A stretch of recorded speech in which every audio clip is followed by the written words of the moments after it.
From the very beginning, Luke Jeffers have decided to create a Friday show that is basically a spin-off series of Fridays with PewDiePie, but with a live stream twist. And since then, he focused heavily on tech topics, game segments, throwback segments, and more. However, there are some ups and downs towards this show for the past nearly 10 years now, and then a was of laughters along the way. For nearly 10 years, FwL has been making you guys entertained, talking about somewhat about politics, and of course playing games. And now, for the 10th season of the row, it's time for FwLX. Today, Luke Jeffers and Betty Mooney will be going over some tech topics, playing video games, as usual of course, a return of LJPCPM throwback content, somewhat I watch segments, and many more fun. And now, here's the host of FwLX, Luke Jeffers and Betty Mooney.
From the very beginning, Luke Jeffers have decided to create a Friday show that is basically a spin-off series of Fridays with PewDiePie, but with a live stream twist.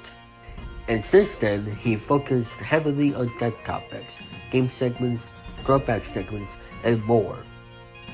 However, there are some ups and downs towards this show for the past nearly 10 years now, and then a was of laughters along the way. For nearly 10 years, FwL has been making you guys entertained, talking about somewhat about politics, and of course playing games. And now, for the 10th season of the row, it's time for FwLX.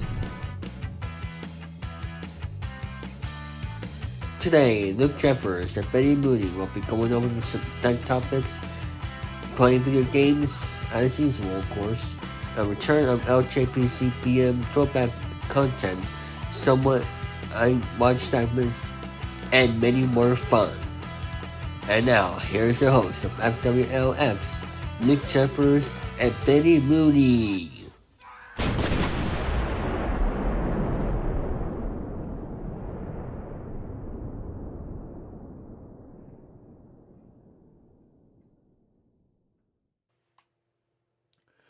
Thank you, David Thousand. Hello, people. This is Jerry speaking. Welcome to FwX Season 10 premiere. Now, Billy will not be here today for this portion of FwX Season 10 premiere. Excuse me. Because he has a football game to attend to. Now, unfortunate to say this, for this episode, we're not doing it via stream, unfortunately, because I have having issues with OBS, unfortunately. And I have some difficulties with OBS throughout my Mac. And because I have to get this thing fixed via Wirecast. Now, I don't have the money for Wirecast, unfortunately. But when I save it, I'll let you know. But right now, I'm using ScreenFlow to tape my Friday shows right now. So, that's for the time being. For right now, I have other things to take care of. Anyway, today I have not one, but two dev topics. And I have another topic to read. And then we'll go over what I've watched on other things that I watched and I've seen like past 5 months, okay? And then something familiar because we haven't saw it like past 8 seasons, okay? And that is a mystery. You won't regret it because you will have to figure this out for yourselves. And then we're gonna go over some game segments, some notes, and that's it. I don't want to go over Josh topics in this stream episode because I don't have the money for a wirecast, unfortunately. So that's basically all I'm going to do today. So anyway, that's all I'm going to do today. Now let's move on to the depth topics, okay? Today I got Bob Barker and Matthew Perry. So let's do it now. Shall we? See what we got for us. I'm going to go over the rest of these depth topics. Some of the Crazy Bunch web show and some on FwL, okay? Okay. Bob Barker, okay? William Barker, which I talked about during let's say back in book reviews one time. Was born December 12, 1923 and died August 26, 2023. Was an American media personality and animal rights lobbyist, like that. He hosted CBS Price is Right for the longest running game show in North American television history from 1972 to 2007. He also hosted Truth or Consequences from 1956 to 1975, okay? Born during Washington. The most controversial Barker spent most of his youth in the Rosebud Indian representation, okay? And was inserted on the Rosebud Sioux tribe, okay? He joined the United States Navy Reserve during World War II. Barker worked part-time in the radio and while attending college. Excuse me, okay. In 1950, he moved to California to serve a broadcasting career. He was given his own radio show, The Bob Barker Show, which ran for 6 years. He began his game show career in 1956, hosting The Truth and Consequences. Barker began hosting The Price is Right in 1972. He began associated for animal rights and the animal rights antagonism. I mean, that's his word, sorry. Supporting groups such as the United Activists for the American Animal Rights, like that, how you pronounce it, sorry. People with the visual treatment of animals and the Sea Shepherd Competition Society. In 2007, Barker retired from the hosting The Price is Right after celebrating his 50-year career in television, okay? Regardless of pop culture icon, he continued to make eventual appearances for several years until his retirement in 2015. Sorry about that, my nose just keep buzzing out on me. But anyway. He was born in Darrington, Washington on December 12, 1923 and spent most of his youth in the Rosebud Indian Reservation in Mission, South Dakota. Okay? The United States Census Rolls 1885 to 1940 lists Barker as a citizen of the Rosebud Sioux tribe, okay? Which is tribe privately confirmed. His mother, Melinda T. How many else is word? Sorry. Right, try the material. Can't try to pronounce it. Was a school teacher. His father, John Barker, was a performer of the electrical high line through the state of Washington. His Barker's father was a one-quarter Sioux, and his mother non-native. Barker was at one name Sioux, something like that. Barker attended the grade school at the Rosebud Reservation where his mother was a teacher, okay? He once said, I've always bragged about being part of the Indian, being part of it, excuse me. Because they are people to be proud of, okay? The Sioux were the greatest warriors of them all, okay? Barker met his future wife, Darby Jo Guyan, okay? And the Ella, for Garrisworth concert, if I pronounce it. While he was attending high school in Missouri. There were getting day when he was 15. attended Dory College, now Dory University, in Springfield, Missouri, on the basketball athlete scholarship. He was a member of the Esmond by a chapter of Sinai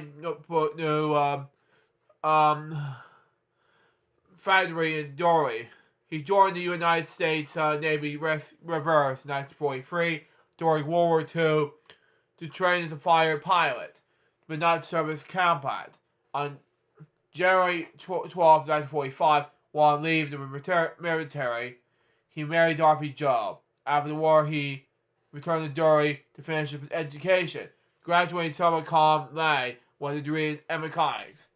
His career began when Brock attended a career when Greenwich College in Dory. Barker worked his first media job as KTTS FM radio in Springfield. He and his wife left Springfield and moved to Lake Worth Beach, Florida, and he was a news editor and announcer at the nearby WWPG 1340 AM in Palm Beach, now WPBR in Latanya. In 1950, he moved to California and attended his broadcasting career. He was given his own radio show, The Bob Barker Show, which ran for nearly next six years for Burbank. He was hosting the audience preparation for radio show KNX AM in Los Angeles, a game show producer Ralph Edwards, who was looking for a new host to replace Jack Bailey on a daytime television version of his long-running show, Truth or Consequences. Happened to be listening and like Barker's voice and style. Game shows, okay? Truth or Consequences, 1956 to 1975. Barker started hosting Truth or Consequences when December 31st, 1956, and continued with the program until 1975. Then in 1972 to 2007, he hosted The Price is Right. In early 1972, Mark Guzman and Bill Topman began shopping the mesmerized revival of Price is Right to stations, with Dennis James as host, okay? CBS expressed an interest in the series on one condition: instead of James, Barker would be installed as host. After some additional was said, Barker instead offered to host another upcoming CBS game show, Jack Barry's The Joker's Wild, which, you heard that in the back, please ignore that. But anyway, which I have difficulty in finding the host of, was scheduled to debut the same day as Price, okay, to allow James to host Price, but CBS rejected the proposal. Wow, okay. On September 4th, 1972, Barker began hosting the CBS revival of The Price is Right, okay. On October 15th, 1987, which is the same year Mr. Universe Bang is going to end this one for him, Barker didn't want other MCs almost did that. He stopped using their hair dye, and you let his hair go gray. And his national color by that time. Barker announced this on October 31st, which is Halloween, 2006. That he will retire from Price is Right in June 2007. He taped his final episode on June 6, 2007, with the show airing twice on June 15th. Wow. On October 15, 2007, Drew Carey took over the hosting duties on the show.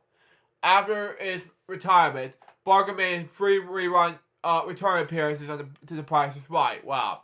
His first appearance on the episode that aired on April 16, 2009, the most new autobiography in Price's Memories, which I read during book reviews if you all in the audience one time. If you remember back in 2009, no, that's not 2009. It's just I wasn't doing book reviews back then. No, 2021 to 2023. I did read you all Price's Memories, okay? He appeared in showcase around the end of the show, wow. Which makes sense. Barker made another guest appearance on the show to celebrate his 90th birthday. Wow. Which aired on December 12th, 2023. 2013, excuse me. Misspoke anyway.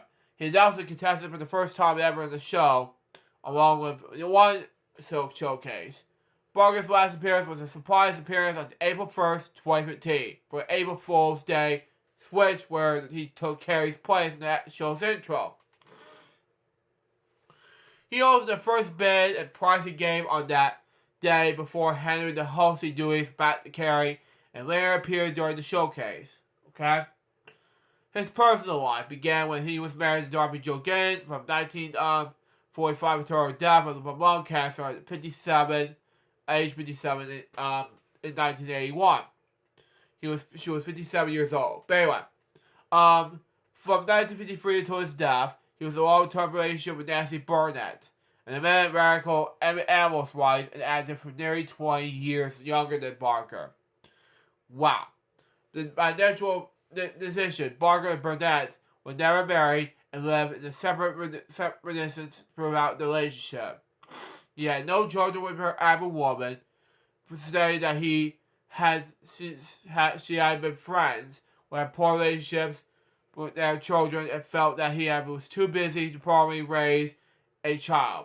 As in 2007, he stated that he had no regrets having his decision. In the late 2000s onwards, Burnett described the relationship as platonic friendship. Wow. Which I read during my book reviews one time. Even as Barker is becoming more interested in remarrying, she recalled a 2011 incident where Barker drafted a parental agreement with a lawyer to reveal that he provided that she felt fit when she refused. Burnett managed Barker's health and died in retirement, which I do agree with Barker at this point. Animal rights. Barker was a vegetarian, okay? In 1982, Barker began ending The Price is Right episodes of the Pot Praise. Barker providing you help with control the pet population, having your pets pay your duty. Goodbye, everybody. Anyway, though Barker has already been dabbling in animals' rights before me, Burnett. Excuse me. His efforts became more extensive during his relationship with her. In 1987, Barker regretted that the removal of the prizes with the Miss USA pageants and stepped down as host when the producer reviews. By 1989, Barker denied his activism for animal rights, publicly refused several media projects of American Humane Association, AHA for short, okay? Of animal mistreatment but could not need animal mistreatment. Please ignore my nose. I don't know what happened here. Anyway, a tag which resulted in a $10 million lawsuit against him and the UAAR. An activist American animal rights for short. Anyway. Reliable, standard, and dimensional privacy. I don't care about that. But anyway. Suicide resettled by the server in 1994. Wow. Barker founded DJT Foundation in 1994. Named after his late life and mother. Which contributed millions of dollars to animal viewing programmings. Okay? Funding animal rescue and park facilities all across the United States. In 2004, Barker donated $1 million. I don't know what happened here. Anyway, $1 million. Anyway, eventually to $1.5 million in 2022 combined years. Anyway, to Columbia Law School to support the study of animal rights.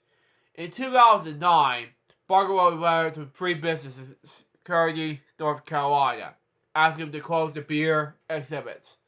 He threatened to not attend the 2009 Game Show Awards, which I understand, when she was to receive a Lifetime Achievement Award because Betty White would be attending. Unfortunately, Betty White, because she passed away last year, she's already almost there to 100 at that time, like Bob Barker did. Anyway, it was making sense. Anyway, although he had previously worked with White, he was viewed the treatment of an elephant at the Los Angeles Zoo. Well, elephant goes bark, by the way. Joke anyway. While attendant did not attend the pre-recorded comments, and she was scheduled to make about the number employee, Mark Switzman. Also that year, Barker donated $1 million, and donated to $1.4 million in 2021. The University of Virginia Law School to support the study of animal rights. He made similar donations at Auburn Law School, Stanford Law School, Georgetown University Law Center, Duke University School of Law, Northwestern University Pritzker School of Law, and University of California, Los Angeles, UCLA for short. Anyway, in 2010, the C. Shepard Combination Society, announced that he had purchased an alphabet ship that Japanese Wally, operations in Southern Ocean for using $5 million, equivalent to $6.7 million in 2022, provided by Barker. The ship was named by Bob Barker in this instance in the first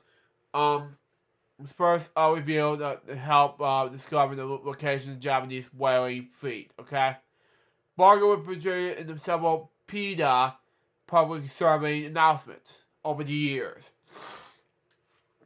Including one that was claimed that vegan diets prevent Alzheimer's disease. In 2010, he donated $2.5 million, according to $3.4 million in 2022, towards the purchase of office-based organizations in Los Angeles. The Bob Barker building opened in 2012. Okay, man. Now for the lawsuits, okay? That he was been covering for. In 1994, former Diane Parkinson filed a lawsuit against Barker. And I'm not going to say the S word in the video. But anyway. So harassment followed a 3-year affair while walking the Price is Right. Parkinson was mere. She was concerned by threats over firing. Wow. Later dropped a lawsuit, claiming that the stress or that damaged her health. Wow. In 1995, model Harry Halstorm left the Price is Right and later filed suit against Barker. Yeez. And arguing that the reason she was fired, not because so much in the tense of her 14-pound, 6.4 kilograms of medication, my weight gain, and starving, but because it's also because of the Barker's pressure. She refused to give false information to the media regarding Parker presents suit, and she advised Barker is requested to do so. Anyway, Parker is concerned at the slander. Wow, but Hailstorm prevailed, receiving a settlement in 2005. Wow. In October 2007, the board covering CBS employee assigned to Price is Right filed a lawsuit against CBS. Bob Barker, the Price is Right producers. Yeez.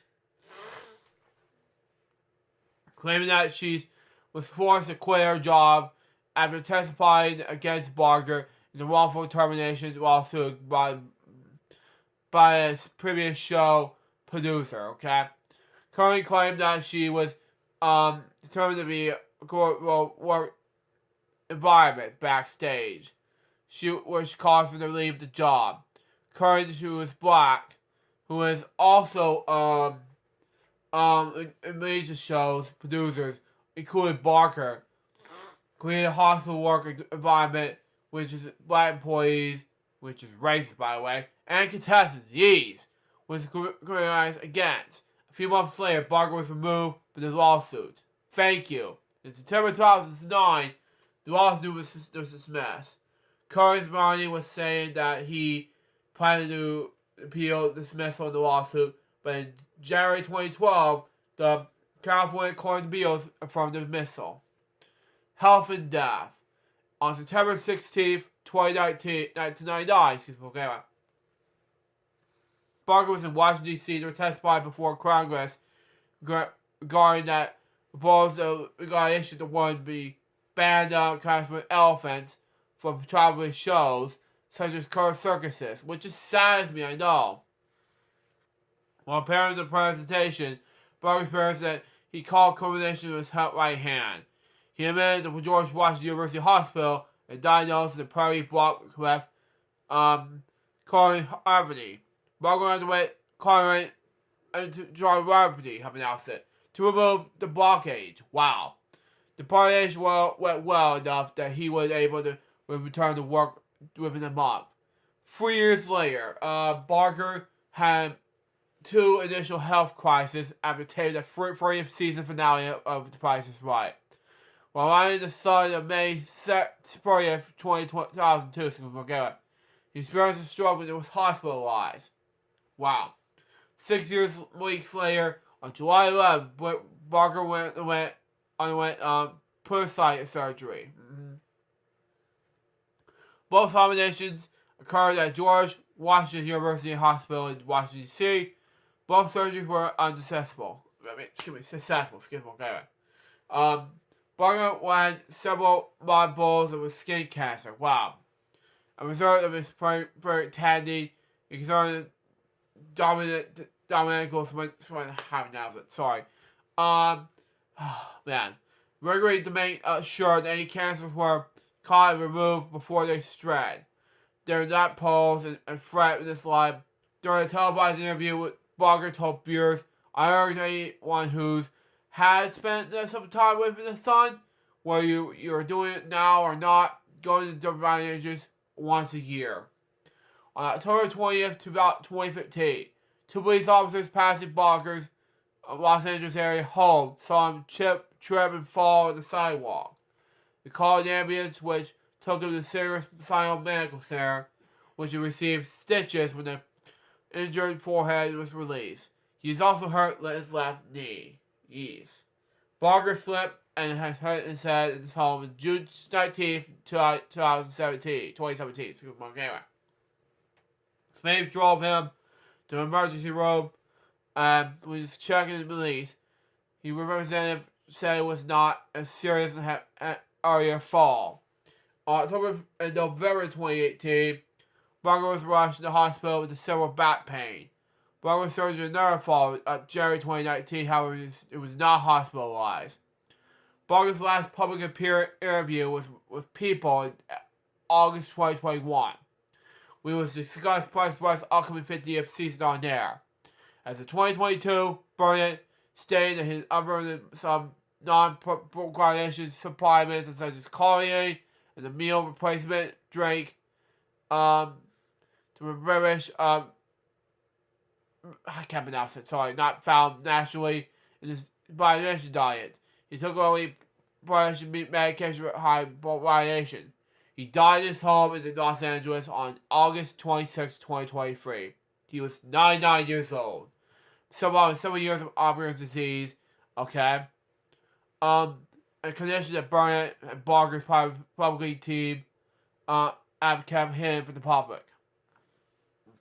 Hypergation, hyperemia, and hyperracism were listed as secondary causes of death. Wow. He was interned alongside his wife at Forest Lawn Memorial Park in Hollywood Hills. Okay. Now, I'm going to read awards and honors and then his autobiography. His daytime Emmy Awards are as follows. Overall 19-time winner. The 14-time winner of Daytime Emmy Award for Outstanding Game Show Host as host of Bob Price is Right. 4-time winner of Daytime Emmy Award for Outstanding Game Show as producer Price is Right. Lifetime Achievement Award presented in 1999 Daytime Emmy Awards. Wow. And then WWE. 2009 Slammy Award for Best Games Guest Host. Wow. Media. Bob Barker Studio at CBS Television name and design. Now, unfortunately, CBS Television City, it was the font. And I'll explain why. Okay? It was sad to say it was no longer there because as of right now, say like there's not going to be any more shows on, let's say, as of 2023, Price is Right will no longer be in that studio, CBS Television City. So that will be called Television City as of right now. So I think they're going to end it by, they're going to have to do, they're going to drop CBS, name it, call it CBS. They're going to call it Television City. So what it is, folks, before we wrap things up, is they're taping this at the studio called Hammond Studios, Glendale, California, which is basically where Smosh is taped at, by the way. And at Glendale, so there you go. I never heard of Hammond, but I want to go there so bad, you know. But anyway, so I want to move on to the next thing, and then we'll I'm gonna go ahead and just say rest in peace, Bob. But let's move on. Anyway, Time Magazine's greatest game show host of all time, and GSM Lifetime Achievement Award. Now for Halls of Fame, star of the Hollywood Walk of Fame, Television Hall of Fame, and class 2004, NMB Broadcasting Hall of Fame, class 2008. An autobiography. Blogger's autobiography prices memories written with former Los Angeles Times book review editor Digby Dial, which published on April 6, 2009. Which, by the way, I did this book as a book review on my main channel. Go check it out. That's all for that topic. Now let's move on to the last death topic of the day. And I talked about this during my and Billy, I think some people heard about this I heard from people, so I'm thinking it's not for Billy, it's somebody else who's watching this. But we gotta do this anyway. Anyway, that's okay. Matthew Perry.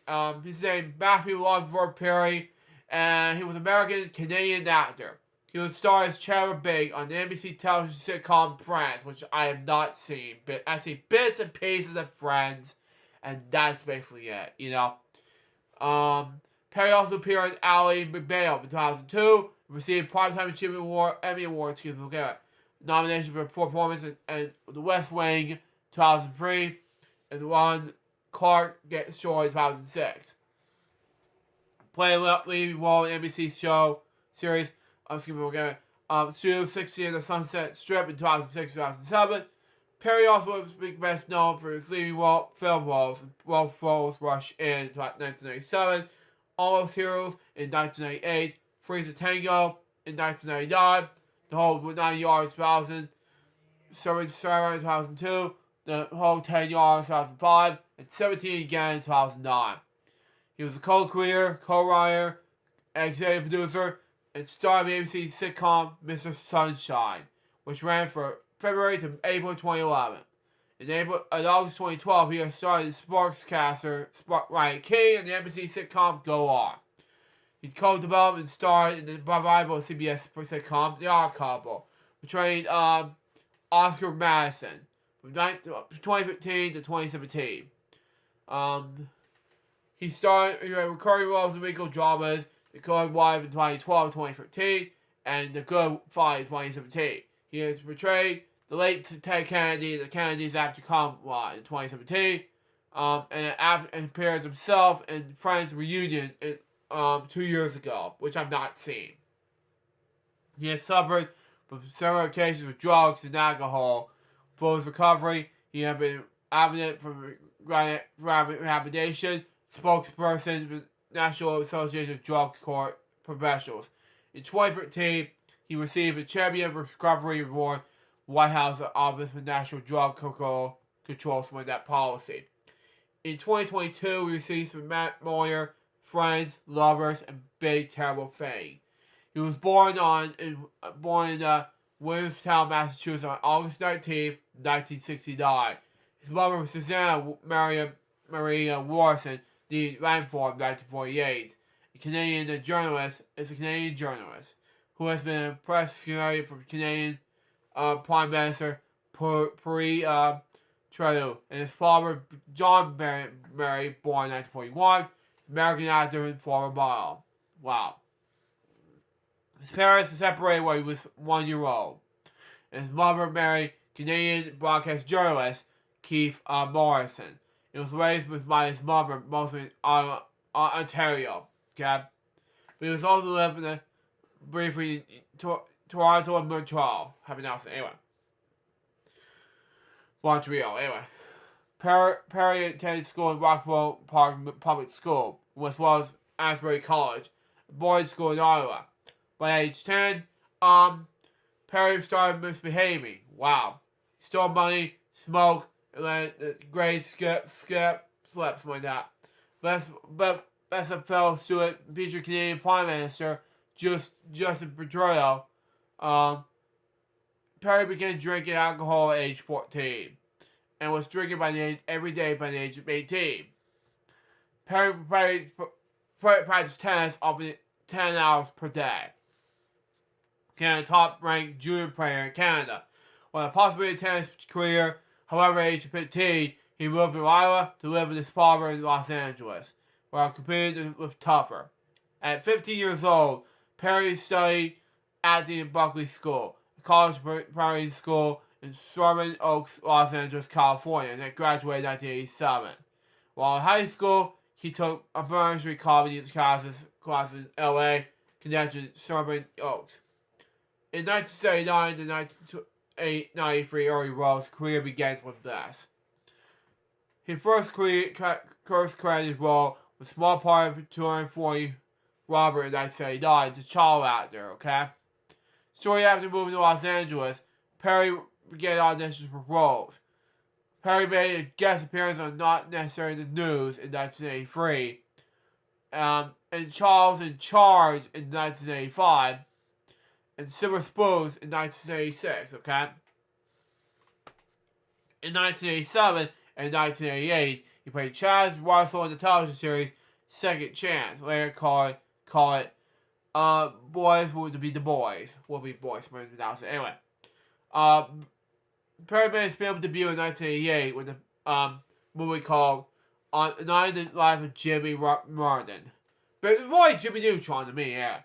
In 1989, he had a 3-episode arc of growing pains, portraying Carl Seaver's boyfriend, Sandy, okay, who dies in a drunk driving accident. Perry was cast in the regular 1996 CBS sitcom Sydney, portraying the younger brother Barry Barry's character.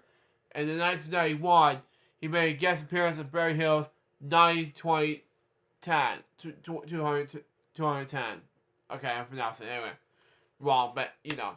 As Roger at Barrison, I have pronounced it. Perry played the starring role in the ABC sitcom Home Free, which aired in 1993. In 1994 and 24, he had a breakthrough with Friends, and which his commitment was a pilot for the sitcom Lax 2194, which makes sense, which I have not seen. Send the baggage handling department of the Los Angeles Airport 200 years in the future. Wow. Initially made him unavailable in the role of the pilot. 6 of 1. Later called Friends. Okay?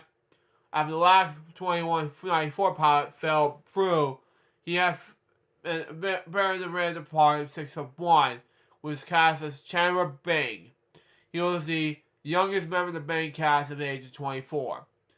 After making that pilot, and while waiting for the show to air, Perry spent the most of the summer of 1993 performing the Wilmington Theatre Festival alongside Gwyneth Paltrow, announced it. Anyway, Friends was hugely successful. It was made Perry an international celebrity. By 2002, he had his co-stars Jennifer Aniston, Courtney Cox, Lisa Cordero, and Matt LeBlanc, who later be on the role with Joey, by the way. And David Swinsmer, which, by the way, Joey is one of my favorite shows. I was Friends, sorry. Anyway, we're making $1 billion per episode. Wow. The program earned an Emmy nomination in 2002 for the Outstanding Lead Actor in the Comedy Series Award. The Perry also appeared in films such as Bulls Rush In, Almost Heroes, Free to Tango, The Full 9 Yards, and the sequel, The Whole 10 Yards, and starring Sarah. In 1995, Perry and Jennifer Aniston appeared in a 60-minute-long promotional video for Microsoft Windows 95, which I see as Windows 95 as a kid. But anyway, released on VHS on August 11th. Wait, 1st. Excuse me. Anyway. Not 11th. I misspoke. Anyway. August 1st. Anyway. Such an idiot. Anyway. For his performance as Joe Quincy in The West Wing, Perry received 2 Emmy Award nominations for Outstanding Guest Actor in the Drama Series in 2003 and in 2004. He appeared as nominated Tom Merrick in 2 episodes of Holly McDowell. Okay? In 2004, he made his director debut as actor in an episode of the 4th season comedy drama Scrubs, an episode which included his father. 2005 and his death in 2023, later work. Perry starred in the TNT movie The Ron Clark Show, Stories, which premiered on August 13th, 2006, which received a Golden Globe and Emmy nomination for his performance, okay? Excuse me.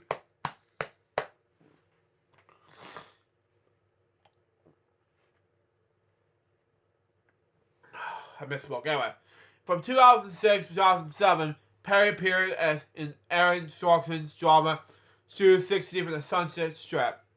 Perry played Matt Abel alongside Barry Bonford's Day Trip, a writer-director duo, brought in help in the start of the failing sketch show. Wow. Failing sketch show. Excuse me. Anyway.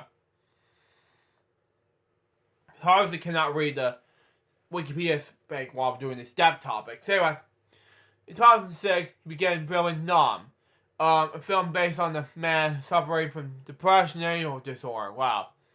The film's tentable release date was postponed several times. It was finally released on DVD on May 13th, 2008. He also appeared on the stage in London in David Marnett's, I'm not going to say that's one in the video, per se, in the episode, but anyway, Visual in Chicago. Okay? In 2008, Perry starred in the independent film Birds of America, okay? Showtime passing on pilot from Steve Booth. Anyway, a dark comedy starring, written and produced by Perry himself and Peter Tolan. In 2009, he starred in the film 17 Again, playing a 47-year-old man who surprises a 17-year-old self, played by Zac Efron, who was in High School Musical himself. Anyway, after a chance accident, the film received mixed reviews and was a box office success. A review on WRC TV, just like got Jim Henson to do work on Salmon Fence, by the way, found Perry miscast in this role. He's always in disbelief in that farm growing up to resemble Perry, both specifically and behaviorally, something that echoed by other critics. Perry's new comedy pilot, Mr. Sunshine, I haven't asked his name, okay, based on the original ideas when the show was bought by ABC. He played the lead role in the middle-aged man with an initial crisis. The network canceled the series after 9 episodes in 2011. Whoa, okay. In 2012, Perry starred the comedy series Go On, written and produced by former Friends prime producer Scott Scrivener. How pronounce it?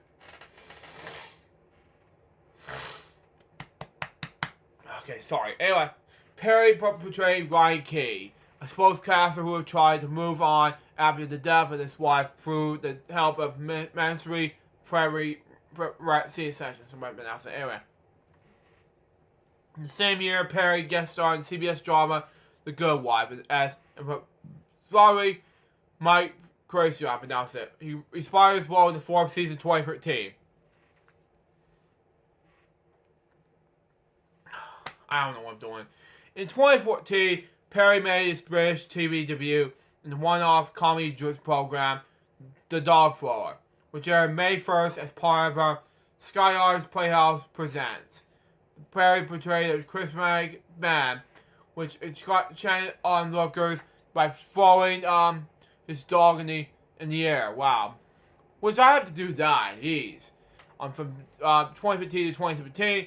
Perry starred, co-wrote, and served as executive producer on the reboot of the sitcom The Odd Couple on CBS. Perry played Oscar Madison opposite Tommy Lyon as Felix Unger. Wow. Perry played the lead role in the world premiere production of this play, The End of Longing, okay? Which opened on February 11, 2016. Oh my god, I can't read this that far. Anyway, at the Playhouse Theatre in London, its limited run proved that several successful despite mixed reviews. Perry was enjoyed by the play and appeared alongside Jeremy Morrison, okay? The second off-Broadway production, which opened at Lucille Trail Theatre on June 5th, 2017. Closed officially on July 1st and receiving poor reviews. Wow. Years later, Perry described the play as a personal message to the world, a staggering form of me as a drug. I'm something important to say to people like me, the people who love me, people like me. In March 2017, Perry again responded his role as Army Mike clinician in The Good Fight, a sequel show of the CBS drama The Good Wife. Later that year, he starred as Ted Kennedy in the miniseries The Kennedys after Camelot. In May 2021, he portrayed in the special episode Friends The Reunion, okay? He was meant to have the role of Don't Look It Up, but withdrew in 2018 because of CPR and Dundon's broken ribs. Perry published The Murder Friends, Lovers, and A Big Terrible Thing in October 2022. It became a bestseller on both Amazon and New York Times charts. Shortly before his death, he signed to act in a drama film called Unworthy, but was put on hold due to actor strikes that began in July 2023. Which I'll get to that next week. Unfortunately, both of those strikes. Personal life. Perry had Canadian and American citizenship. He dated Yasmin Bleach in 1995, Julie Roberts from 1995 to 1996, and Lizzie Kaplan in 2006-2012. In November 2020, Perry became engaged to literature manager Molly Harris, and with the engagement ending in 2021. In 2009, Perry was a guest on Ellen DeGeneres' show, where he presented her with the Xbox 360 with a copy of Fallout 3. The gesture led with a game studio called Option Entertainment cast him as Fallout New Vegas and the new voice of Benny. Wow. Rose owned at some point by Perry a condo in Zero Towers purchased from Elton John. Wow. A house in Hollywood Hills and house in Mardo, a college in Pacific Private Societies from announced it. Anyway. In 2017, Perry purchased a condo prominent in the top 4 in the century of Los Angeles for $20 million. Selling it to Nick Meyer $24.16 million in 2021. I can't stand her in 2023. Yeah. In June 2023, Perry purchased a mid-century modern house in Los Hills, California. But he had a perfectly underserved personality, spending many hours professionally performing his answer machine messages. He also held acknowledged beliefs, stating that he believed in upstairs higher power. He have called God, which is called God, and with whom he have a glory close relationship. He would call himself a seeker. Health and condition, wow. And then we'll get to his progression, aggression, and death. Okay. In Friends, Lover, This Big Terrible Thing, Perry stated he had been alcoholic at the age of 14. Perry began addiction to vanishing as jet ski accident in 1997. He completed 28-day rehab program Isolation Bay for Foundation that year. His weight dropped to the lowest 128 pounds, 58 kilograms, and looked as many as 55 million pop pills per day. Anyway, at the age of 30, he suffered alcohol-induced preparations in May 2000. Anyway, He was made to consider final medical serum. Okay? While Perry stayed in 2002, they was made a result 38 after the not to drink in the set of Friends. Wow. He did come to work in the show while extreme hangovers and sometimes sweat and shock on state and set, okay? During the later season of the series, he was very drunk and high on set, okay? His castmates made efforts and help him. He even staged a renovation but was unsuccessful. In February 2001, Perry paused production of Friends and serving Sarah for 2 months so that he could enter inpatient rehabilitation for decisions for violations, drug and abominations and alcohol. He later revealed that due to substance use disorder, he did not remember the 3-year period when he was acting on Friends. In 2018, Perry was spent 5 months in the hospital for gastrointestinal perforation. During the hospital stay, Perry nearly died after his colon burst and vomit abuse. He spent 2 weeks in a coma and used a commercial bag for 9 months. Upon being admitted in the hospital, the doctors told him family that Perry had a 2% chance of survival. He was connected to EMO, something like that. ENCO, something like that. I don't know. ESMO, something like that. I don't pronounce it. Anyway, machine. Anyway, 2 years later, while acting rehab in Switzerland, Perry faked pain to get the radiation of 1,800 milligrams of oxygenation per day. It was having daily minds inflations. It was given professional for coordination with and surgery. Okay? Stop his heart for 5 minutes. Solution. Okay, I pronounced it. CPR. Anyway. Resulted in 8 broken ribs. Wow. He's paid $175,000 for a private jet to take him to Los Angeles to get him more drugs. When doctors there refused, Perry spent another $175,000 to take a private jet back into Switzerland. In 2022, he stated that he would spend $9 million on his addiction on his 14 stomach surgeries, 15 stays in rehab, and therapy twice per week for 30 years. Perry also asserted that he had attended approximately $6,000 as anonymous means. Wow. So Gargery and Oswald, I've announced it anyway.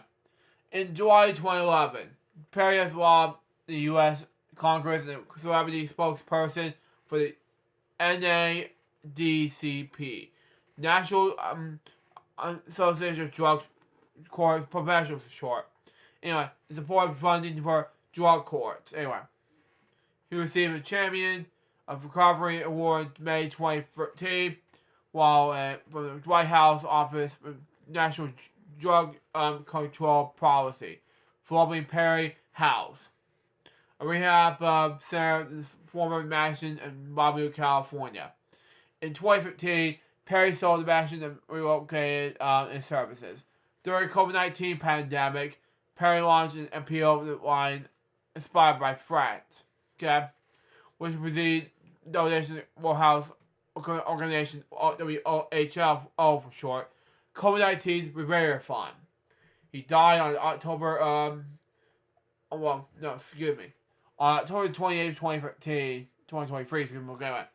It was reported that Perry would return to his home, Palisades, Los Angeles, after playing pickleball for 2 hours. It was found unresponsive in his hot tub by 2 hours later. He was pronounced dead at the age of 54. LAPD Captain Scott Williams said that the cause of death may not have been known for some time.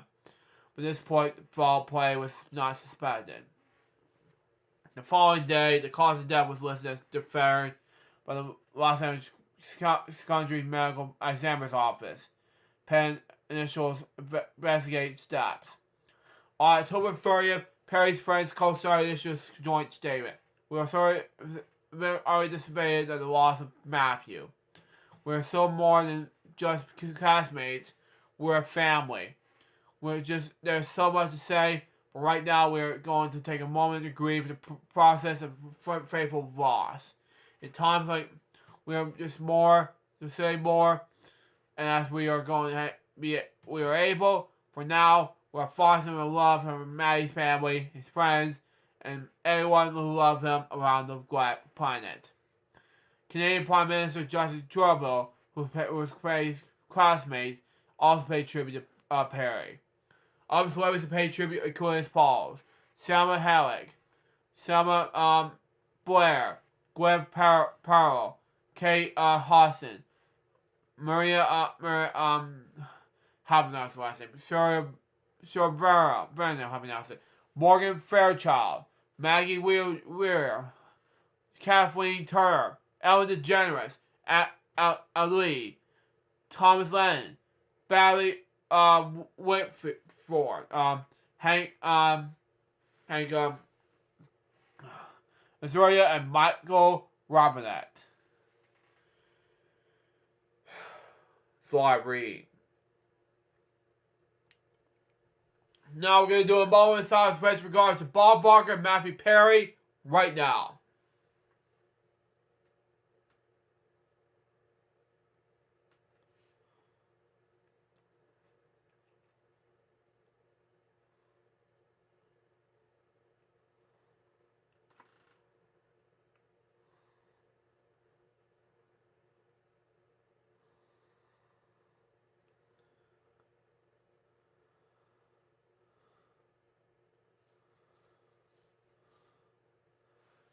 Thank you. Rest in peace to these two people. Now I'm gonna go ahead. Oh, that's not one that I'm reading. But anyway, I'm gonna close these tabs and move on to the last topic, and that is October 2023 Apple event. Now, and then we'll move on to and that is our What I've Watched segment, and then we're gonna do LJP CBM throwback, the biggest one of all. Okay? Something that I really want to do after we do, because after this last topic, I'm going to pause it right there. I'm not doing a commercial break for that moment, but I have, because Billy wasn't here today, but I do want to pause that after we do our last topic, okay? October 2023 Apple event recaps, okay? Apple Scary Fast event was a virtual media event that took place last Monday. Okay? When the company revealed updated MacBook Pro and iMac.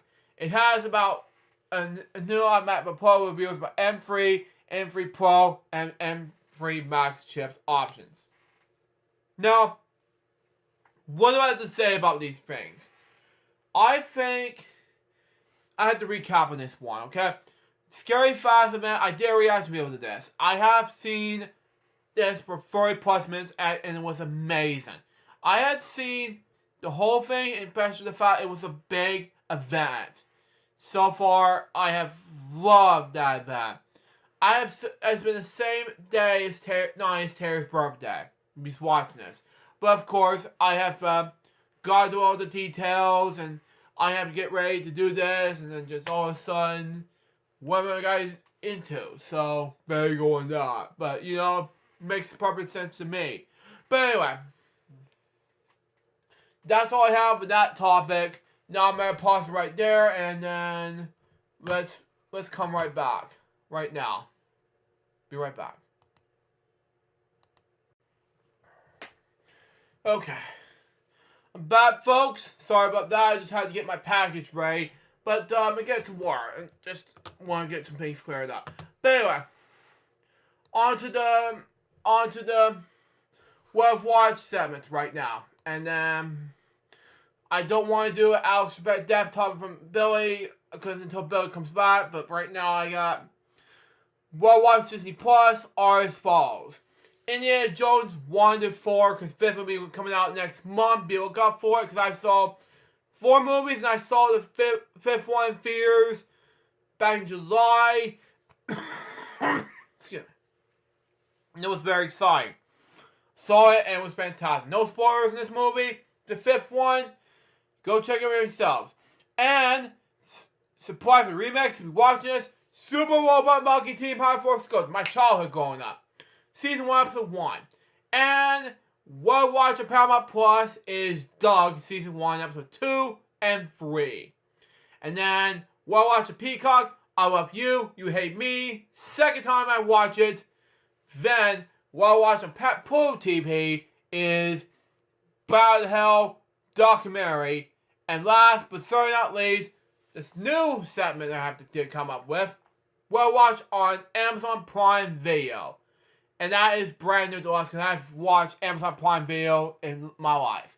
And that is Hot Potato, The Story of the Week, which is brand new to Amazon. So, there you go. And that's all I have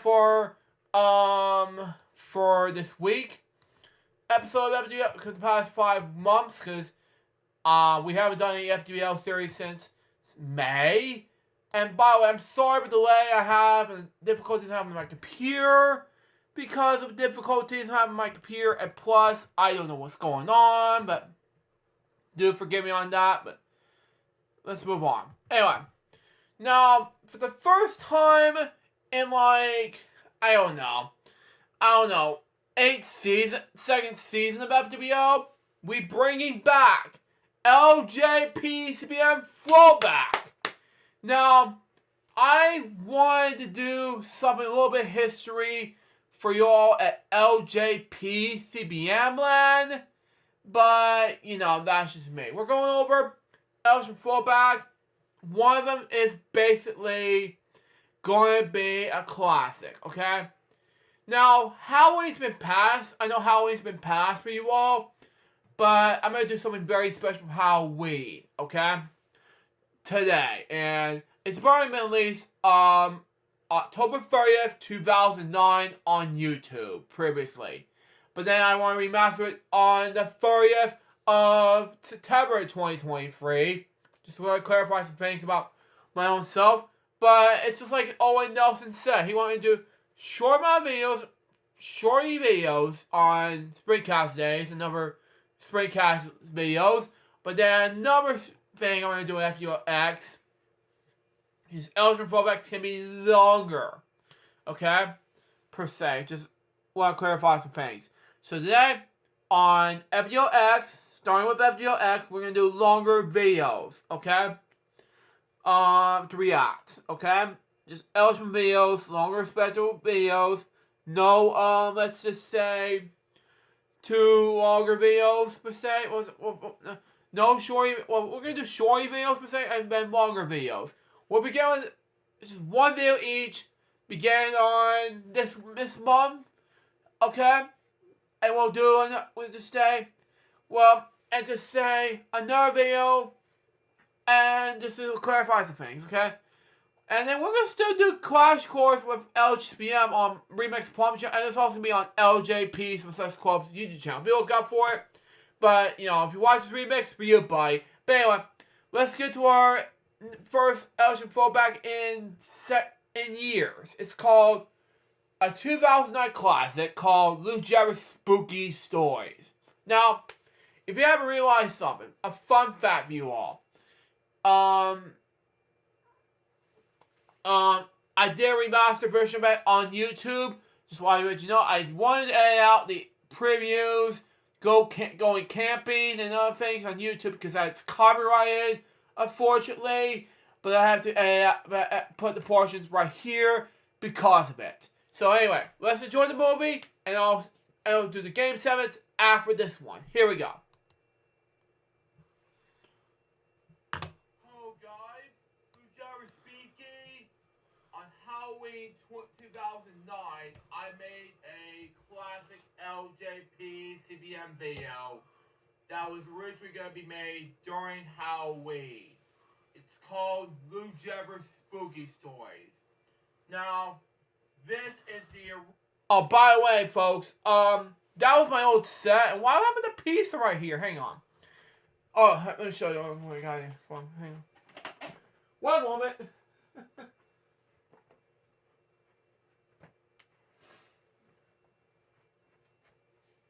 It was right here all along. Okay. Let's continue on. So, Halloween video for basically on the Crazy. It was originally made for the Crazy Bunch videos at the time. I missed the old set, by the way. And it was the very first LJPCBM video for Halloween. So, and it's supposed to be about me wearing a suit and instead of a normal clothing, so that, like an orange Halloween costume at the time. And let me tell you something. I haven't watched the orange at the time, but it's bad. You know. Well, why I call the orange bad? Unfortunately, I was lying to myself back in. Well, let me put it this way, Lou Jarvis Mom. Nearly over a month ago, I did watch an orange. I used to watch an orange back then, but in 2021 I branched out of an orange because I didn't think it's bad, but I had to branch it out because I want to focus more on my LGBT club content. Surely, you know, I just want to make more sense. I didn't think it's bad. I think it's a good thing to watch an orange because I want to focus on my something else other than an orange. But continue on. I was only 14 when this happened, and I was just basically Oh wait, what'd you say?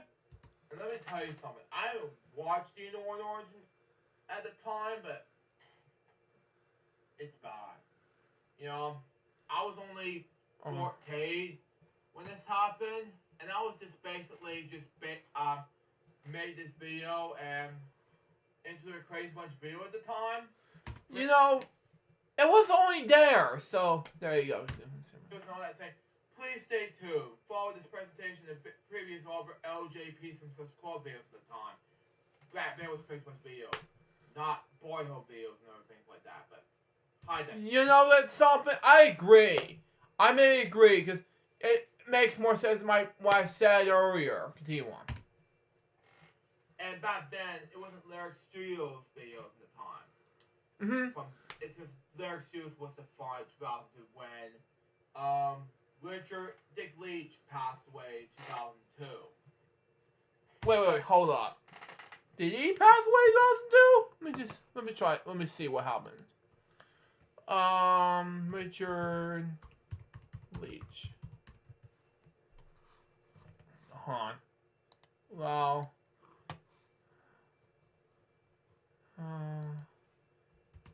No.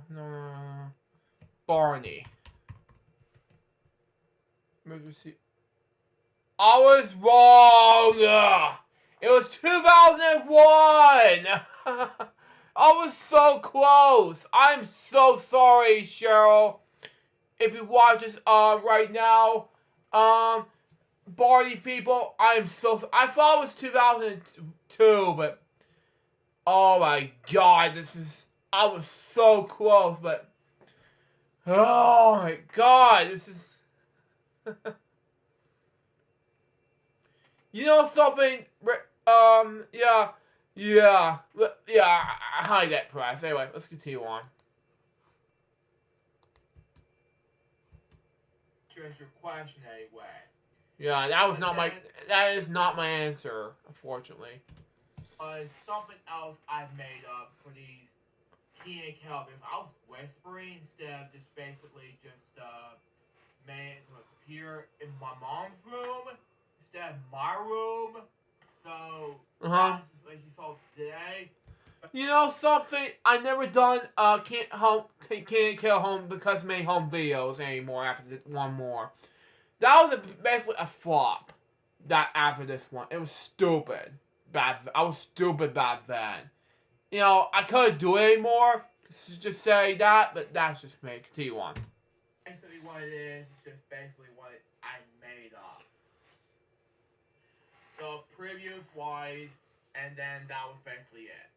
So what it is really is just basically how very first Halloween video I've ever made for FwL. You know something? Is this the very first Halloween video, or is it something else? We'll figure this out. Continue on. Not original, but that's just it. So without further ado, let's enjoy this. Well, no. That was the original LJ Peaceman video. That was not all of it. LJ Peaceman Classic, and I don't want to get copyright infringement from YouTube, but that's just me. It's basically about Lou Jabber's spooky stories and 2009 masterpiece. Because due to copyright reasons, we can't show you previews at all, mostly because of it all happening from YouTube. But we'll show you just the video itself per se, but that's just it. Okay. Let's enjoy the video, and I'll see you in the next one, which is basically the rest of it going to be Lou J's Story 95's Halloween special from 2023 edition. See ya. Now, before we get to the video itself, it proves me wrong that I was basically so close about 2001, 2002. 2001 was the year where Richard C. Dick Leach passed away. I was so close. Yeah, you know, I was so permanent of what happened here, so my body since September 30th, 2023 was so close. Sorry! But anyway, let's continue on. I'm sorry, I'm such an asshole for this one. Excuse my language. But anyway, start the video anyway. I don't want to get copyright from YouTube. But anyway, yeah. But anyway, yeah. Here comes the real video, and here we go. Alright, Elton Social Club presents. Okay. Which is original, known as Lou Jeffers in, Lou Jeffers in the one and only. Okay? Lou Jeffers Spooky. Lou Jeffers Spooky Stories. Why does it only have quotes? Back then, I was using Windows Live Movie Maker at the time. Using Windows Vista Computer at the time. But, and I was only 14. And you saw me doing these quotes and Lou Jeffers Spooky Stories. Why are you doing that? Can you just remove these instead? It was like the Wizard of Oz difference. Let's continue on. Okay. That's the part where all of a sudden you have to make me go, well, unfortunately to say this, folks, and I'm going to be more clear on this one, and that movie was only, let's say, how long is this movie? 20 plus minutes long? 25? Oh, 24. Yeah, okay. Whatever. Yeah, whatever. Okay. And the paper goes like, whoa. Well, we couldn't hear a thing. Okay, let's continue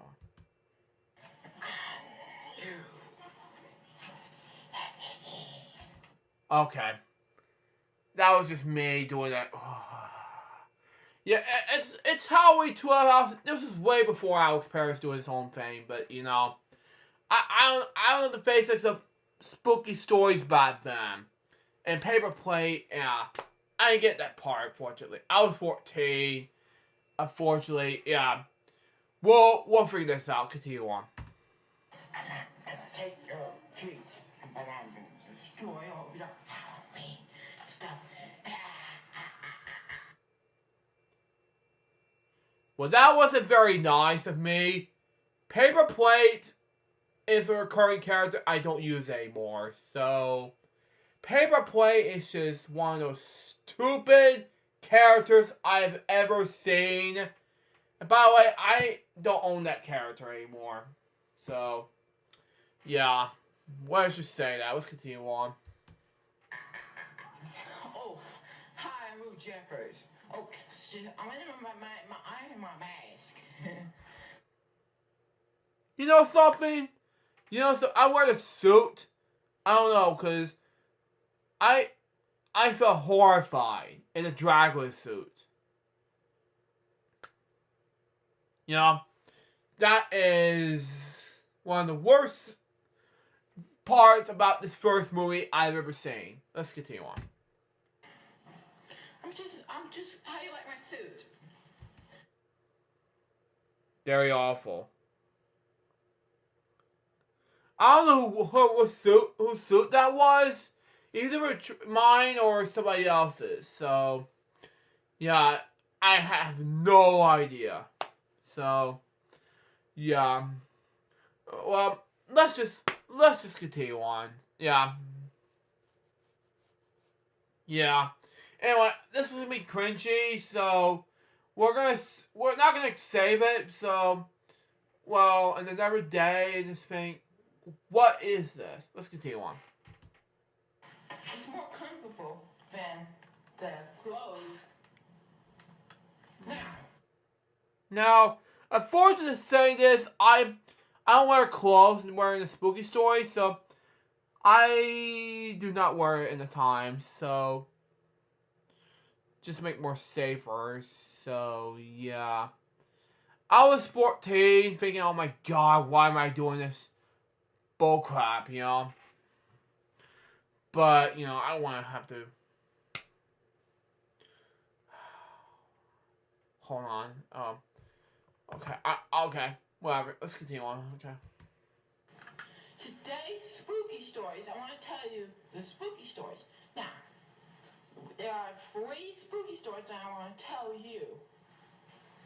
And 3?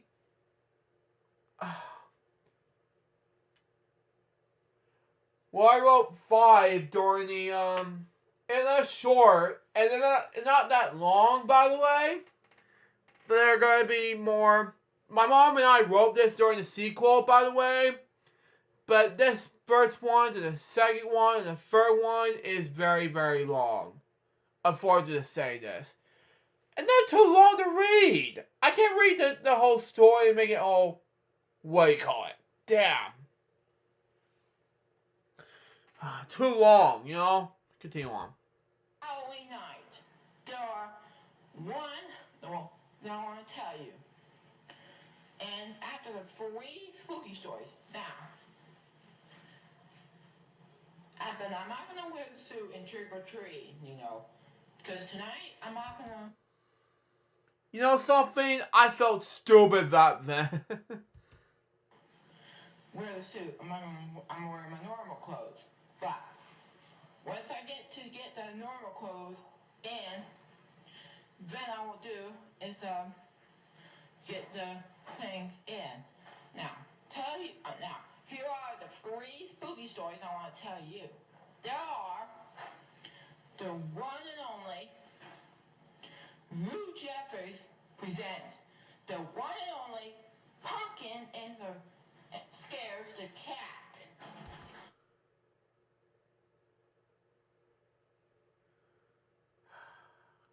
I hate the story. Like, I never wrote Pumpkin in the story. Pumpkin Scared the Cat. That's why I forgot to read.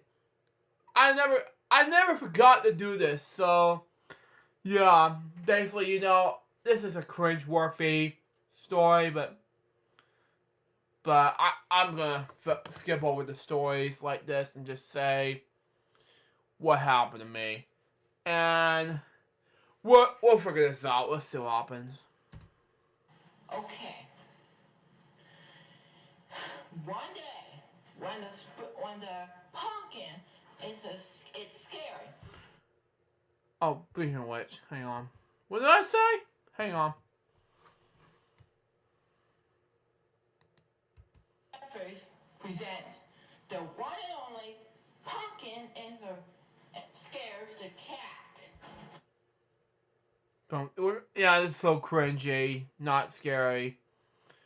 I think we're gonna skip the whole stories, but yeah, that's all we're gonna do for Ocean Throwback, unfortunately. So yeah, it's just we're gonna skip to the end, unfortunately. So it's just too much, you know. Have a safe Halloween. Elsham / Corp Production Distributor, Christ Media, Corporate, blah blah.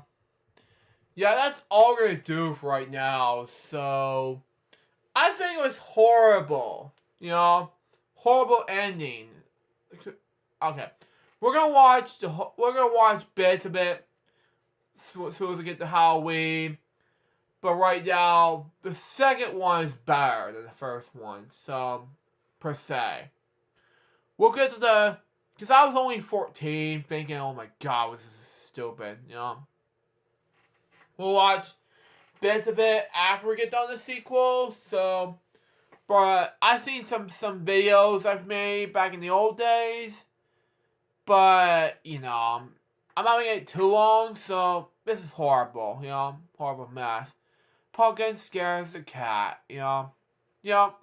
I'll skip it onwards and just say, yeah, I'm not gonna go over all of it, so let's just say this is a mess per se. You know, let's go ahead and move on to, let's just go ahead, okay, never mind. Let's just go ahead and just say that's all we have for Elgin Fallback. Now we'll move on to game segments, okay? I mean, God. What am I gonna say for this video? I'm gonna go ahead and rewatch it after this episode's over. But right now, I have no words to describe this, unfortunately. So right now, it's gonna be the end of Fallback for right now.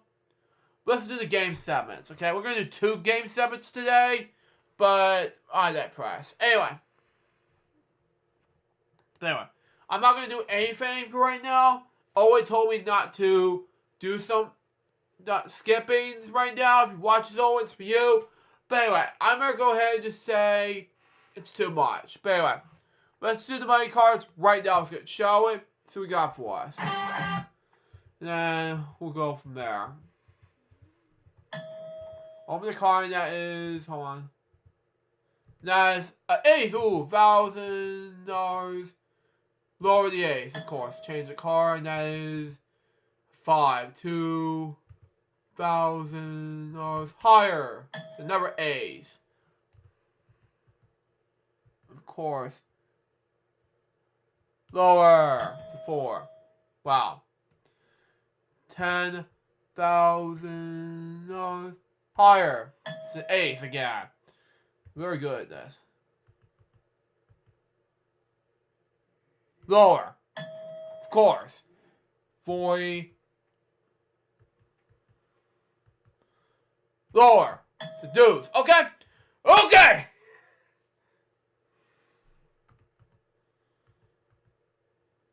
Higher. It's a push. That's okay. That's okay. No $160,000 win. Not bad.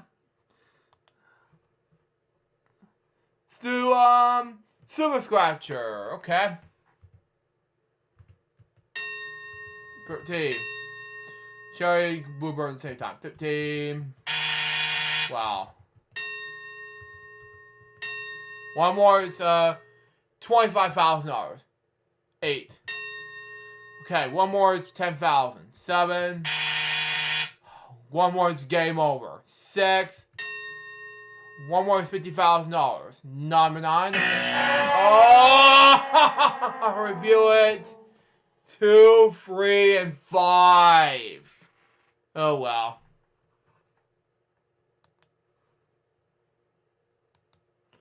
Stu Homestretch. Oh, it's not one of those games. Okay, let's do it. Oh, what am I doing? Hang on. Come on.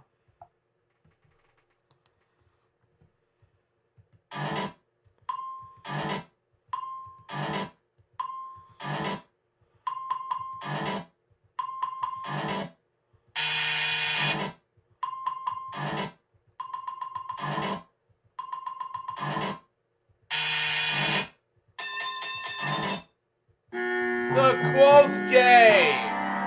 Oh well. Home stretch time, and that will be 1. It's not bad. $100,000. That's good. 1. It's a yellow. 7. Sucky. 8. Yellow. 2. Another blue or red. Okay. 9. Blue. Okay. 3. One more. It's $10,000. 4. Okay. One more is $100,000. 5. Not bad. Review it, and that will be 6.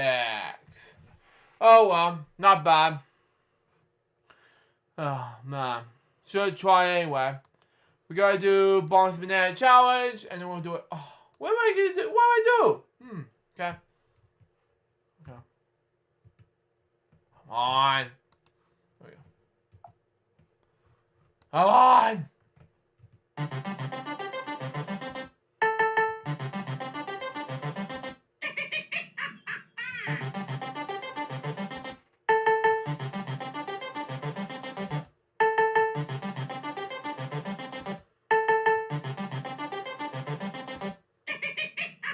Wow.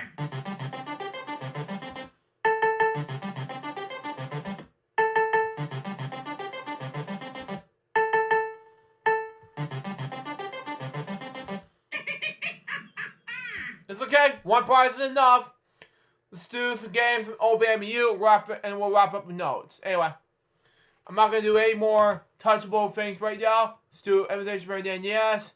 If Mario Paint works out the way it used to be, let's see what happens.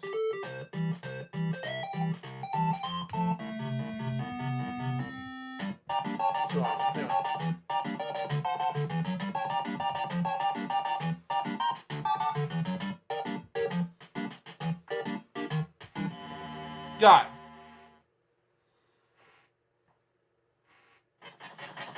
Level 1, the category is alphabet. So this mystery is about today by the letter E.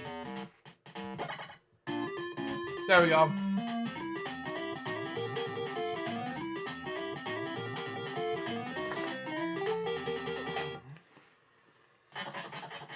So this is about today by the letter E and the number blank. Let's see what happens. 3 puzzles in the category is... I don't know what this says.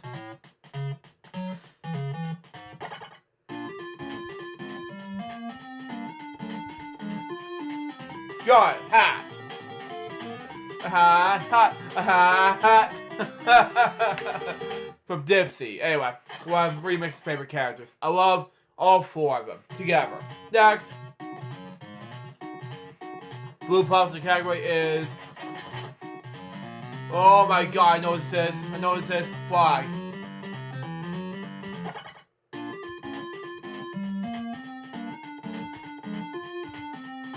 Got it. Flag. Got it. Flag. Wipe all that flag down. Next. Okay. Paint puzzle in the category is... I know what this says. Triangle. 7 mysteries by today, but letter E and the number triangle. Oh, come on.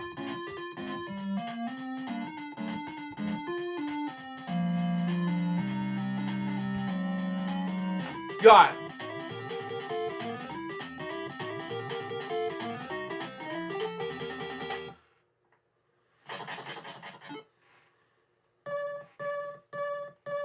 Next, 190 points.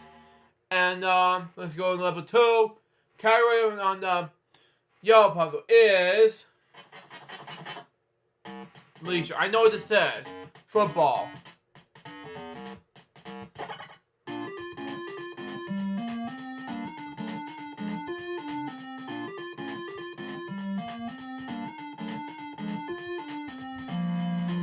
Got it.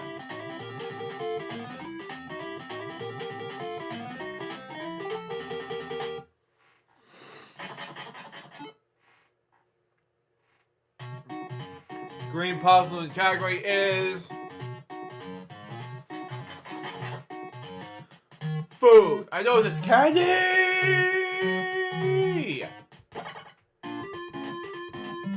It's spelled wrong. Anyway.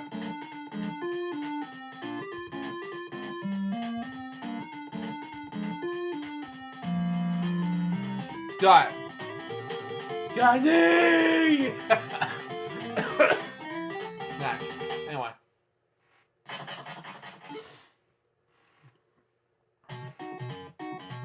Anyway. Blue puzzle category is... Oh, I know this is... Oh, man. That one I don't know. It is... Oh, man. I don't know what this is. Sorry.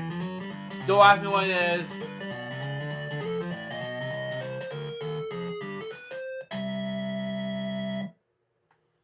Anyway, next. Oh, it's a chimney. Oh, well. The bridge, okay. Bridge, oh well.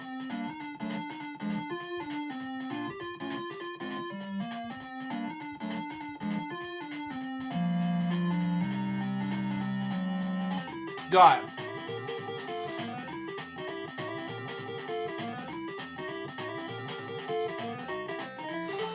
Bridge, got it.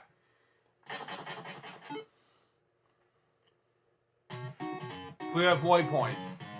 And then what we got, the category is, for the tape puzzle is, oh, I know what this is now, boat.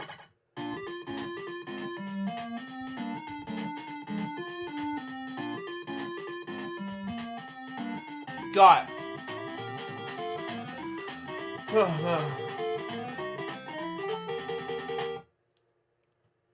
Anyway, 3 points.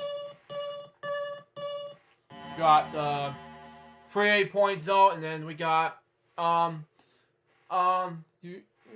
3. The blue puzzle category is what you call it? Surprisingly, okay. Oh man, I didn't know that. Okay. Wow. So now, what is that? An apple crab. Crab apple. Oh, I see.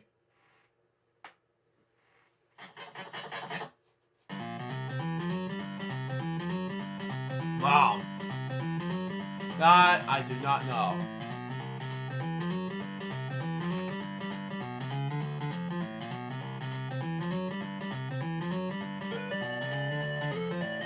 Da da da da da da da. Oh my god. Oh, this is not working out for me, unfortunately.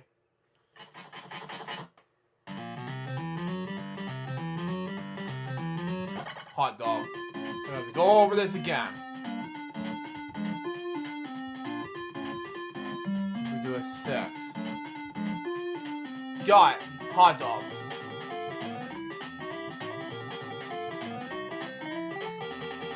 There we go. Hot dog. 1, 2, 3, 4, 5, 6. 2, 3, 4, 5, 6. There we go. Off this. Okay. Go over this before. Yes. Orb 2. Death Shores.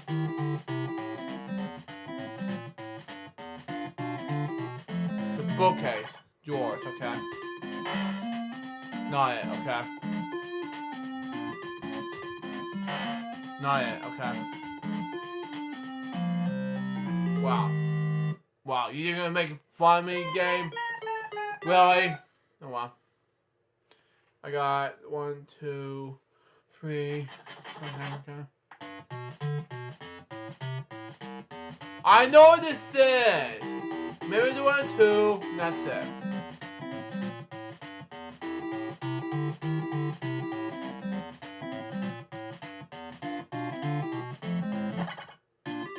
TV. Got it! TV! All of it is a tape puzzle. How surprising. Okay. We got 1, 2, 3, 4, 5, 6. There we go. Science, my least favorite category in the... Oh man, what is this? I know what this is. It's a rocket. Oh man. Hang on.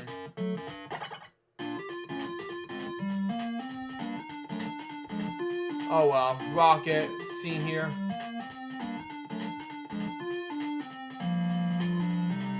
There we go, got it, rocket. Looks like we're losing points here. Looks like I have some points. Blue possible Westbrook call again.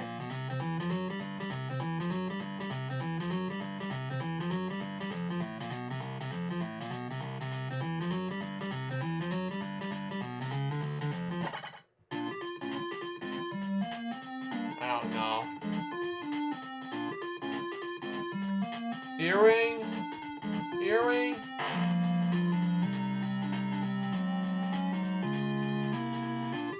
B. I don't know. I give up. How do I get to 5? Am I on the right path? 1, 2, 3, 4. There we go. 4. There we go. Oh man.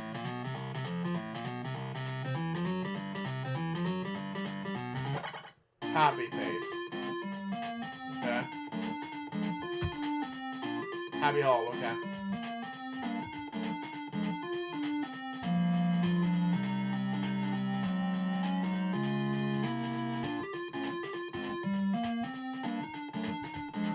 Got it. Thank you.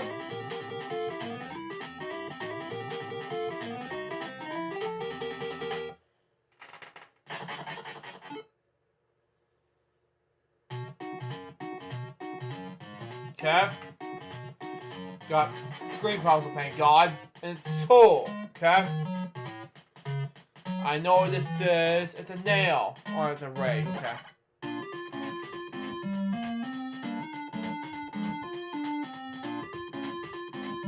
Got it.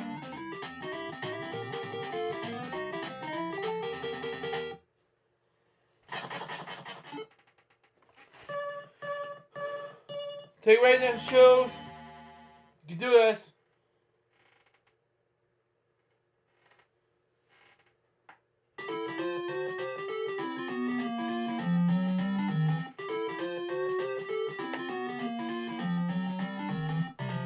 Taking the shoes. And then we got one more game to play for our Season X premiere of FwL X. And that will be... I think we haven't done Tetris in a while, so let's do Tetris, shall we? See what we got for us.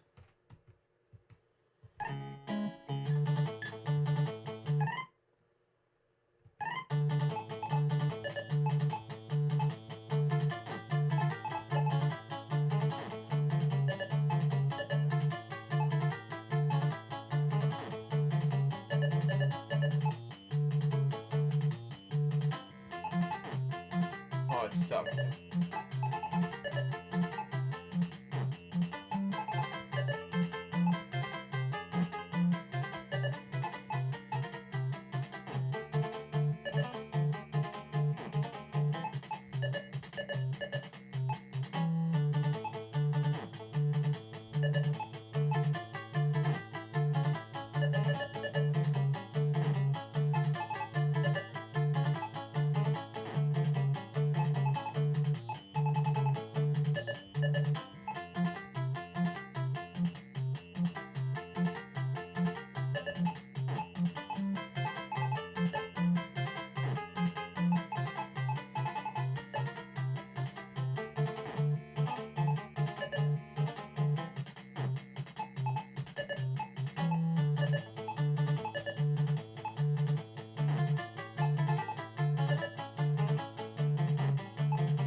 Whoa.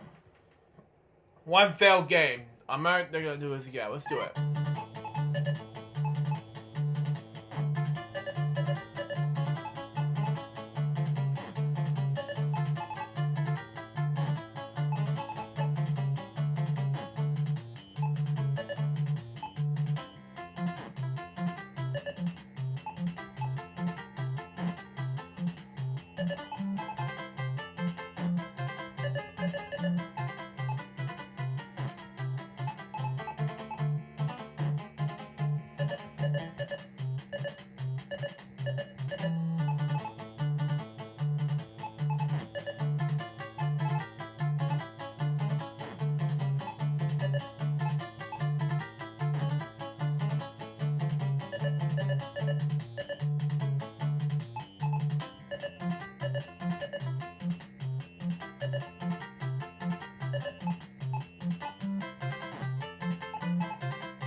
Wow. 19. That's not as nice of a name. Come on, next. Do one more game. If I fail, then I'll have to wrap up the show.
The longest game I've ever seen. Hang on.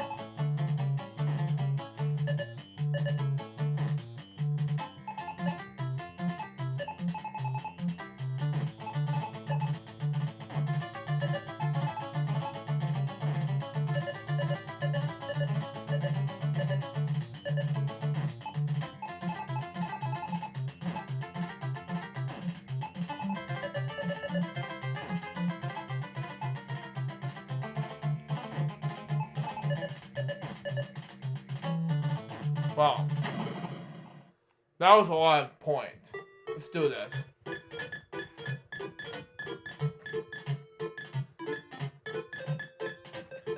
You know what? I'm gonna just do one more game since I won like a lot of points per se.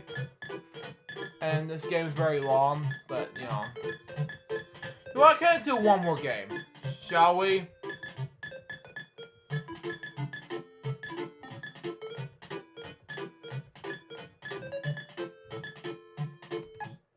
Okay, that's enough.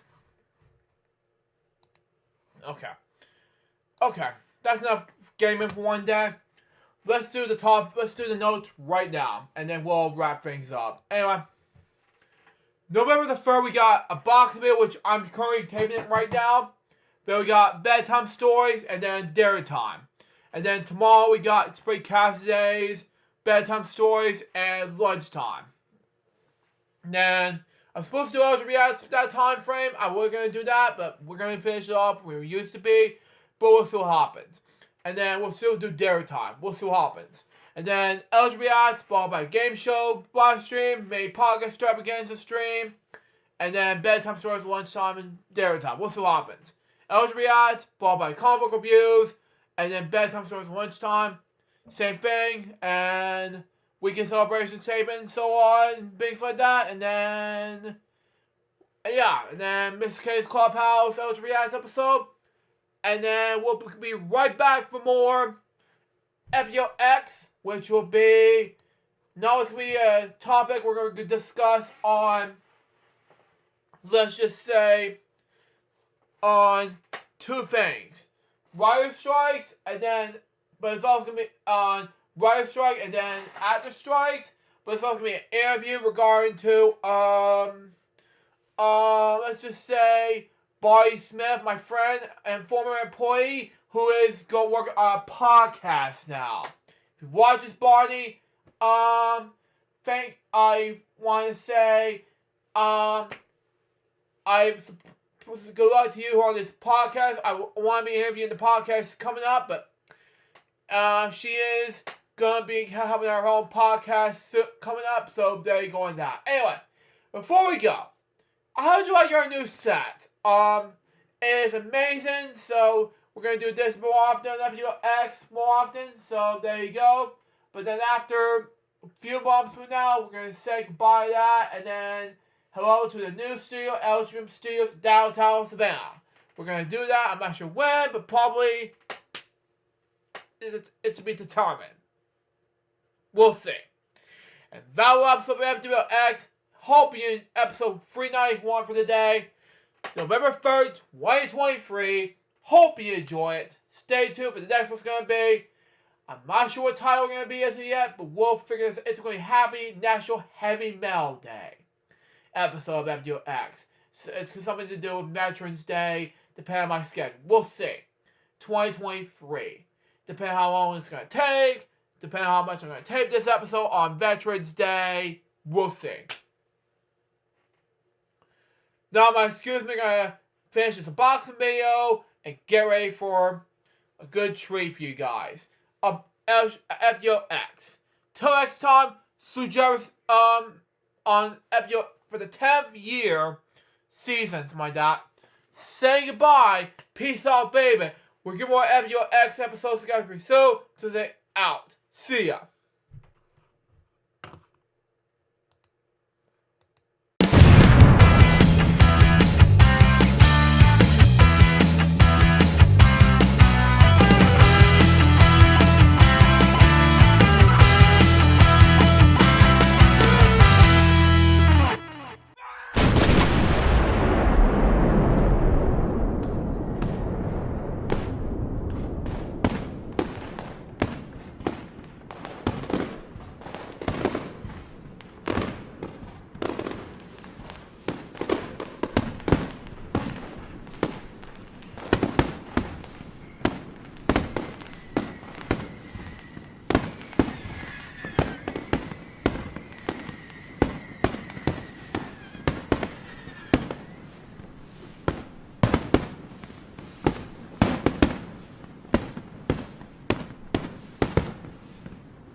From the very beginning, Luke Jeffers have decided to create a Friday show that is basically a spin-off series of Fridays with PewDiePie, but with a live stream twist. And since then, he focused heavily on tech topics, game segments, throwback segments, and more. However, there are some ups and downs towards this show for the past nearly 10 years now, and then a lot of laughters along the way. For nearly 10 years, FwL has been making you guys entertained, talking about somewhat about politics, and of course playing games. And now, for the 10th season of the row, it's time for FwLX. Today, Luke Jeffers and Betty Mooney will be going over some tech topics, playing video games, as usual, of course, a return of LJPC PM throwback content, somewhat I watch segments, and many more fun. And now, here's the host of FwLX, Luke Jeffers and Betty Mooney.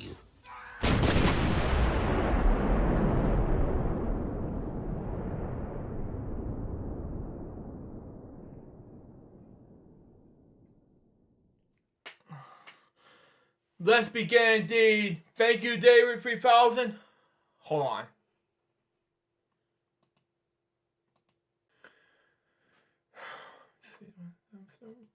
Okay, there we go. Thank you. Okay. Hello, people. This is Jerry speaking. Welcome to FwX episode number 392 and season 10, episode 2. We just have we got 2 dev topics today, and we got about 3 topics, along with a Web Watch Disney Plus topic, which we forgot to add during last week's episode, along with some game segments and some notes. Unfortunately, we're not going to do Josh's topics today because we're having some difficulties again with some OBS difficulties, but we're doing it until Fern knows what difficulties somehow with OBS. Until OBS gets fixed. But right now, let's get to the dev topic, shall we? So we got for us. His name is Johnny Ruffo, better known as John Patrick. Excuse me. Let me turn it down a little bit so I don't get copyright from YouTube. Okay? Okay. If you're wondering, these are called my Bluetooth headset, by the way. And they're brand new to me. I got them at Best Buy, by the way. Anyway, it goes by the name John Patrick Ruffo. Born March 8th, 1988 to November 10th, 2023, which is today, by the way. Was an Australian singer, songwriter, musician, dancer, actor, and television presenter. Notable to be a finalist in the third season of the X Factor Australia in 2011. He was the last contestant eliminated in the competition. Simply signed a record contract with Sony Music Australia. In 2012, Ruffo won the 12th season of Dancing with the Stars Australia. Wow. Okay. The debut single, On Top, released in June 2012, peaked at number 14 in the RAA, something like that, singles charts, and was certified platinum. Ruffo starred as Chris Ireton in Home and Away in 2013 to 2016. He was born on Bulgaria on sorry about that. Let me speak. Anyway, at a suburb of Perth, Western Australia, something like that. The parents, Jill and Boswell Ruffo, something like that. Ruffo's parents separated when he was 3 years old. He spent most of his youth living in a small home west unit with his mother. At the age of 12, Ruffo began pursuing his dream of music, following his footsteps in the desire of Michael Jackson. Ugh, why? Anyway, he also taught himself how to play the guitar and piano. And his first song was at the age of 14. Ruffo was educated at Baltimore Senior High School before entering the X Factor. Okay, makes sense? Whatever. He worked as a constructor and got into the business thanks to his father, who worked in the trade. Ruffo has also performed around Perth with a retro pop band, which I'm not a huge fan, by the way. Supernova. Wow. In 2011, the X Factor. Anyway, Ruffo successfully auditioned for the first season of the X Factor Australia 2011. Signing Jay Sean's Do You Remember? He eventually reached the live shows and was mentored by Guy Sebastian. On November 22nd, 2011, it was announced that Ruffo was the last contestant eliminated in the competition, while fellow contestant Reese Mashin is now the winner. Ruffo performed the following songs at the X Factor. Here are as follows. Okay? Let me show you the following. Okay? Auditions as follows. Do You Remember by John Sean. Okay? Through the boot camp. Boot camp as follows. With You by Chris Brown. And Edge Glory by Lady Gaga. Through the home visits. The home visits as follows. Burn Usher, which I'm not a huge fan of, by the way. Through the live shows. Now, live show number 1 as follows. Moves like, I'm not going to even say that word, so I start with the J. By Maroon 5 by Judge's Choice, Safe. Live show number 2, Down by Jane Sean, Party Anthems, which I'm a huge fan of, sorry. Safe. And live show number 3, Here Without You, Three Doors Down, Rock, which I'm bits and pieces huge fan of. But if you watch this, Taylor and remix, Three Doors Down for you. Anyway, Safe. Live show number 4, and I'm a huge fan of this, by the way. I do anything for love, but I won't do that. Meatloaf, the 90s, Bomb 2. Wow. How is this Bomb 2? Because I love this song. Jeez. And live show number 4, Bomb 2. Just the way you are. Bruno Mars, Free Choice, Safe. Wow, that's gonna make more sense than just I did anything more up, but I won't do that. John Ruffo did a great job with this Meatloaf song. Good job, but this is not the right song, just the way you are. Jesus. Anyway, live show number 5. What goes around comes around. Justin Timberlake. Wow. Number 1 hit. Save. Live show number 6. Lost Without You. Delta Gorham. Australia hits. Bomb 2. Yeez. Live number 6. Bomb 2. Billie G. Michael Jackson, which I'm not a huge fan of. Sorry. Bits and pieces, baby. Free choice. Save. Live show number 7. Without You. David Gardens featuring Usher. Dance. I'm not a huge fan of Dance, sorry, but that's just me. Save. Live show number 8. Sir Duke. Stevie Wonder. Legends. Save. Semifinals. So Sick by Neo. An emotional song, which I'm a huge fan of, by the way. And tonight, Hot Chili Ray. Oblivion song. Save. Now, the finalist falls. Do you remember Jay Sean? I know he did it before, but bits and pieces of it. Subdued by... It's an audition song, by the way. Subdued by Stevie Wonder, song for the series. And Swoop Push It, but with Salt and Pepper. By... It was original artist by Salt and Pepper, which I'm a huge fan of. Sorry.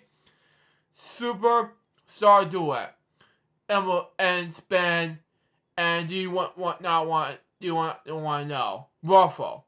Now, he was a winner single, and he was eliminated, unfortunately. So, that was all there.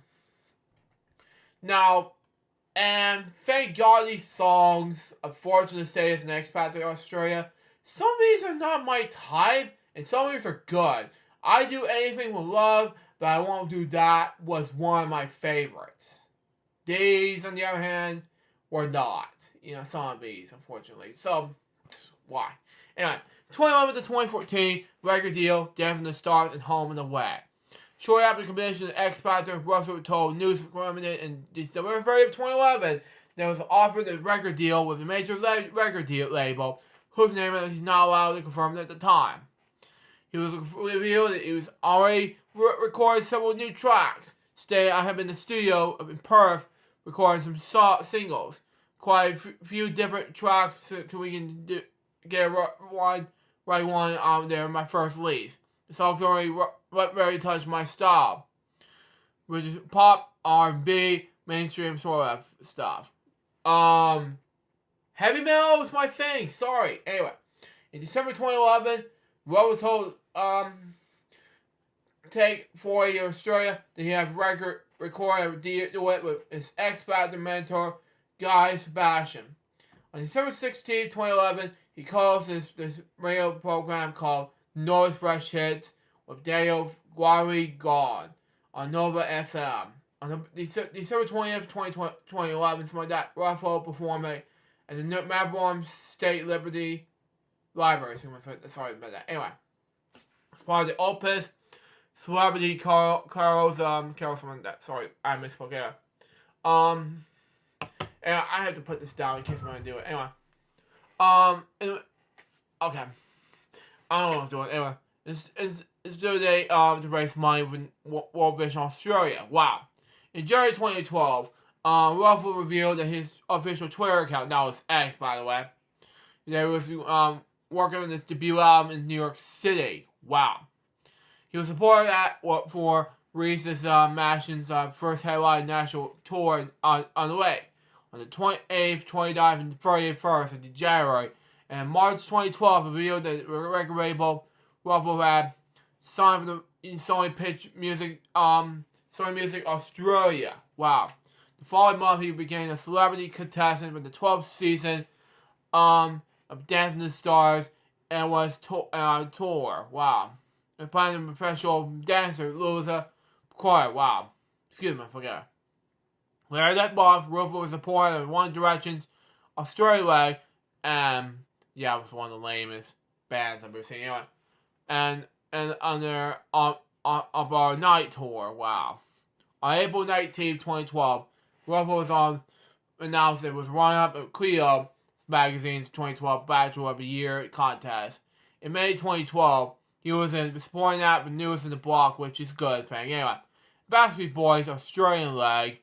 The New Kids in the Block SB. Well, I don't know what that stands for. Sorry.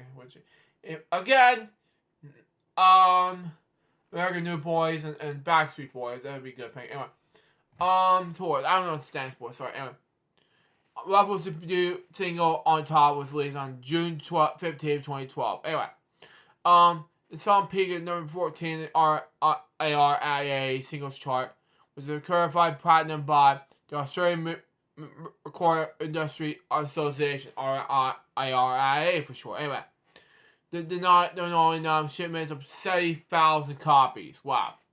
Ruffles was announced as the winner of the Dance of the Stars on June 17, 2012. Wow. Its winners for the show were donated to the youth of the Streets charity. On September 2012, Ruffles joined the live shows in the 4th season of The X Factor as a host of the digital live streaming show. Wow. The X Stream. Wow. The second single, Take It Home, was released on October 19th, 2012. It reached number 30 in the ARIA singles charts. In April 2013, Ruffles made his acting debut on the Australian television soap opera Home and Away as Chris Harrington. He was mainly contracted to appear in 16 episodes, and was mainly extended. Ruffles' first single, Untouchable, was released on July 12, 2013, debuting at number 39 in their ARIA singles charts. 2015-2016, independent artists should get that O and White Christmas. So yeah, White Christmas is good, but she got that O, why? Anyway, in May 2015, Ruffles released his 4th single, She Got That O, and was released independently but followed the charts. Good. In December 2015, Ruffles released a Christmas single, a cover of White Christmas. On April 27, 2016, Channel 7 announced through the Twitter account, now it's X by the way, which again, it's made me good enough that Ruffles has left home and away to pursue new challenges. Okay? Rose State had a love-night time in Summer Bay. There's a lot more coming for Chris and I. Hope fans will continue enjoying this time on screen. Rose's final episode on Home and Away was screened on September 22nd, 2016. On May 10th, 2016, it was announced that Ruffles will be featured in the Channel 9 miniseries House of Blood. Bond, excuse me, forget it. About former WA businessman, West Australia for short. Anyway, Howard Bond. They filmed on Perth and Sydney. Wow. House of Bond will air on April 24th and 25th, 2017. 2017 to 2023. Brain tumor, broken glass, and let's get lost. Good enough. Anyway, on August 10th, 2017, it was announced that Ruffles was undergone surgery to remove a brain tumor. Good. Well, bits and pieces good, but it's not that's going to be sad enough. Anyway, which was discovered after he went to the hospital after suffering a migraine. Ruffles Price posted post-surgery photos in his social media accounts after fans to keep him in their thoughts. Yeez. Anyway, a week later, Ruffles confirmed that he had a diagnosis of brain cancer and would be aggressive with the treatment as soon as possible. During a radio interview in May 2019, Ruffles told radio hosts Bissy and Whitbus, my dad, that he was currently clear of cancer. In June 2019, Ruffles released his first new single in 4 years, titled Broken Glass. Ruffles told Channel 7 this song is probably the most memorable songs I've ever written. It was very personal for me. It's loosely about my experience in the past 2 or 3 years, and about being down and out, and necessarily about cancer. Not necessarily about cancer, but about but about anything about like depression or losing a loved one. In 2020, Russell has a small recurring role in Neighbors. Okay, as prison guard Owen Campbell. Okay, in November 2020, Russell announced via Instagram that his brain cancer has returned. In June 2021, Russell confirmed his cancer was now stable. he released a single, Let's Get Lost, which Ruffalo told the morning show was inspired by wanting to pack up in the car and get lost. Yeez. How's this gonna scare us? Just get away from everything in the wall, no ramen malls, I don't know how to pronounce it, sorry. Medications, sobriety, the stress is all that. September 2022, Ruffalo said he would make it until Christmas. Ruffalo died until on November 10th, 2023. He was 35 years old. My last step topic has to do with Mike Schosser, something like that. He was an American journalist and blogger. At the time of this death, he was an executive producer of the Great War Project, a website examined and patented the World War I on the world. A century after it ended. Wow. Okay. Schosser was previously a dominant correspondent and the World Virgin correspondent in National Public Radio in the United States. Okay? We followed over 3,000 stories by the time of his retirement in 2013. Okay? Schosser was born in Pennsylvania on July 7, 1947. Excuse me, okay. Demoris Mel Schosser and Boris Gilbert Schosser, something like that. Anyway, he studied at Williams College in Williamstown, Massachusetts. After moving to New York in the late 60s, from 1969 to 1975, something like that, Schosser was a photographer and editor in the Libertarian News Service in New York, a supplier of reports, photos, and graphics, okay, in the underground press in the United States. In 1970 to 1976, Schosser traveled across Africa, okay, makes more sense anyway. Working as a freelance foreign affairs reporter. He reported a foreign trip in 1970, culminated in the 3-week visit to the limited zones in Gardens, Brazil, like that. A former Portuguese colony. Okay. Several years later, he spent 5 months reporting on Angela, something like that. At the time, Angela was a scene of the war involving 3 factions fighting for power in the post-colonial African territories. Between 1975 and 1980, Schosser was in the United Nations, something like that, correspondent for Brazilian News Service, where he covered the election of Robert Mugabe in 1980, Zimbabwe, something like that, I pronounce it anyway. Career with NBR. Schosser joined NBR in 1980, okay? As a freelance reporter, when he was responsible for covering business and the economy, something like that. He also worked with the editor for the weekend edition. First started in New York, he supported mobster John Gigai in 1989. It was created with the FCC decision that would relax the ban on the broadcast of expresses. Haven't announced it, sorry. As a Virgin correspondent, he reported the Tehran, Islamabad, Bahrain, Moscow, and Israel, the West Bank, something like that. September 1989, he was sent to London, where he was a senior editor in the London Bureau. He traveled to Germany monthly to report on their relations, something like that. It was listed to follow the Berlin Wall. In early 1991, he traveled back to Siberia to report the first Gulf War, something like that. In late 1991, he was sent to Moscow as NPR bureau chief, where he reported the collapse of the Soviet Union and Soviet rise of the independent post-Soviet states, and covered the United States operation in Iraq. Importantly, armed covers in Georgia and other former republics of Soviet Union. While staying in Israel, he reported the second, I can't pronounce it, sorry. The Israel withdrawal caused a strip in 2005 and 2006 Libyan War. He was one of the few American reporters to spend extended time in Iraq after 2004. Very produced the 2007 series The Passions of Ali, where he explored social faith and politics. 2 years later, he reported the 2009 elections and subsequent protests.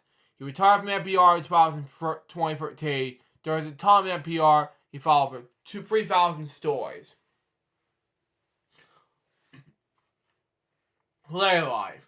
After retiring, Sasha began producing and writing on a freelance basis, and at his time of his death, he was executive producer of the Great War Project, a website examining and part of World War I of the world a century after it ended.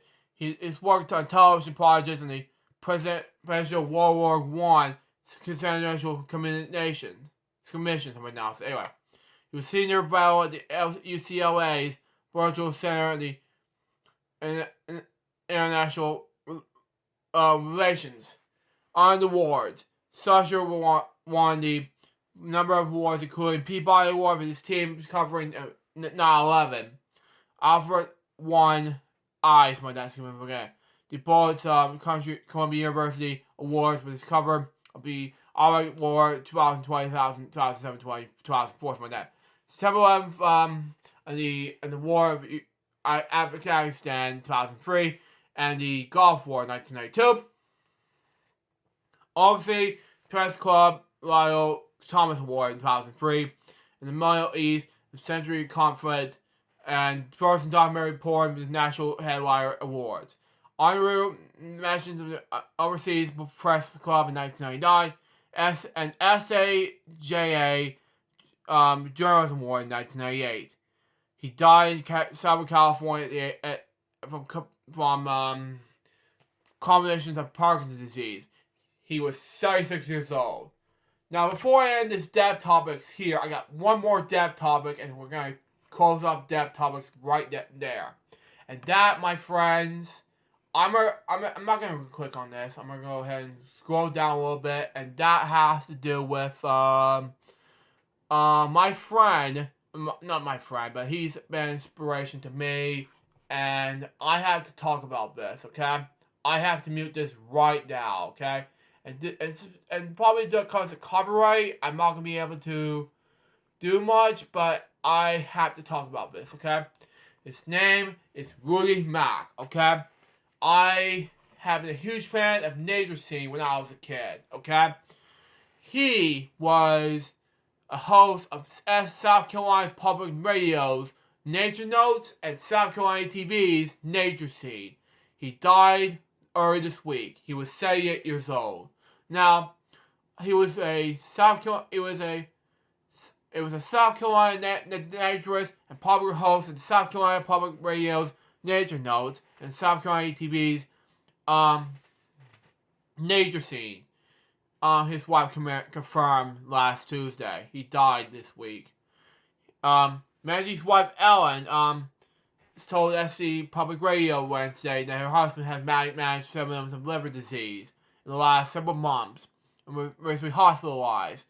Ellen Maggie said her husband died surrounded by the whole family. Funeral arrangements have not yet been finalized. The thing is that Ruby Mack was so present that he knew so much about many different elements of South Carolina's environment, said Sammy FwL, the state newspaper all time visual reporter. He couldn't tell you how about the smallest plants, the largest animals.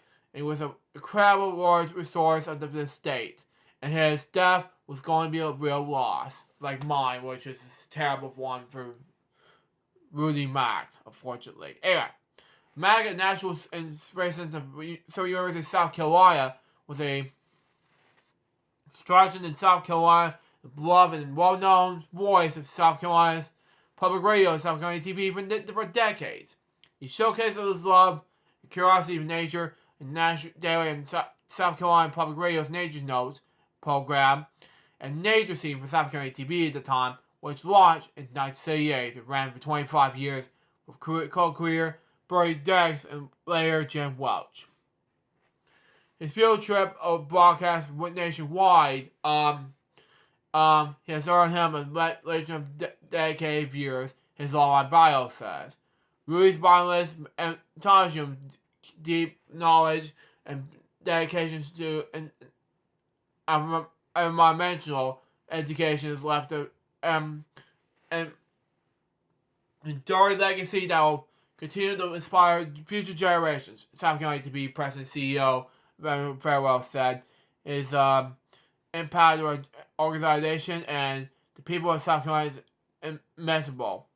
On X, but now formerly Twitter, dozens of South Carolinians wrote tributes to Mac, which I am been in traveled to South Carolina at the time. But anyway, his talk about the horrors was a highlight of a season for me. Posted Zach D. James.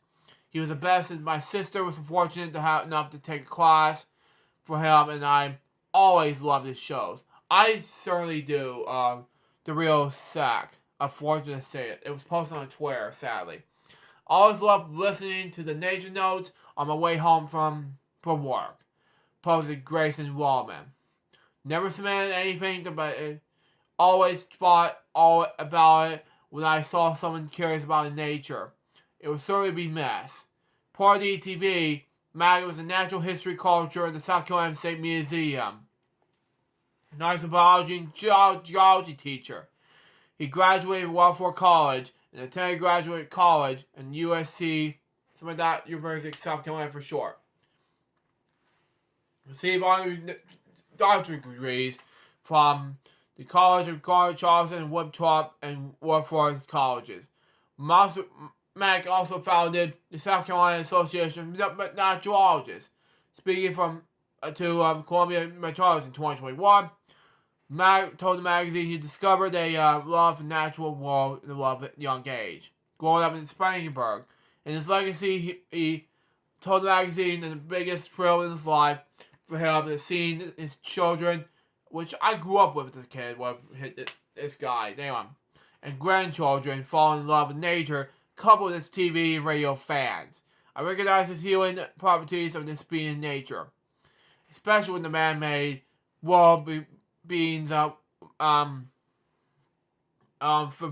being feeling overwhelmed.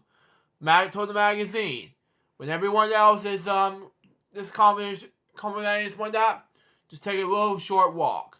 I've been done this all my life, and that's what I did on television programs for all the about 25 years. A national series that visited all 50 states, as well as Canada, Costa Rica, Russia, and Ukraine. Most of these, at the time, Russia and Ukraine are in the war fights at the time. But anyway, and all that just walks in the woods. And just that is good. But you know the names of things and the relationships between them. And it helps you realize you're part of something bigger than yourself. I'm going to miss him. I have no idea. He's been part of my childhood growing up, but he is sorely missing my own childhood. Now, we're going to have a moment of silence reflection in regards to Johnny Ruffo, Mike Susher, and Rudy Mack right now.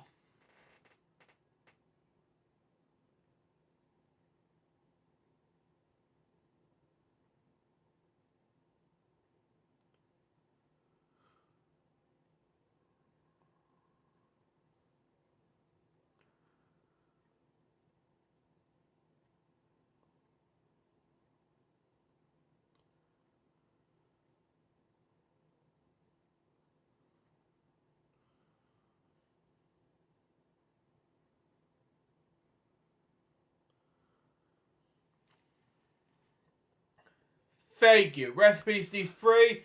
Now let's move on to, let's just say, two more topics to read. And I'm going to go ahead and get Remix on the line with his own topics.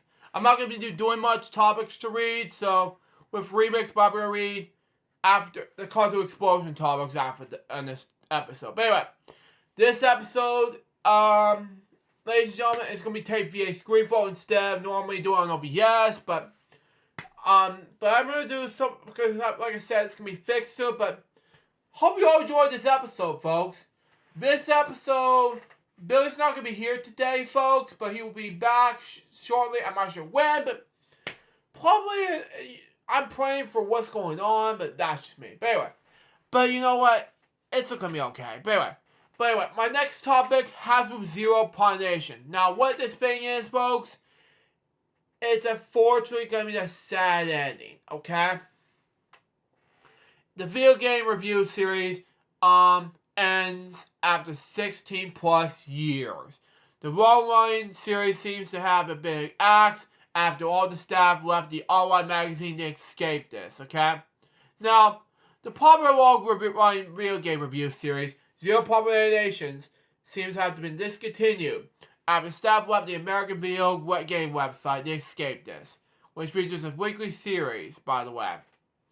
Zero Population, which began in 2007, the year out from such club was formed. Anyway, has not more than 8,800 episodes. Wow. Developed a cult following, okay?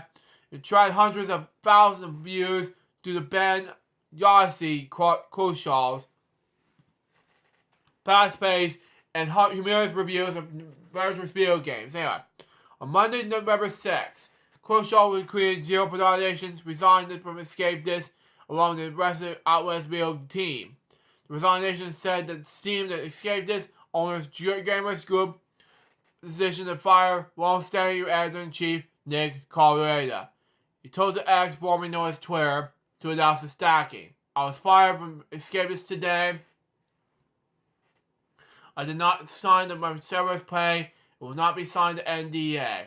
I'm still be proud of everything my team has achieved over the last 4 years. Committing to be built together, figure out the next steps from now and moving forward. Now, when Remix told me about this, I was afraid that it's going to continue or not, but it's going to be sad. Anyway, moving on. I was let go after not achieving goals, but they're not properly set for us. Lack of understanding of our audience. It's the team that built the audience, Cora said, in the thread on social media and the platform. I watched many colleagues let go for the same reasons, and today was my day. Elsewhere, however, he handed it here and the teams had new plans. He wrote in the Escapist Discord server, tomorrow you will know more about what our plans in the future. Along with a live stream on Wednesday, which is 2 days ago, 11 a.m. Central Time, which is probably around, or like 2 days ago. Anyway, 5 p.m. BTST. I don't know that BST stands for, unfortunately, but that's probably a nighttime standard. So yeah. Well, it's about 10 a.m. Well, no. Basically what it is, folks, it's basically, I don't know what it is, sorry. Our plan is to go independent, and we will share more plans later this week. Sadly, it was not gonna, it's sad to see that go. Koshop is a British Australian video game journalist and humorist, also announced the resignation on X, sadly. Now, he pointed out that they have the right to zero predation and promises fans, whatever happens, you'll hear my voice again soon. Now, he said this on X. Today, I fortunately resigned from the Escapists and Gamers, and I don't have the right to zero predation, but whatever happens, you'll hear my voice again soon. And now, in the new place, join the Discord server for updates in the coming days. Now, unfortunately to say this, I don't need to do that, but because I know Smosh on X, Twitter, excuse me, Discord, because I will talk more about how they own Smosh in the next episode of Epidural X, but that's just my advice. Anyway, fans of the series told the social media to express their feelings about its demise. Steve on X said this: "You were the only part of the site I care about. This is devastating." Said by Steve on Steve1219. And then Jeff Richmond said this: "I don't even know what else to stay do. 8:14 p.m. November 6, 2023. And then Chris Nomia said this: "Wait, the Escapist has other stuff." That's part of the news report. Now let's move on to the next two more heavy metal news report, and that's part of our making up to celebrate National Heavy Metal Day. But it's also the day we're going to celebrate Veterans Day. We're going to get to that next week.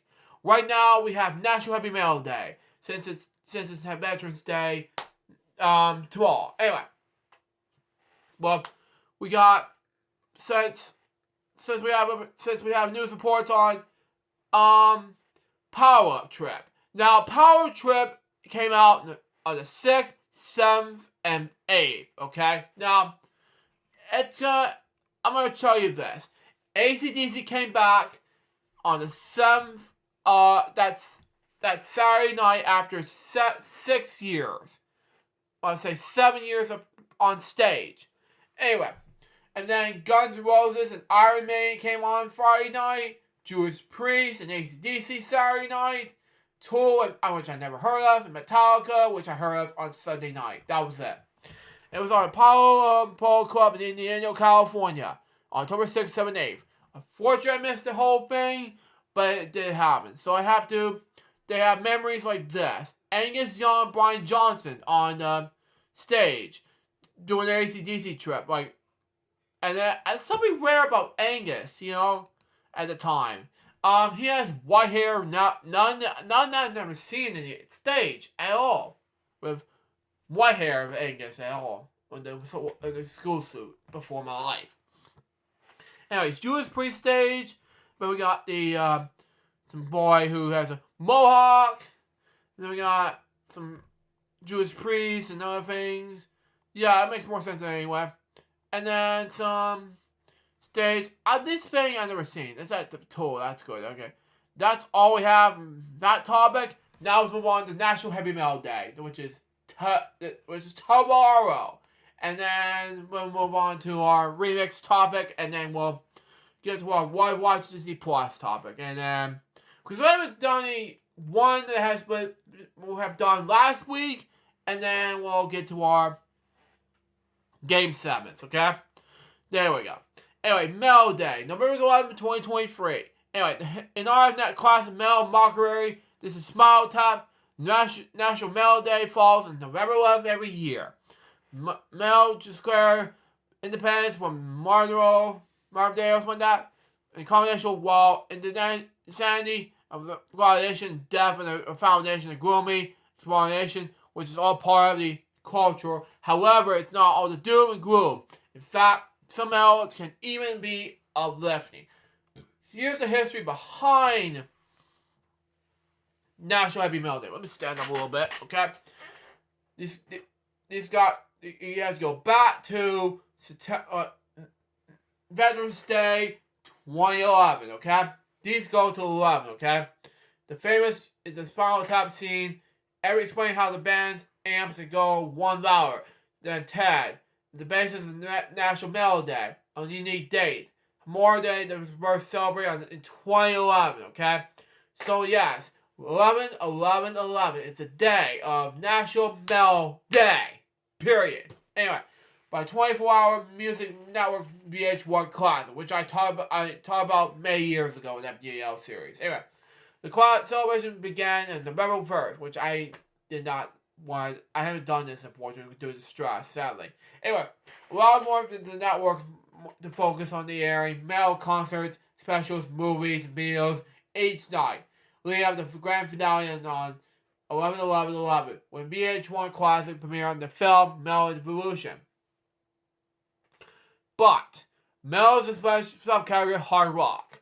It's one of the most controversial and complex genres of music. It's not made from those lights apart and modest. It's made to enjoy and essence through this music. I don't pronounce this word, sorry, and lifestyle. Anyway, the genre originated from this original working class eras, women in the UK, especially Northern Ireland, England, which, by the way, Black Sabbath came out in 1967. If you go back to Sabbath, Ozzy Osbourne. If you go back to 1970, okay, they sing, something like that. They sing Iron Man. That's just me. And things like that. Anyway, with a number of fantastic properties, progress as is metal and steel. Early metal bands were referring to the sound of these batteries as a direct influence on their style. Jewish priest Greg Tempton has remarked as how the steel metal was actually within audible distance. But metal comes in more than just batteries, which by the way makes more sense. Anyway, there's one British blues rock influence, which heavy impact like acts like the Rolling Stones, Animals, and the Knicks. Okay. There's also influence from guitar legends Jimi Hendrix, the late Jimi Hendrix, that is, and Eric Clapton. Metal begins owing the title of the genre in the 1960s, early 70s with Black Sabbath, Led Zeppelin, and Deep Purple, sharing ownership in the first metal bands.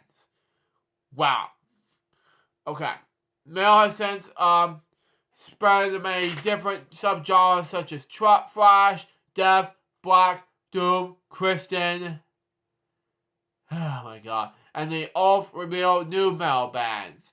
Some of the biggest names in the music are metalheads, like Metallica, which I'm a huge fan of, Anthrax, Megadeth, Motorhead, and Pantera. Wow. So if you probably ask that question, who would win the fight? Lemmy or God? I think Lemmy would be one of them. Anyway.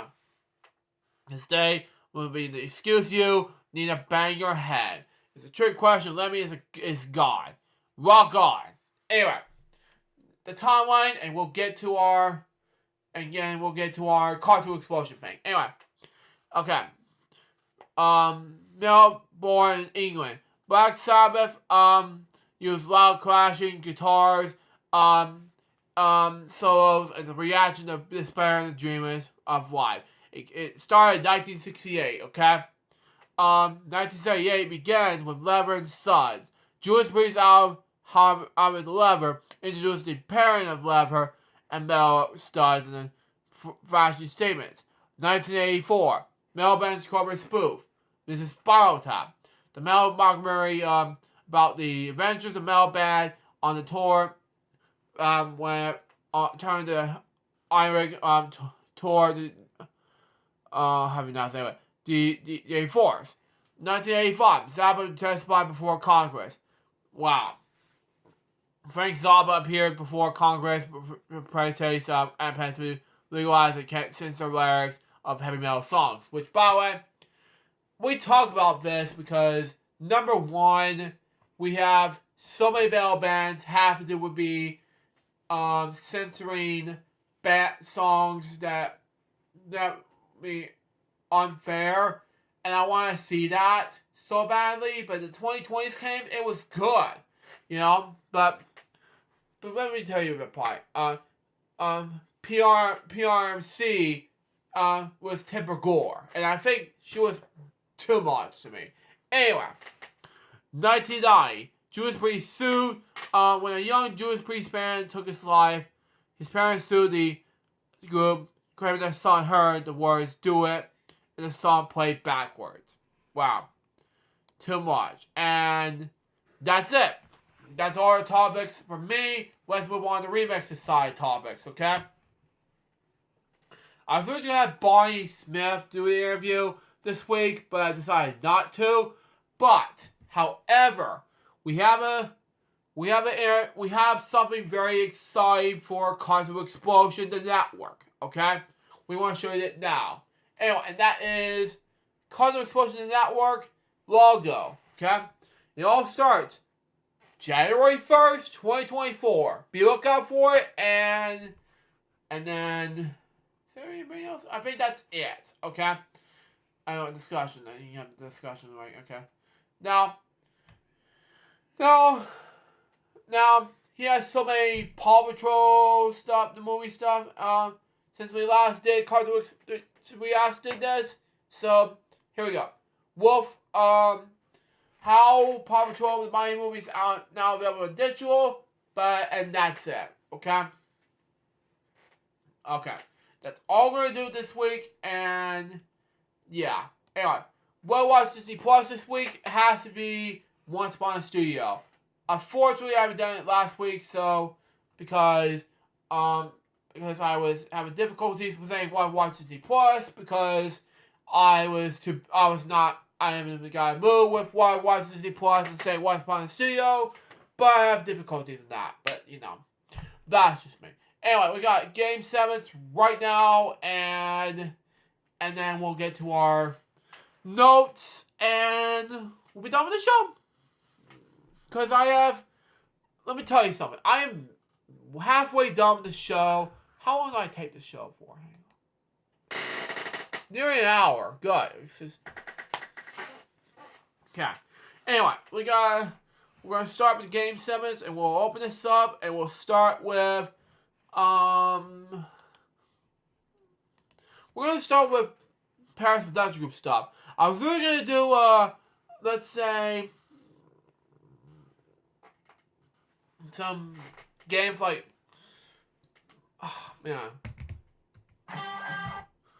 some other games besides this on OBS stuff, but we're gonna have to do it next week. Here we go. Open the card, that is ooh, lower to free, $2,000 higher to 10. Change the card, that will be $4,000 higher. Oh man, busted on that one. $2,000 higher. Okay, change the card, that will be lower. It's not bad. Lower. It's 9. We're going to turn it up a little bit so we don't hear this game. Anyway. Change the card, that will be 6. Higher. It's not bad. $6,000.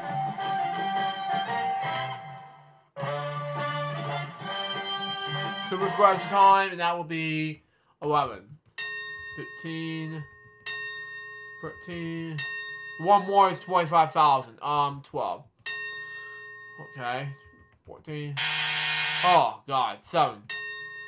One more is $50,000. 6. Oh God, really? 9. Okay, 25,000. Review it, and that will be 3, 4, and excuse me. 8. Not bad. I just want to do this anyway. Let's do like danger cover right now. I was originally gonna do Ultimate Fullback. Oh well. We'll do it next week.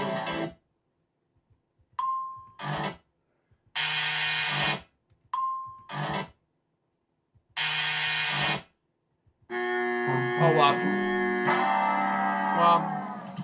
Well, we'll do home stretch right now. 1. Wow. 1. 7. Wow. 10. It's not gonna be easy. 2. One more is $100,000. 3. Not bad. Okay. 8. 9. One more is $25,000. 4. Okay. 5. One more, it could be shaky number. 6. Yeah! Yeah! Oh boy! Review it, and it's 11 and 12 are not bad. Okay, let's do even more fun with Bar's Banana Challenge. Let's do it.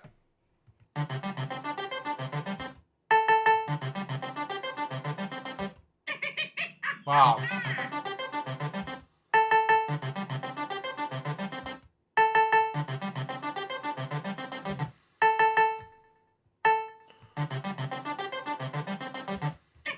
Wow. Oh, I forgot to do this.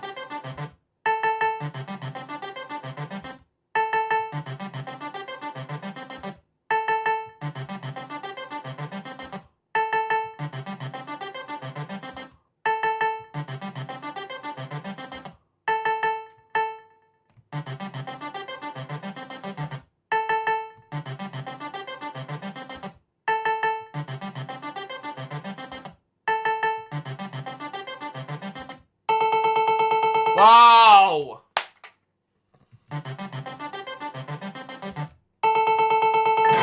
Oh! That's not a prize for me, but I don't need a $5,000 grand prize, so I'm good. Man. Well, at least I'm safe from now. Let's do, man. You know what? Let's do, OBMU. Let's do 2 more games, and we'll call it quits for the day, and let's do, like, and actually, you know what? Let's do Ultimate Fallback after this one is over. Let's do that, you know?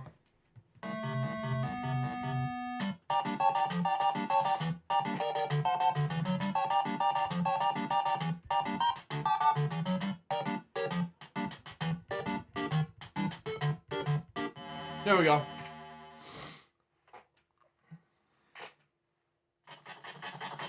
Categories, math. Oh, this is hard. Scissors. Scissors. That's not a number or anything. That's just math. That's not even a problem. Stupid math problem. I want a Sharpie. Yeah. That's not math. That's just wrong. Anyway. Oh, that's Burr. Sesame Street is budgeted today by the number 9. Got it.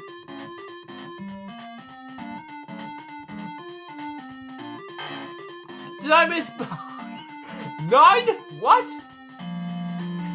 Got it. Burr. 9. Next.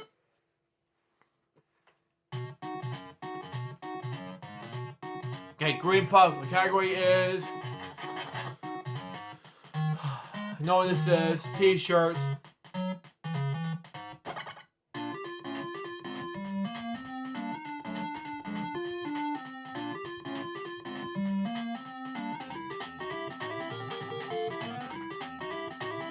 There we go. Got it.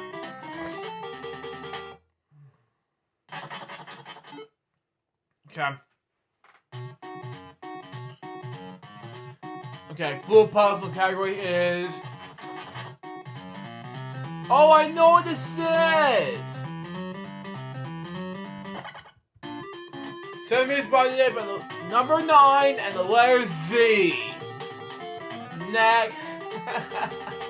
Speaking of which, Sesame Street's birthday is today. Happy 54th birthday. Next. Pink puzzle category is...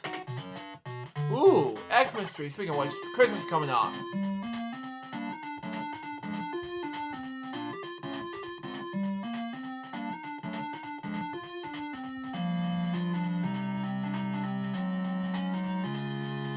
Got it.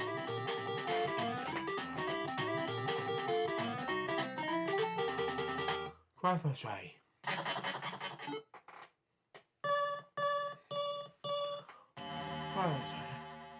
Next, I want... Well, yellow puzzle category is... Ooh! Man-made, okay. What? Okay, chimney. Oh, what? It's not a chimney? Okay. Whatever. Start with an A.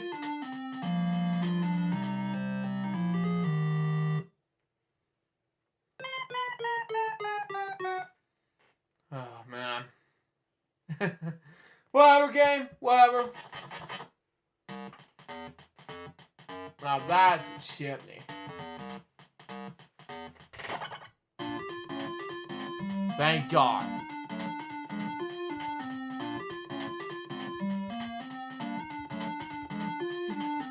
Got it. Thank you.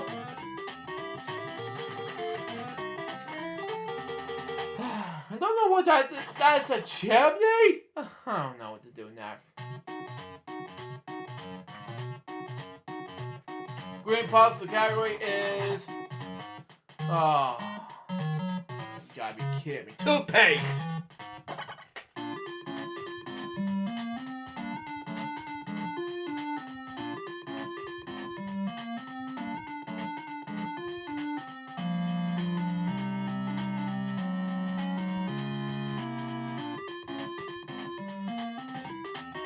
Got it. 9 seconds flat. Next. Got it. 2 more puzzles left, and we're going to be all set with the 2, and we'll do cake and food. Okay. Sausage.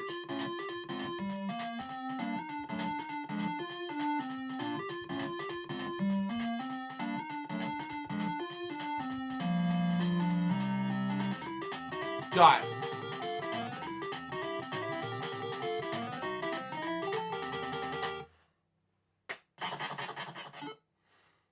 Okay.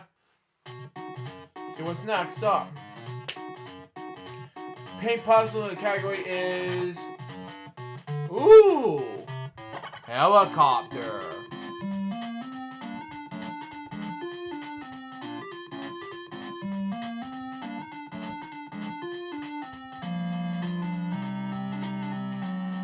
Got it.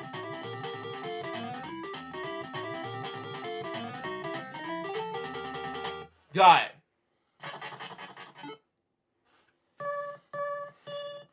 Now this one's going to be very hard. Okay?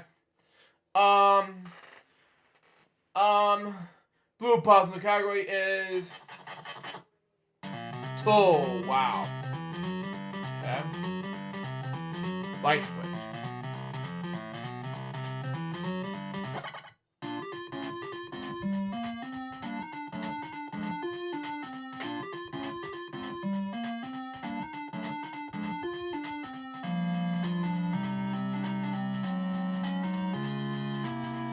Got it. That was easy. Speaking of which. That was easy. Exactly. Yeah, I should have put that early in the episode that I do X. Anyway. Green puzzle category is, it had to be science, you know. Office. Wow. Oh, man. I know what this is. I know what this is. It's an ink.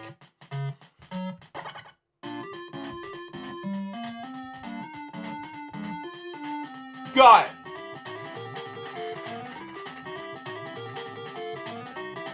I was too fast for that time frame. Anyway.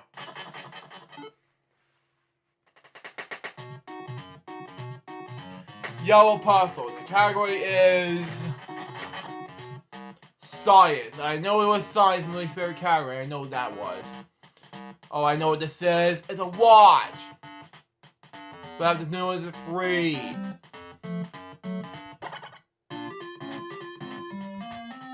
It's like an Apple Watch, okay? Even though this doesn't exist in the 80s. Next. Got it. You gave me some easy puzzles except for the one puzzle of that game. Next. Okay. What's we call it? Fingers crossed, come on! What's we call it? Yes!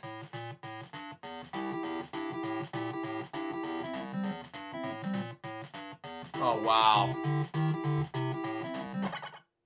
The elevators? Elevators, why not? No, I didn't know what it was. Sorry.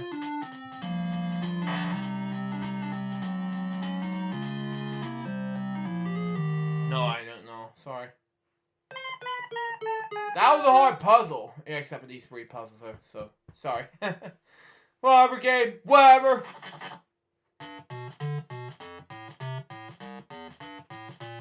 Try it again, Mr. No. I know this is bow and arrow.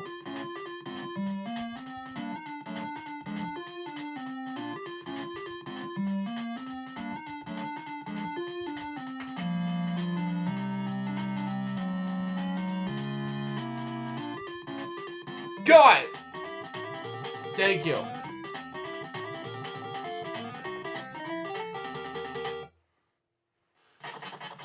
Okay, 5 and 30 points. Tell you what, that shoes. You know you can do this.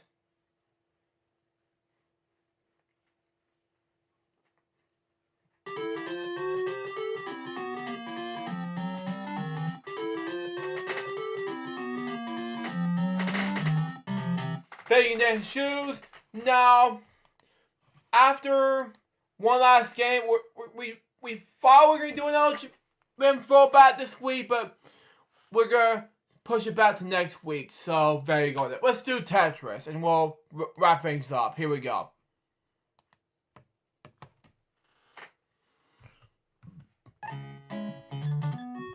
No, I don't want to do that. No! Come on.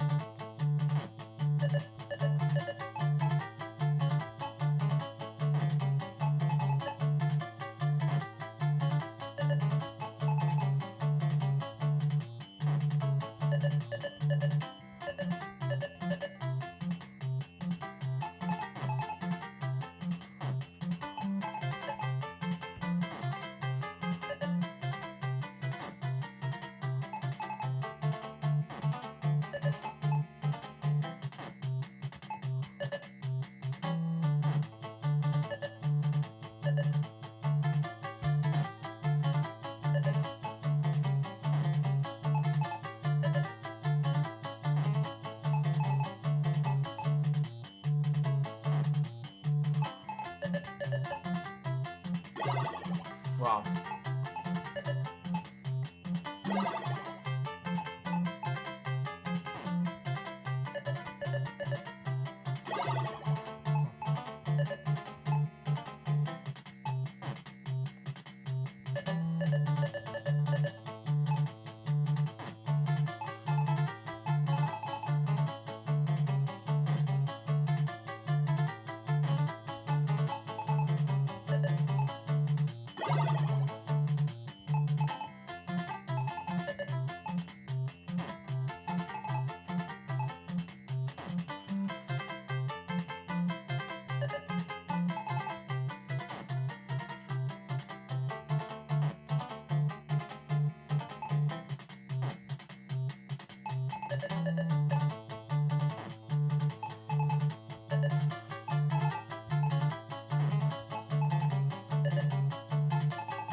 Oh.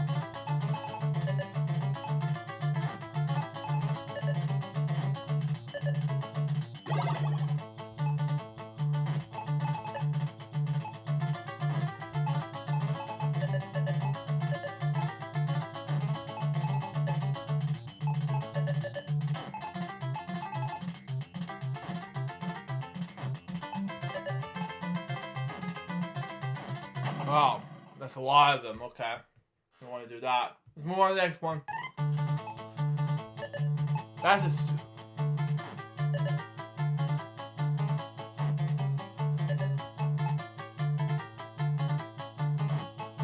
Oh, wow.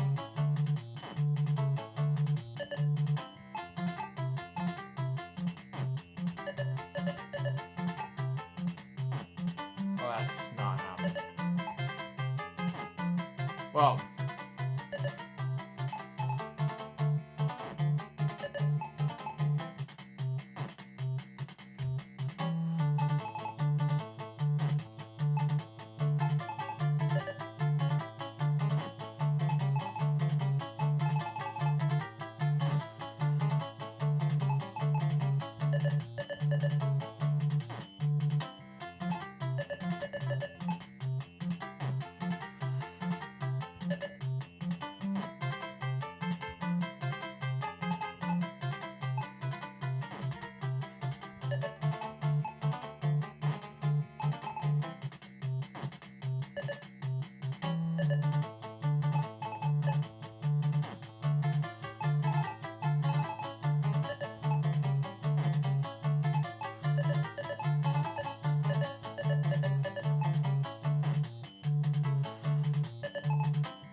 Well, that's not gonna make any sense. Let's move on to the next game.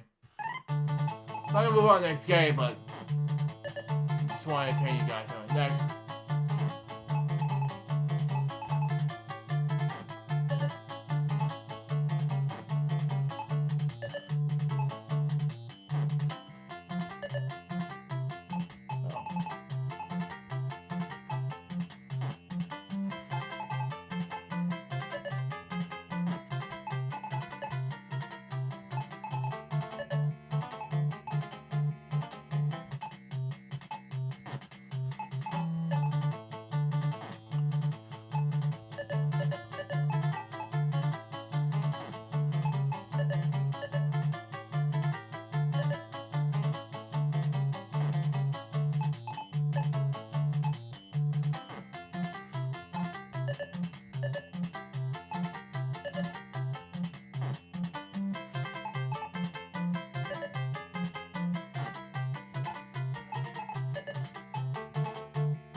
Gotta make it good. Well.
Wow.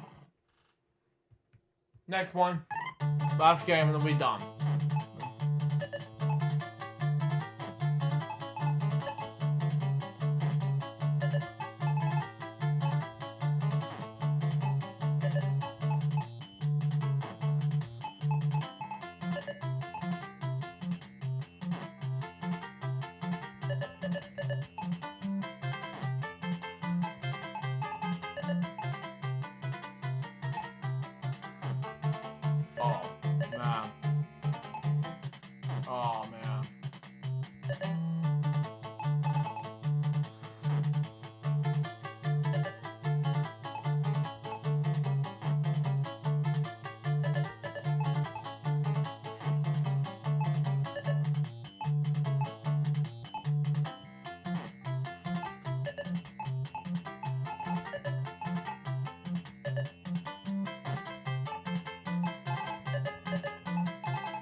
Wow, one more.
Wow, 609. Looks like I don't even care anymore. It's the longest game in FwX history. Might do it one more time, but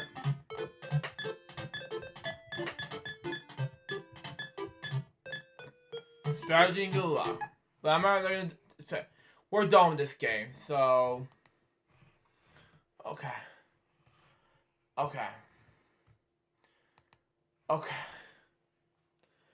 Okay, so there won't be an Elgin fallback this week, but we'll do it next week, so yeah. Anyway, let's do a note to wrap up the show right now.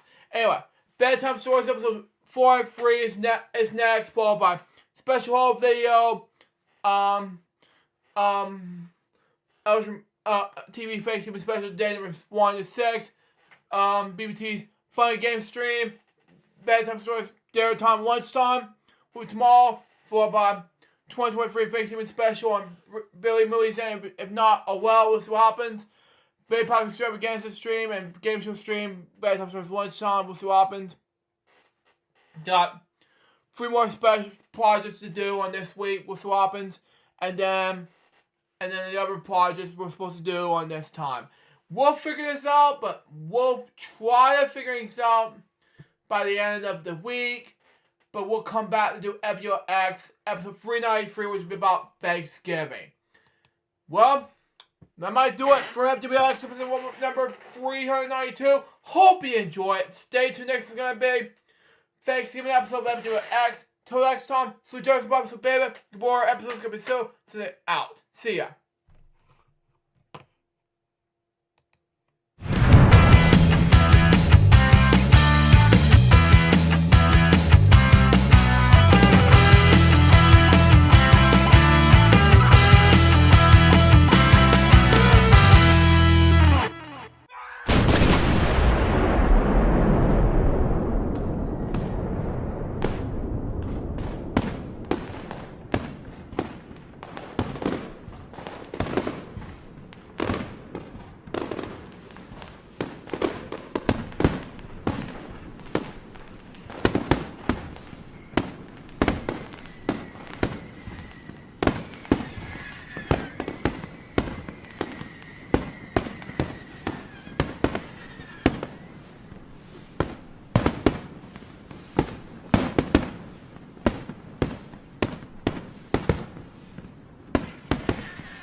From the very beginning, Luke Jeffers have decided to create a Friday show that is basically a spin-off series of Fridays with PewDiePie, but with a live stream twist. And since then, he focused heavily on tech topics, game segments, throwback segments, and more. However, there are some ups and downs towards this show for the past nearly 10 years now, and then a lot of afters along the way.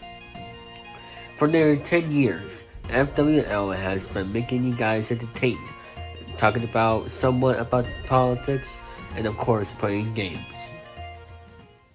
And now, for the 10th season of the row, it's time for FwLX. Today, Luke Jeffers and Betty Mooney will be going over some tech topics, playing video games, as usual of course, a return of LJPC BM throwback content, somewhat I watch segments, and many more fun. And now, here's the host of FwLX, Luke Jeffers and Betty Mooney.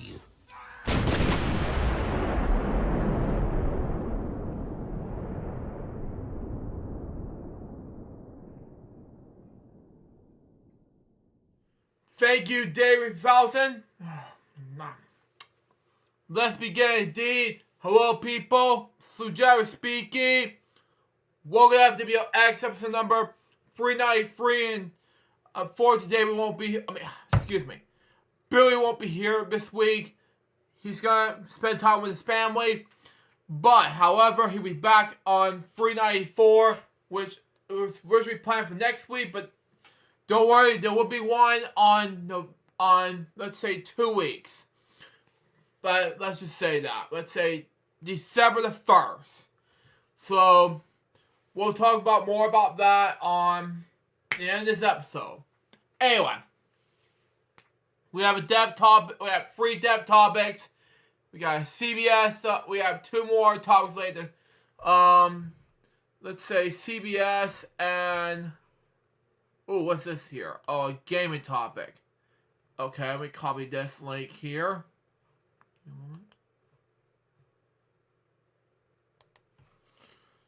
And then we'll discuss eligible fullback right now, and then we'll not be able to watch on Disney Plus this week, but there will be one in 2 weeks. Oh, this is just a Discord thing. Okay. Anyway, today's dev topic has to do with Charlie D'Amangi. Anyway, I can't read. Sorry, I'll be right back. Back, folks. Sorry about that. I just had to pause it right there because I have difficulties with I couldn't see a thing. But we gotta get a drink real quick, and we'll get to our dev topics.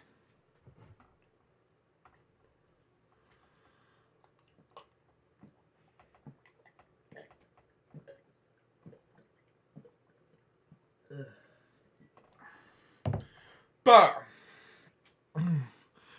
anyway, now where was I? Oh yes, his name is Charlie Dominici. I pronounce his last name. Anyway, okay, he was an American singer, best known as the second vocalist of the progressive metal band Dream Theater, having replaced Chris Collins, when the band was actually called Majesty. Excuse me. Anyway, and later being replaced by James Labrie. Excuse me, I don't know what's going on. Anyway, he fronted his own self-band, progressive metal band, at least 3 albums. Wow, okay. He was born in Brooklyn, New York, on June 16th, 1951. Did it say? Okay.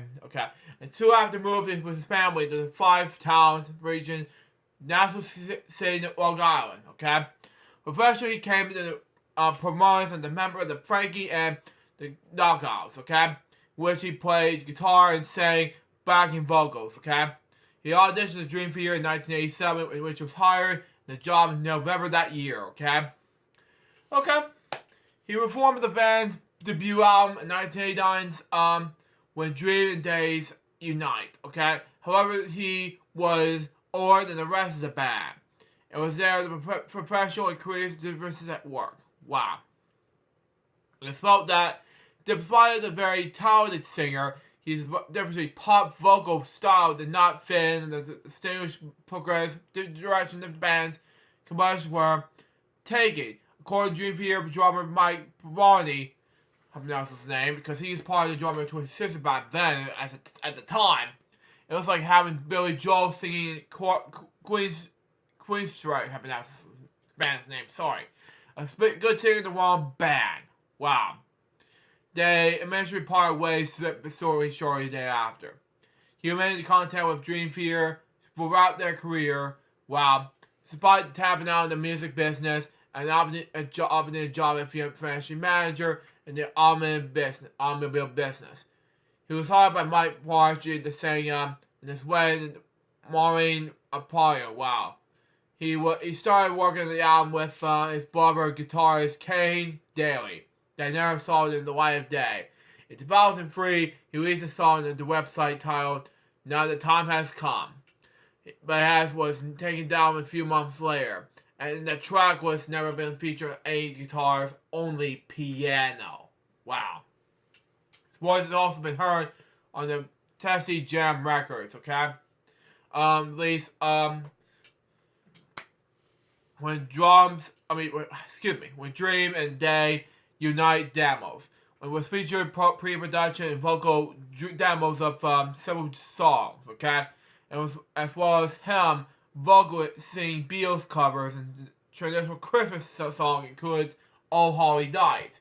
On March 6, 2004, he joined his former bandmates on stage in Los Angeles for the first time in 15 years. The special performance celebrating the 15th anniversary of the band's first album, singing on on To Live Forever, a non-album track, which was the same time period. On the Metropolis, along with Bree and former Vicky Boreas, Derek Shred. The performance was later released, and when Dream and Day were reunite, the DVD release version, something like that. Excuse me. Which also featured footage of the band's 1989 tour with him. Okay, Democracy, I pronounced it. Anyway, despite having not actually sung since leaving the Dream Theater in 1989, something like that. This performance gave the edge to making music again in 2005. Okay, he released a solo album entitled "All Free a Trilogy Part 1. Okay, the first album is the free album Concept Piece. The second song in the trilogy of release in February 2007, same month and year the company was born. And the final part was released in April 2008. He opened for Dream Theater and the free shows in the Chaos and Mount Mon tour in June 2007. He died in November 2023, which is today. He was 32 years old. Now, my next step topic has to do with Kevin Turan. Okay? He was an American film and television producer. His film credits include the X-Film series from 2022 to the present.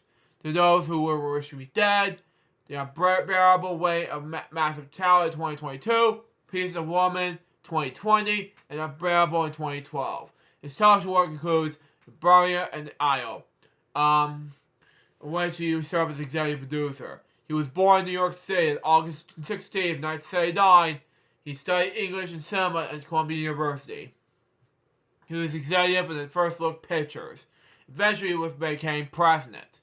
In the 2010s, he worked as a Vanity Media and Treehouse Films. In 2012, he developed and produced Nicholas Karashi's acclaimed fantasy thriller and Barrage, I pronounce it, sorry, which is nominated for a Golden Globe Award for Best Actor for The Star.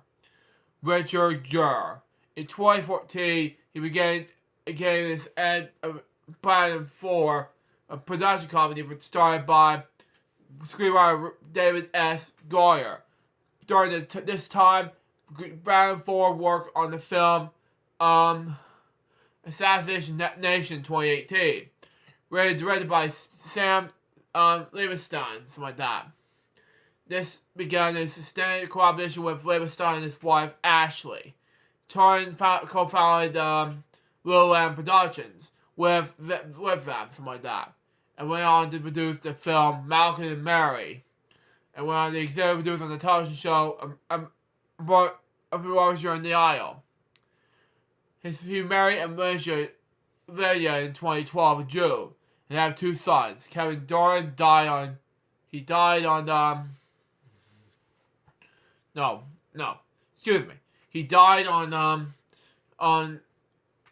last Sunday. He was 44 years old following a medical emergency behind the wheel. And my last step topic is Wycliffe Bailey. He was a American contemporary visual artist known for mixed media, paint, sculpture works, and explore African American history. He was based in Atlanta, Georgia. Wow, okay. He was born in New Jersey on November 25th, 1968. At the age of 4, he moved to Atlanta, Georgia. His interest in art was gravitated by childhood visits to museum art and drawing classes. He later took the Atlanta College of Art. He studied Atlanta's history of civil rights and the Civil War as artistic inspirations. Bailey received a Bachelor's of Fine Art in 1991 from Atlanta College of Art. From 2001 to 2006, he taught at Lambert Dodd School of Art at the University of Georgia. Okay? Excuse me. Now, his work began with this. Okay. He was trained as a sculptor but the experience with paint and mixed media. He worked within the coverage of painting and sculpture. He also named items such as vintage photographs of his family, vinyl records, piano keys, and bottle caps.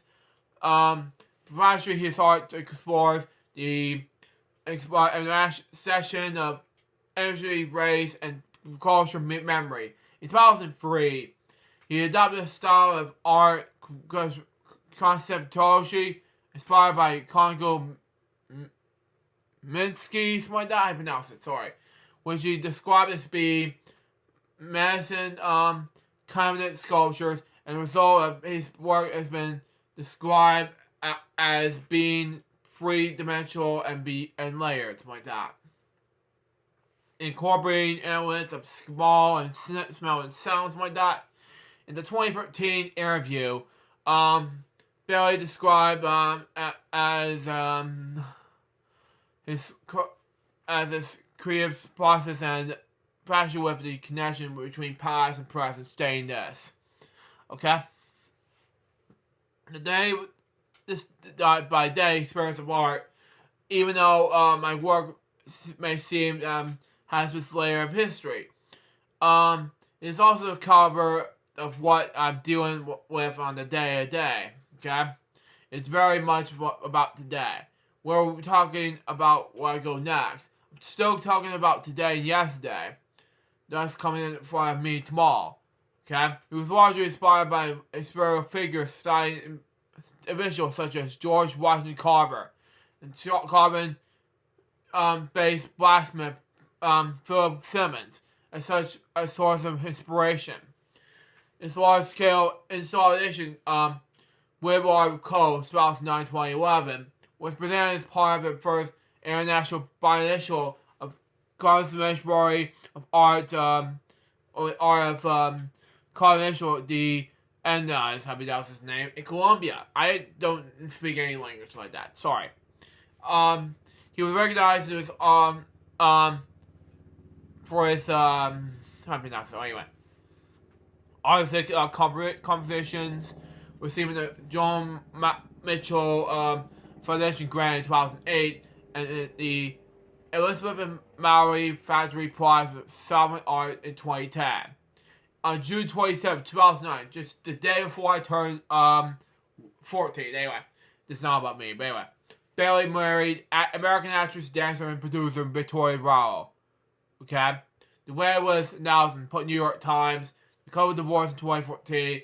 Bailey later married Lisa Campbell Parks, daughter of photographer Gordon Parks. Bailey had 2 children, a son and a daughter. He died on last Wednesday in Atlanta, Georgia, after battling brain cancer. He was 54 years old. Now we're going to do the moment of silence pledge regarding these 3 death topics right now.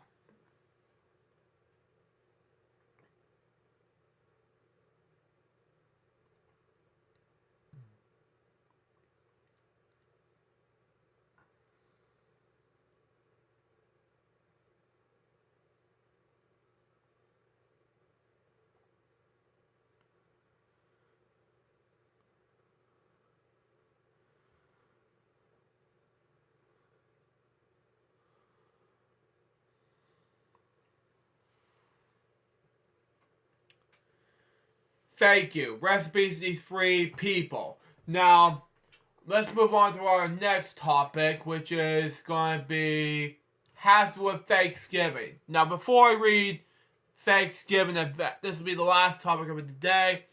Now, before I begin topics related to Thanksgiving, reading about Thanksgiving, I'm going to read you CBS holiday schedule for 2023 announced, okay? This has to be the most holiday exotic Thanksgiving we have ever seen, okay? It's the most wonderful time of year, but the CBS holiday schedule has been announced. It includes the Thanksgiving Day Parade in New York, the National Thanksgiving Tree Light in Washington, D.C., Live New Year's Eve Splash in Nashville, which I have seen. I'm going to do the Rockin' New Year's Eve and New ABC thing, or something like that. But Macy's Day Parade is amazing on NBC. But anyway, more holiday celebrations. But anyway, the CBS holiday schedule has been included. Excuse me. I don't know why I keep doing that, but anyway. Brian Allen presents A Merry Soulful Christmas, which I'm not gonna watch. Sorry. The 25th annual Home Holidays, Price Right at Night Christmas Week, which is pretty exciting game shows. Anyway, holiday themed greatest at-home videos. I'm not a huge fan. Sorry. Anyway, it all starts with Thanksgiving Day Parade. Not a huge. I'm a huge fan. Macy's. Sorry. And the 24th has to do with the greatest at-home videos, hosted by Cedric the Entertainer on CBS. Now, the most popular of all is Rudolph the Red-Nosed Reindeer, starts at 9. And then Monday, Tuesday, Thursday, and Friday, from the 4th, 5th, 7th, 8th, and 18th, will be Price Right at Night. The 9th will be that thing. Brian Allen presents A Merry Soulful Christmas. December 15th will be... Let me close this up real quick because I'm not going to go get copyright on YouTube. Anyway, National Christmas Tree Lighting. December 22nd has to do with the Home for the Holidays. CBS, the 25th annual thing. And then finally, New Year's Eve Live. I'm not going to watch that. Sorry. Now, return holiday classic movies and specials. November 24th, Rudolph the Red-Nosed Reindeer. I'm a huge fan of that. 9 to 10 p.m. Then December 2nd, Reindeer's Here. Then Robbie's the Reindeer. I'm a huge fan of that special. Much better. 9 p.m. Anyway. December 16th, 9 to 10 p.m. Frosty Snowman, Frosty Returns. I gotta record this to my good friend and employee in my job, Norman. He's watching this anyway. And December 22nd is Fit for Christmas at 9 to 11 p.m. Christmas Eve has to do with when Christmas was young, 9 to 11 p.m. And then December 25th, I am not a huge fan of that. Merry Christmas to all. Merry Quarry. Wow. And Merry Christmas, must love Christmas on December 29th, 9-11 p.m. And that will be it for Christmas, and that will be it for the holidays on CBS. And that will be it for that topic. Now let's move on to Thanksgiving, okay? Now, I'm not going to read all of it. I'm just going to read the top part, okay? And that will be it for now. Anyway. Thanksgiving is a national holiday celebrated on the various dates in the United States, Canada, Grenada, St. Lucia, Libya, and officially countries like Brazil and the Philippines. Wow. It's also observed in the Dutch town of Libya and the Australian territory of Newburgh Island. Okay? Makes sense. Anyway, beginning of the day of giving thanks for the blessing and harvest of the preceding year. Some of the named Harvest Festival holidays occur most of the world during autumn. Wow. Going to Germany and Japan. Wow. Thanksgiving celebrated on the second Monday of October in Canada. If you go to Canada, you may go there instead. Instead, we go celebrate Columbus Day in the United States, which I'm at, by the way. And on the 4th Thursday of November in the United States, which I'm at. And around the same part of the year in other places. Now, although Thanksgiving has historical roots and religious and some cultural traditions, it has been long enough been celebrated as a cultural holiday as well. Now, that's all for that topic. Now, that's all I'm going to read on topics for today. Now, before I go on that topic, it's going to be one last topic for the day. Uno makes a surprise appearance on PS5, but it's part of PS Plus Extra. And that's all we're going to talk about today. Card luck. And I'm going to click on it now, and then we'll wrap things up. Anyway. And then, if you watch this remix for you, I'm going to read this now, and then we'll wrap things up. Anyway. A banana PS5 version of card game Uno has been quietly released on PS5 by publisher Ubisoft. Wow, okay. And it's cross-buy with the original PS4 edition, and you already own it.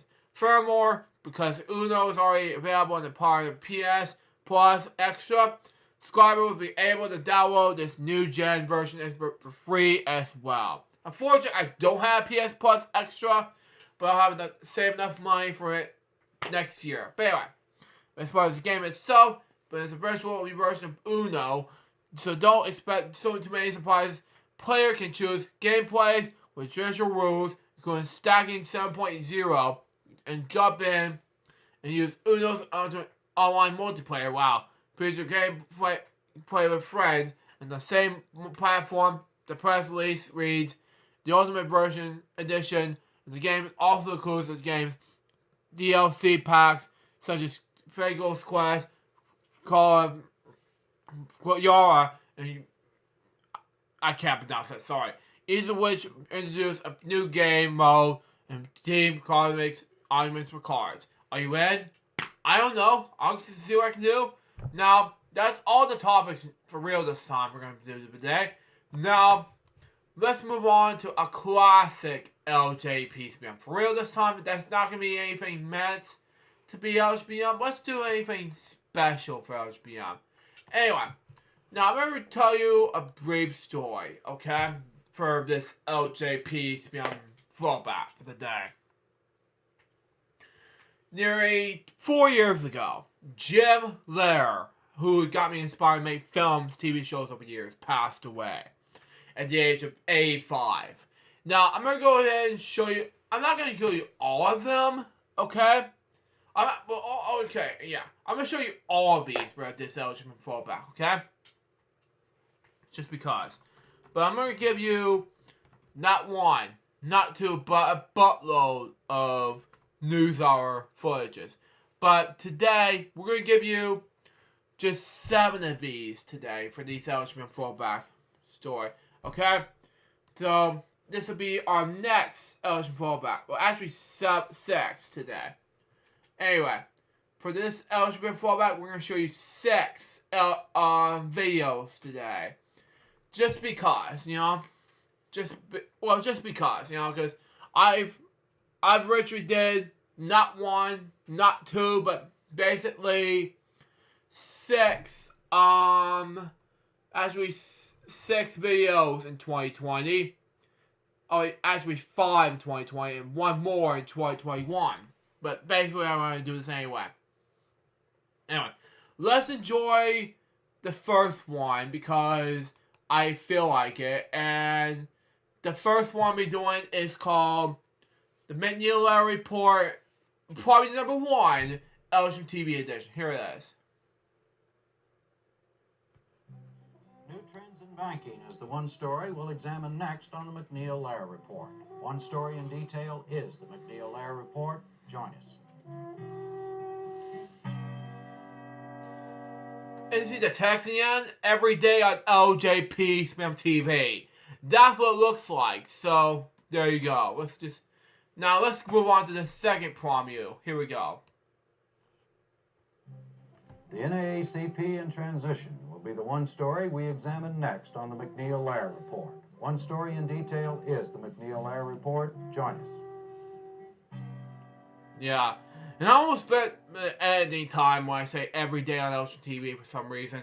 That was like June 2nd of 2020 I had to finish this editing podcast. But this one. Next one. New trends in banking is the one story we'll examine next on the McNeil-Lair Report. One story in detail is the McNeil-Lair Report. Join us. Every day on Ocean TV. Anyway. Next one, please. Thank you. A new man for the FBI is the one story we'll examine next on the McNeil-Lair Report. One story in detail is the McNeil-Lair Report. Join us. Every day on Ocean TV. Okay. That makes more sense. Anyway.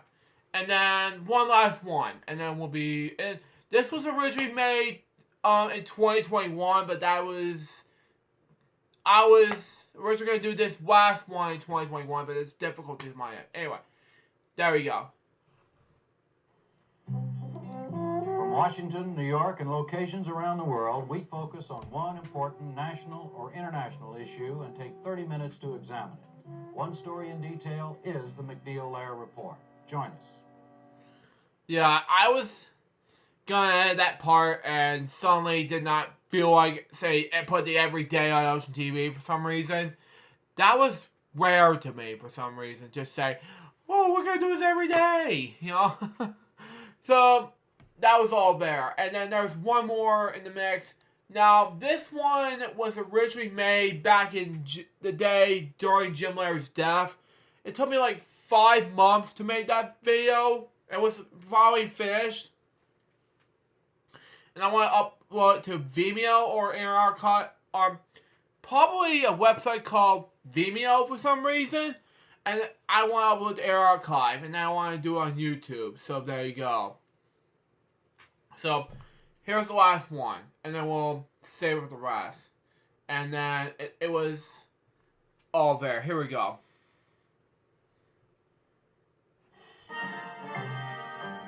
The cost of political campaigns has skyrocketed with no end in sight. Will Congress reform the system? The whole picture next week on the McNeil Lehrer News Hour. I don't know why I put Coming Later on this Independence Day. It just didn't make any sense. It's been since 2020. And never happened during the pandemic, you know? So anyway. So that's the eligible throwback for the day. And it was just mind-blowing. And that's eligible throwback for the day. And now let's move on to the game segments, shall we? So we got, let's just minimize this.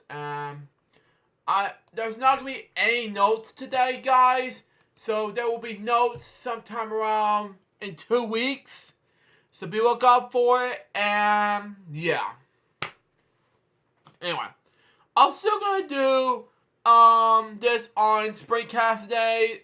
And of course, there are going to be more in my friend Owen Nelson's Christmas Springcast. And be look out for this too as well, because he's going to be live December 1st to the 25th. Be look out for it. It's going to be a huge 2023 event. Owen Nelson will be hosting it, so there you go.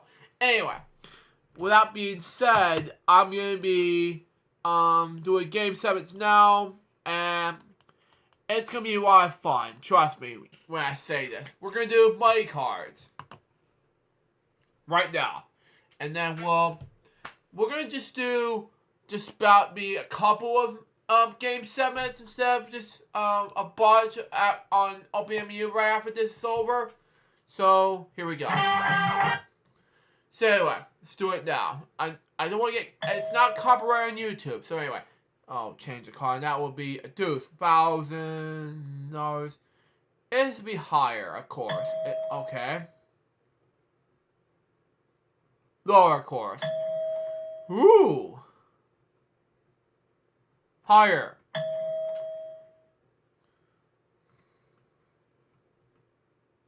Higher.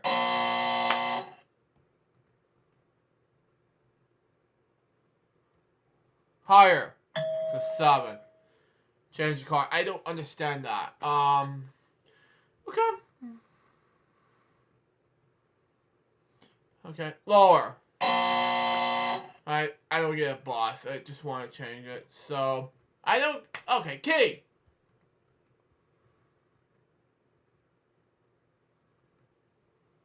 Lower. It's not bad. $25. I put God back. Super Scratcher. 11. 13.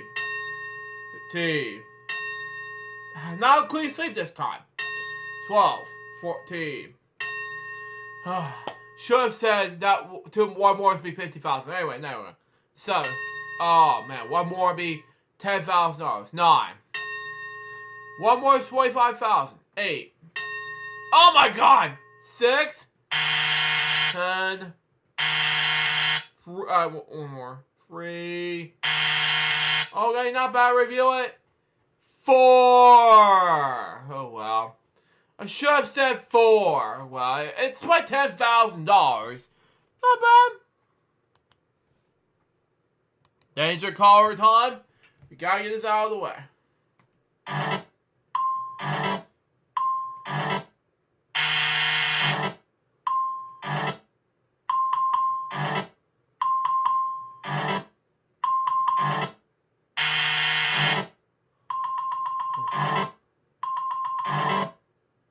Not bad. I do not mean to do that. Anyway, 2. Okay, 1. It's red. Okay, 7.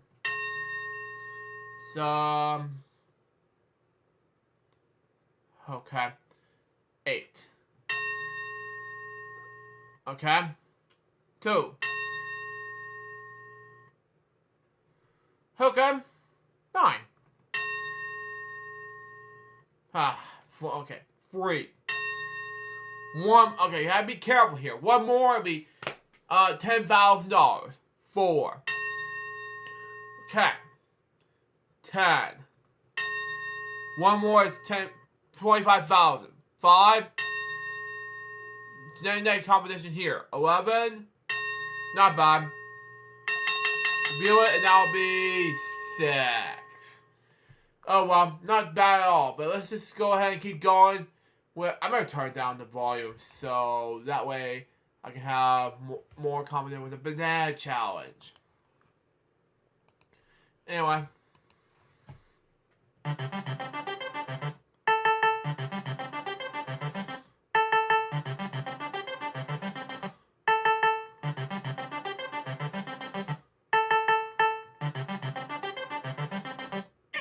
Wow.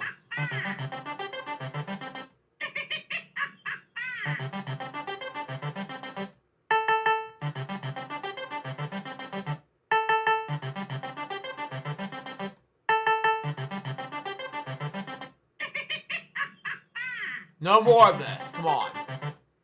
I said no more of this. Oh, well.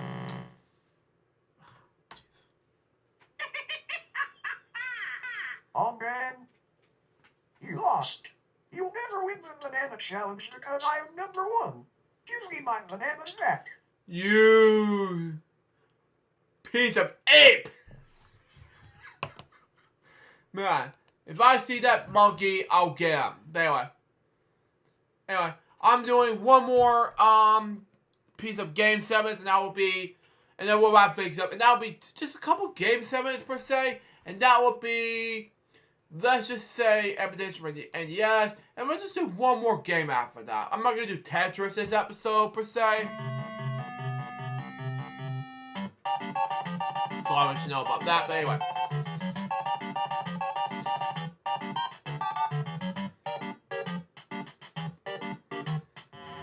Anyway, level 1. The category of level 1 is...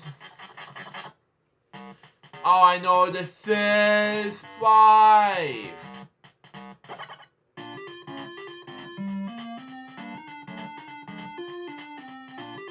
Okay, there we go. Got it. 5. 7 mysteries by today for the number 5 and the letter blank. Swap it. Okay, we got 3 more gameplays, and then we'll be ready to go. Blue, green, puzzle, and eligible colors. Not my favorite colors, anyway. Oh my god, I know this is pants!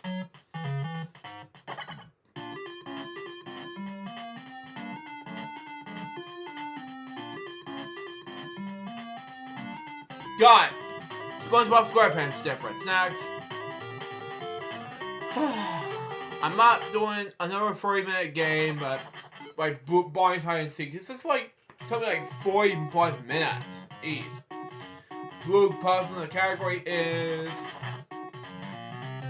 Seven mysteries by the letter R. My favorite letter in the alphabet, R. I don't mean to be harsh to anybody, but I mean R is my favorite letter in the alphabet. Jeez. Anyway.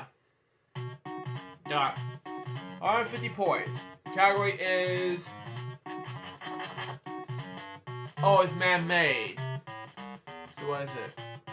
What is this? Is it a castle or something?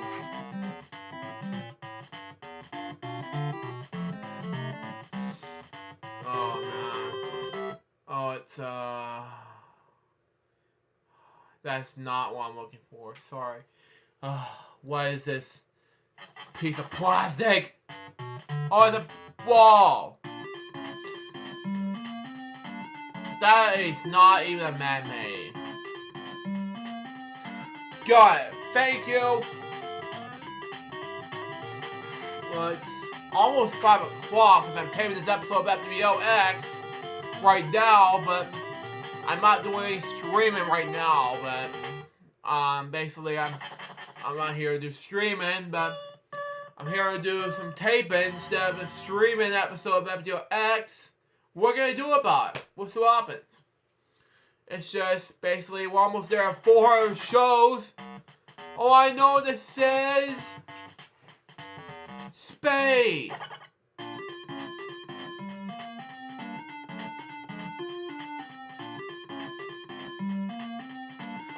Got it. Spade. Next. Anyway. Oh man. It's a leisure category. Okay. Makes sense. Okay. Dream puzzle category is, oh, I know what this is. Cake.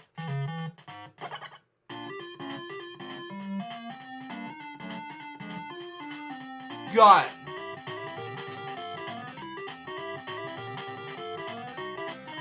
Piece of cake. Got it. And then 2 more puzzles left. Got that out of the way, and then we'll finish up the categories blue and pink. Oh, I know it's snowman!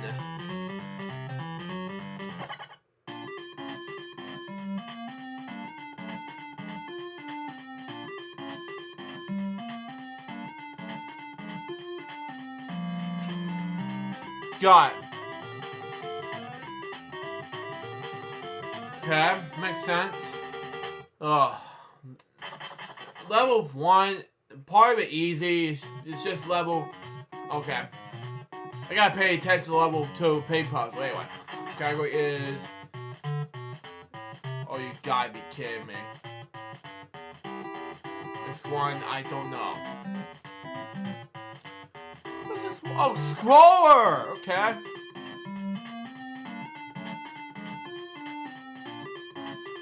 Spelled wrong, sorry.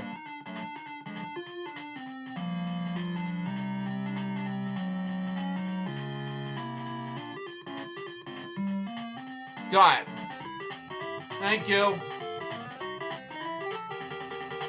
Next, after this travel category, I gotta move on to the next level, last level of the game. And I got some pretty catching up to do level 3, because I gotta do something, you know? Tool, okay. And if it's a whatchamacallit, then I know what this is. I know what this is! It's a bucket. Oh, the pail. Oh, okay. Oh. My show and pail blue screws. Oh. I thought it was a bucket, but no, it's a pail. Oh, well. I thought, yeah, that would be easy. Yeah, I'll shut up. Anyway. I spelled pail wrong, but anyway. Science, my least favorite category. Okay, I know what this is. Tripod.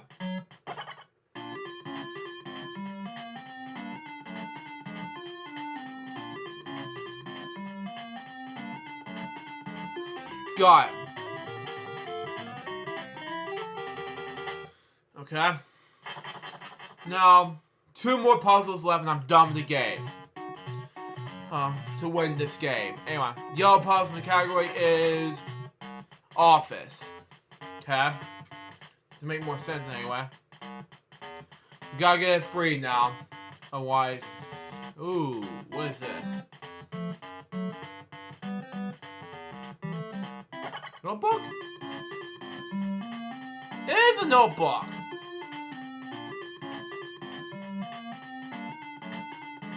I know that. I should have known it was a notebook. Blue screw's different. I know it's not even easy. It's just hard, okay? Okay, that's just great. Okay, makes sense anyway. whatchamacallit? Yes. Yes. Got it. Oh man. Everything except whatchamacallit is not on the board. I have no idea. Shen? No. I do not know what this whatchamacallit puzzle is. This is stuck in my head. Everything on the board was easy except for whatchamacallit, and this one of the last puzzle, unfortunately. That is not good. Oh. Sunrise! Hang on.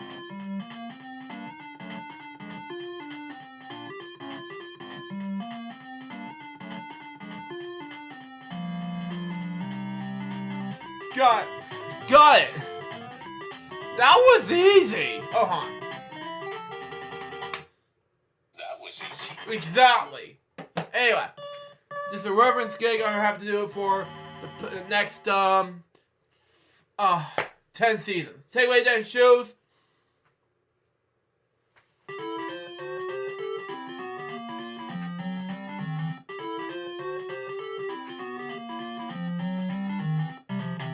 Baggy dancing shoes, and all I have left is, I don't think there's nothing left in the games I need to play next. If I do other games this week, but I don't know. But right now, we're not gonna do any more games this week. No notes this week, like I said, but promise you, I'll do it next week. But anyways, guys, that was episode of FwX, episode number 393. Hope you enjoy it. I'm not sure what the next episode of FwX will be next week, next 2 weeks. You just have to wait and find out in the next episode of FwX, episode 394, coming December 1st. Be look out for it. Till next time, so Jeremy's Bob, so baby, get more FwX episodes coming soon. So that Jeremy out. See ya.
From the very beginning, Luke Jeffers have decided to create a Friday show that is basically a spin-off series of Fridays with PewDiePie, but with a live stream twist.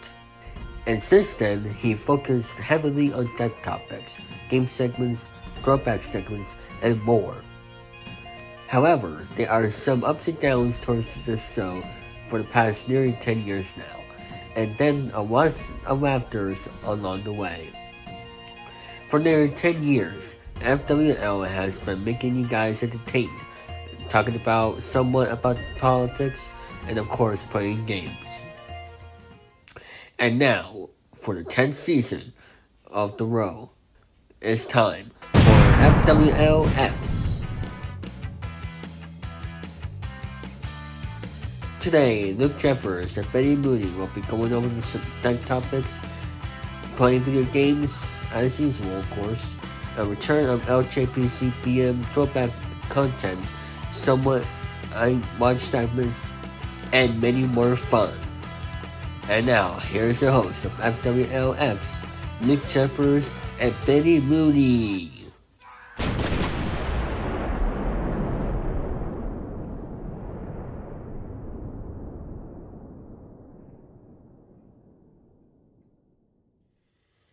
Thank you, David Falson. Hello, people. Sue Jerry speaking. We're going to have to be on X episode number 394. Now, I'm waiting on Billy to figure out what's going to happen to us via my Discord server. So, he's gonna he's gonna be able to make it or not gonna make it. But if he watches Billy, hope he can make it, buddy. So, we're gonna start with not one, not two, but basically just about I'm gonna say, let me close this tab a little bit. 3, 4, 5, 6, 7, 8, 9, 10, 11, 12 dev topics since the last time we did FwX. And of course, we have to do 2 more topics and a movie that is coming out released recently, this past week, last week, something like that. And we'll get to Billy's topic since he hasn't done anything on FwX recently. And we'll get to the what I've watched Disney Plus, notes, and of course, game segments, Josh topics, and things like that. Yeah, let's just do it. Let's do it anyway. Anyway, something I can do while we wait on Billy to come back and do it anyway. So anyway, we got Frances Shorenhagen. Happy to pronounce his last name. Anyway, Frances Hussey Shorenhagen was an American actress. Sheridan was known as a character actress who appeared on and off Broadway in movies and on television for over 6 decades. She received numerous established, including 2 Tony Awards, the Draw Death Award, Saturn Award, as well as numbers of 3 Primetime Emmy Awards. She gained acclaim for her extensive career on the Broadway stage. She made her debut in The Skin of Our Teeth in 1955. She went on to receive 2 Tony Awards for Best Feature Actress, okay? In the play, okay? For her performance as the various characters in Neil Simon's comedy play, The Good Doctor, okay? 1973. And as Virginia Parliament and Wolf and Archie Coles, I haven't announced his last name, dramatic play, The Hurtess, in 1995. However, Tony nominated roles were the Silent Cindy Spot Brian Window, Eric West, 1972 and 1975 respectively. Anyway, Angel in 1978, on Golden Paw in 1979, and Morris at 7 2002. She gained priorities and Primetime Emmy Award nominations for recurring roles in Everest Craven in the NBC sitcom series Cheers from 1986 to 1993, and Buddy McCall in the HBO series Sex and the City from 2000 to 2002. Okay? She also had recurring roles in the NBC medical drama ER from 1994 to 2009, the TNT series The Close in 2006 2012, something like that. Anyway, she had this number of films, including The Hospital in 1971, starring over Night Say Die, Mystery 99, and Julian 2009. She was born in Washington, D.C. on January 30th, 1930. Excuse me. Anyway. Father was a tax court judge, John M. Sheridan, and her mother was a homemaker who served as a nurse during World War I. Okay? Let's see, I got a message here real quick. Oh, he didn't receive a message yet. Okay. And her mother was a homemaker who served as, oh yeah, what happened to me now? So anyway, she was educated in Marine and public schools in McLean, Virginia. Okay. At Vassar College, she was educated at the head of the drama club. Okay. At the silencing the giggling of college crowd, the campus dining hall with her reputation as seen in Richard III. Okay. Playing none other than Richard himself. She attended the College University of America as a graduate student. She also studied at Perry Manfield School at the Fear or something like that, and New York City's Neighborhood Playhouse. Okay, 1948, 1973, early work. She started her career teaching acting, singing, and dancing to school children. Okay, at the Milton Academy in Massachusetts. She performed in 1948 in the Brian Marr Summer Pier, in the Glass. Okay, having now Marjorie and something like that, at Angel Street, something like that. She went on to work with Washington's area stage from 1953 to 1954. To make her Broadway debut in 1956 as Miss T. Moves in The Skin of Our Teeth.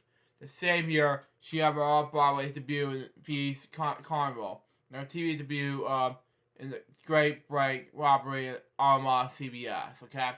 But the following year, she have won her first Obie Award for Distinguished Performance Actress in the Honorable Bashville 1955-1956. Anyway, she made her film debut on the Down the Staircase in 1967.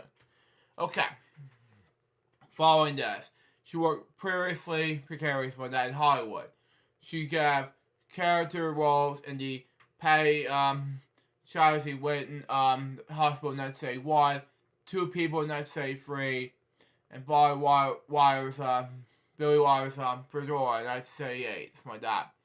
She also appears as the daughter of the Hot Original 1971 Broadway production of Edward Willie's All Over with Colleen Durhurst and Julie Jessica Chandy. She worked for many years in soap operas such as Another World, The Secret Storm, Love of Life, and The Doctors. Okay? Moving on. Anyway, she played 2 roles in One Life to Live. Okay? She's also been recognized as Mrs. Marsh from another series of television commercials like Galway Toothpaste and aired in the 70s. Okay? 1974, 1993. Few roles in Cheers. Okay? She also won a Tony Award for Best Feature Actress in a Play in 1974 for the original Broadway production of Neil Simon's The Good Doctor. She was also nominated for Tony Award for the decade for a role in Ryan Hawkesbury's Silent Cindy's Barnes Window in 1972, The Quest in 1975, the musical Angel in 1978, which is based on Thomas Wolfe's book Homewood, Angel, and Ongoing Pawn, 1979. Something like that. Anyway. She's also nominated for the John Dennis Award for Outstanding Actress in the Play in 1979 for Ongoing Pawn. She portrayed the title character in 1968 Pulitzer Prize winning drama Driving Miss Daisy, something like that, which is originated by Dan Ivey, something like that, and playwright Arizona in New York, something like that. She took over the roles after the show's moved to the John Houseman Theater, played it for more than 2 years. During her time, she also appeared as Charles Dury, strong-willed wife, in Starring Over 1979, with Burt Reynolds and Jill Grayburg, something like that. The Osric and Toughest Nails, Dr.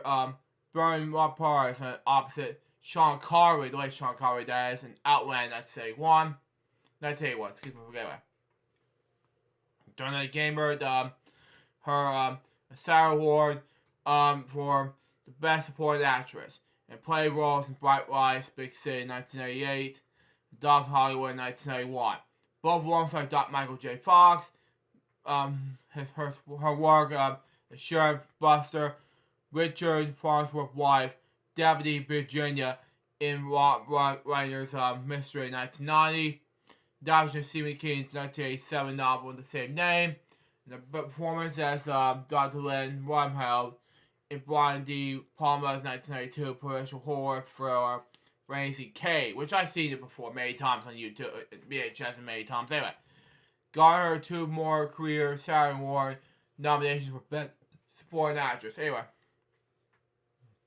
she also played for Credit's mother in See You in the War in 1989.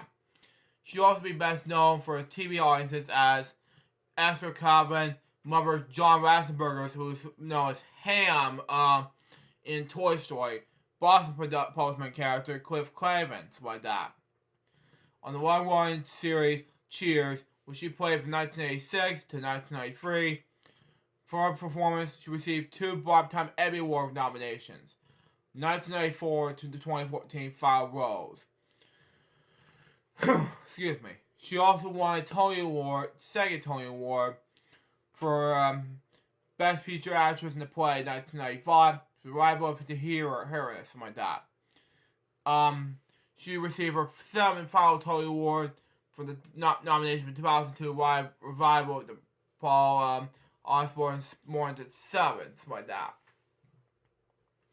Her later television roles include Melissa Scar on ER, Bonnie McCall, something like that, mother of Charlotte's first husband Trey on Sex and the City, another Emmy Award nomination, memorable Willie Ray Johnson, mother of Brandon Lee Johnson, something like that, played by Cara. I can't pronounce the letter. Starts with an S. Anyway, on The Closer and Law and Order, Montgomery Network dramas and sitcoms. She recorded voiceover in the May 2002 episode of The Symptoms, Fighting Game. In December 2005, she starred in the Broadway production of Seal McGonagall, along with Marsha Mason, Delta Burke, Christina Armstrong, Lily Brown, and Rebecca Gayheart, something like that. She also starred in 2005 revival of Edward Otley's Seascape, something like that. Produced by Lincoln Center Fear and the Booth Fear on Broadway. She received Drama Desk Award nominations for 1998 revival of Eugene O'Neill's Long Day's Journey into the Night, something like that. I don't know. Starred her own son, Paul Carton, something like that. Her character's son, Jamie Twan, something like that. For Irish Repertory Fear. In 2005, for the World War I drama, Echoes of War.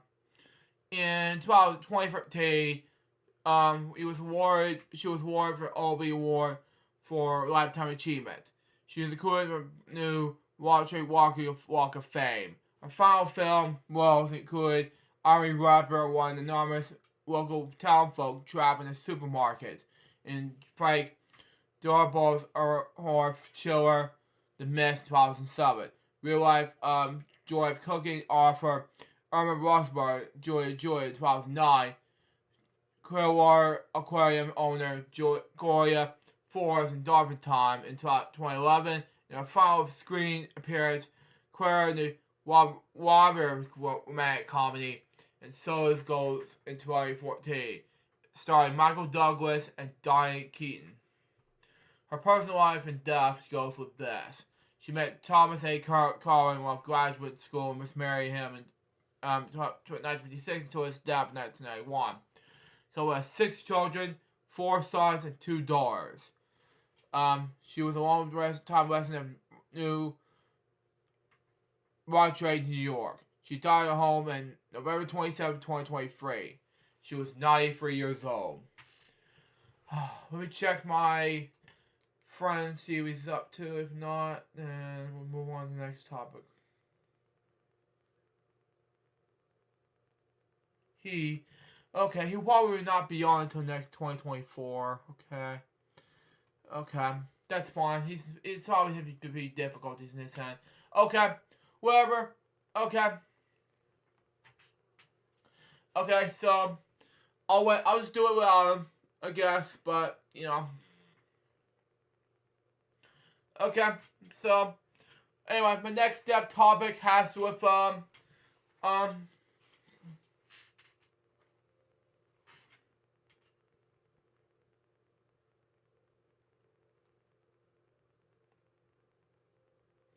I understand.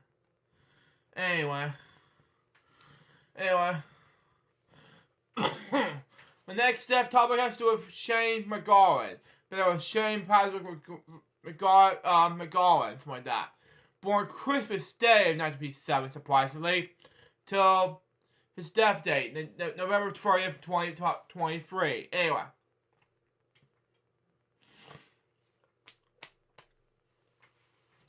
he was an Irish musician, best known for his lead vocalist and songwriter of Southern punk and band the Porgies, like that. His songs were influenced by Irish history, Irish nationalism, and Irish departure and London life. Born in Kent, England, to Irish parents, in 1957, Christmas Day, McGowan joined the punk band Nipple Carriers, something like that. Before founding the Porgies in 1982, something like that. I don't know what happens. Anyway. Drew upon the Irish glories when founding the Porgies and changed his early punk style to the more traditional sound. While touring from his extended family between 1985 and 1987, he co-wrote the Christmas hit single Fairy Tales of New York. While he performed at Krusty McGowan, other notable songs he performed at the Balcos, including Dirty Old Town, Sally McGrain, something like that, and the Irish Rover, something like that, featuring the Dubliners, something like that. In the 1988 release of the Porgies' most currently acclaimed album, Where Shall Fall, The Grace from God, will make the highest band's commercial success, something like that. During the 1991 tour, the Porgies fired McGowan from a partial behavior. Wow. So we formed a new band, Shane McGowan and the Pops, something like that, which he recorded for 2 studio albums. In 2001, McGowan rejoined the Porgies for 3 shows, remained of the group until 2014. He also produced solo material and collaborated with other artists such as Joe Strummer, Nick Cave, Steve Earle, Sinbad O'Connor, who's now dead now, which I have to talk about probably in the next episode or Crazy Munch Web Show, I don't know. And Ronnie Drew, something like that. Drew, anyway. The Gone was received a 2018 Auburn McNall Inspiration Award, something like that. The Lifetime Achievement Award for years of duration health. He died of pneumonia on yesterday. He was 65 years old. The president of Ireland, Michael D. Higgins, something like that, paid tribute, calling him one of music's greatest lyricists, something like that. I'm not going to read the whole thing, so beyond me. Anyway, my next step topic has to do with Mary L. Cleve, something like that. Born Mary Louise Cleve, he was an American engineer, and she was an American engineer, something like that, and NASA's astronaut.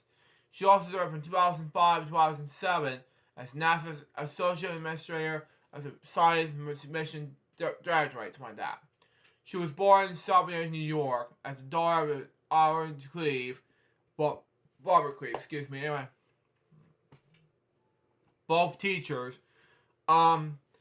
She grew up in Great Neck, New York.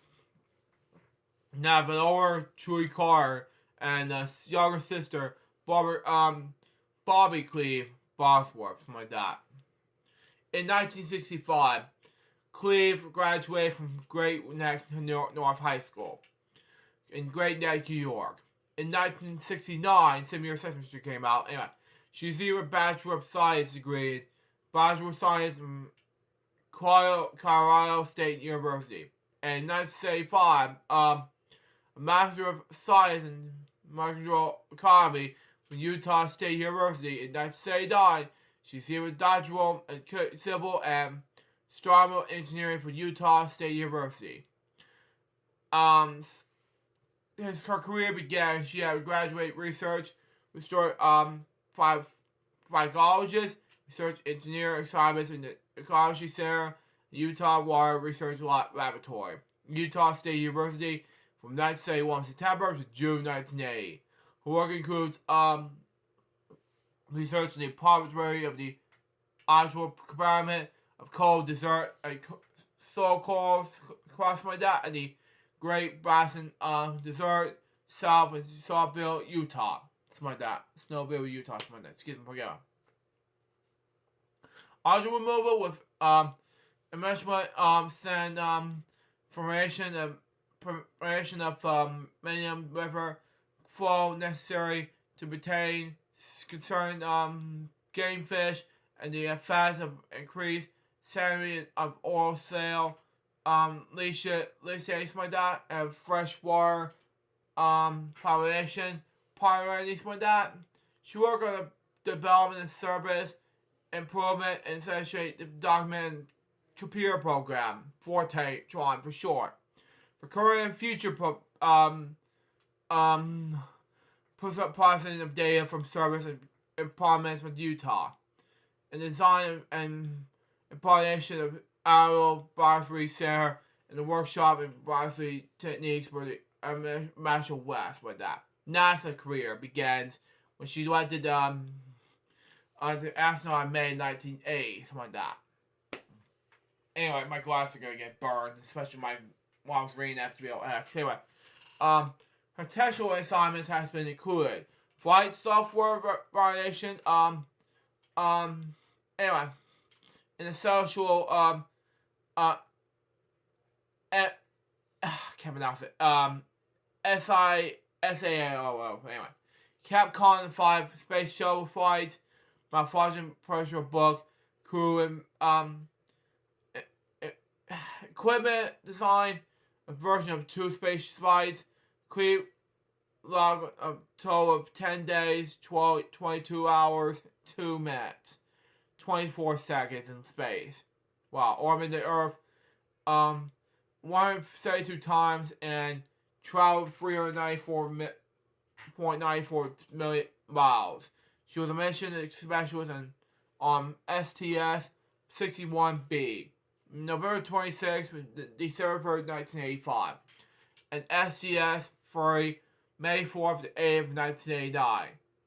She left from JCC in May 1991 to join NASA's Scarlet Space Flight Center in Greenbelt, Maryland.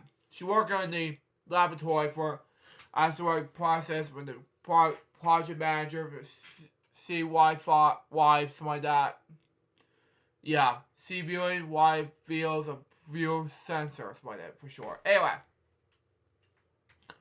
And Ocean Solar Sensor, which monitoring visions globally. Queen serves as associate administrator, science mission, something like that, NASA headquarters in Washington, D.C. She stepped down from that position in April of 2007 and was succeeded by Dr. Alan Stern. Spaceflight experience. I'm not going to read the whole thing, but this is going to get long, but, you know, that's just me. STS-61B Atlantis, November 26th to December 1st, 1985. Okay, I'll lie to myself. Anyway, I'm going to read the whole thing. Anyway, launch at night at Kentucky, Kennedy Space Center in Florida. Wow. Return to land, runway 22 at Edwards Air Force Base Fort, California. Anyway, during this mission, the crew displayed the Mars will be Astros 2 and Starcom T2, something like that. Yeah, II, something like that. Anyway, that means 2. Anyway, commissioned satellites. Conducted 2 6-hour spacewalks to demonstrate space stations like that. I don't pronounce it anyway.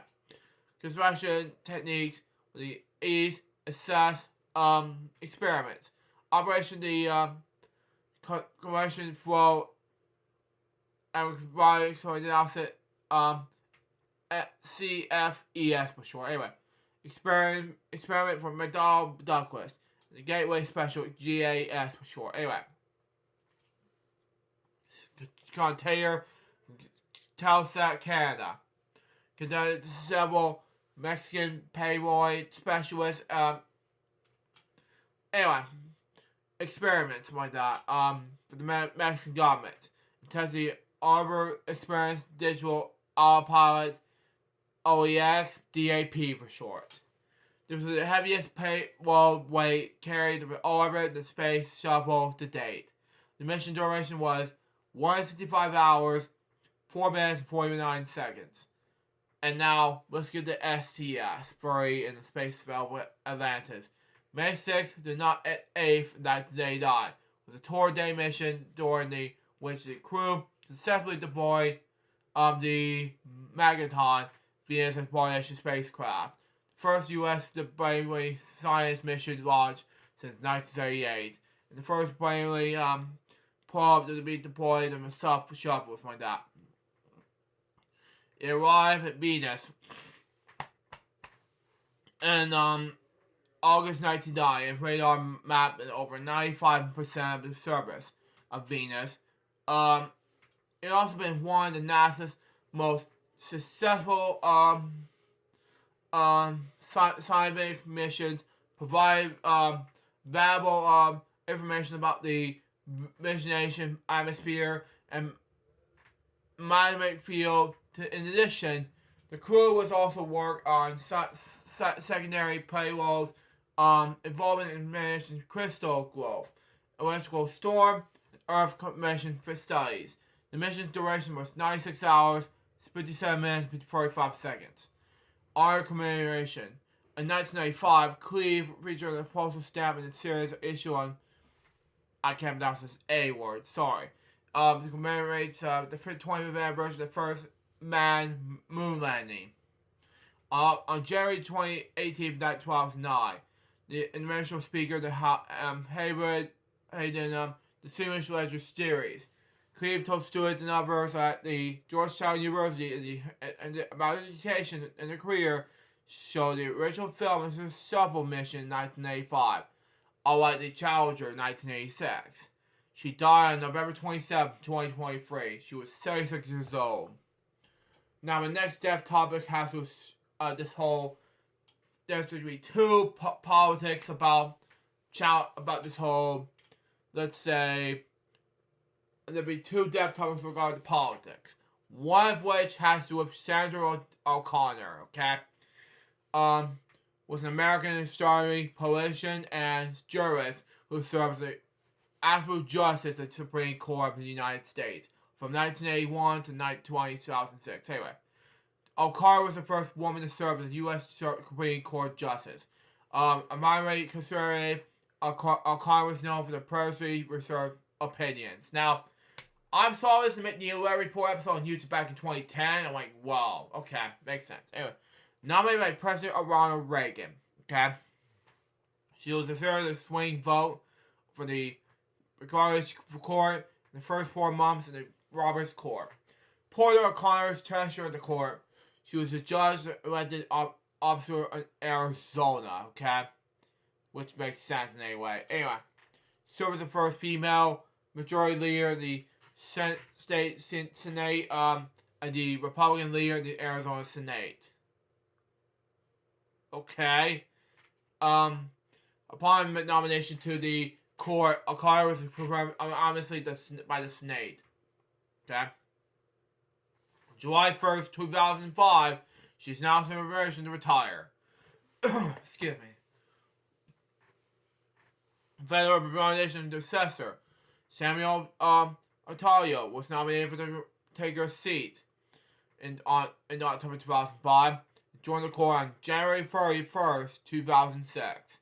O'Connor made must thoroughly sign the courts for combination by blocks like that, I don't know. But dominated is obviously decide which with the court's individual members. She also wrote conjuring opinions, decided to the limits of reached the majority holding.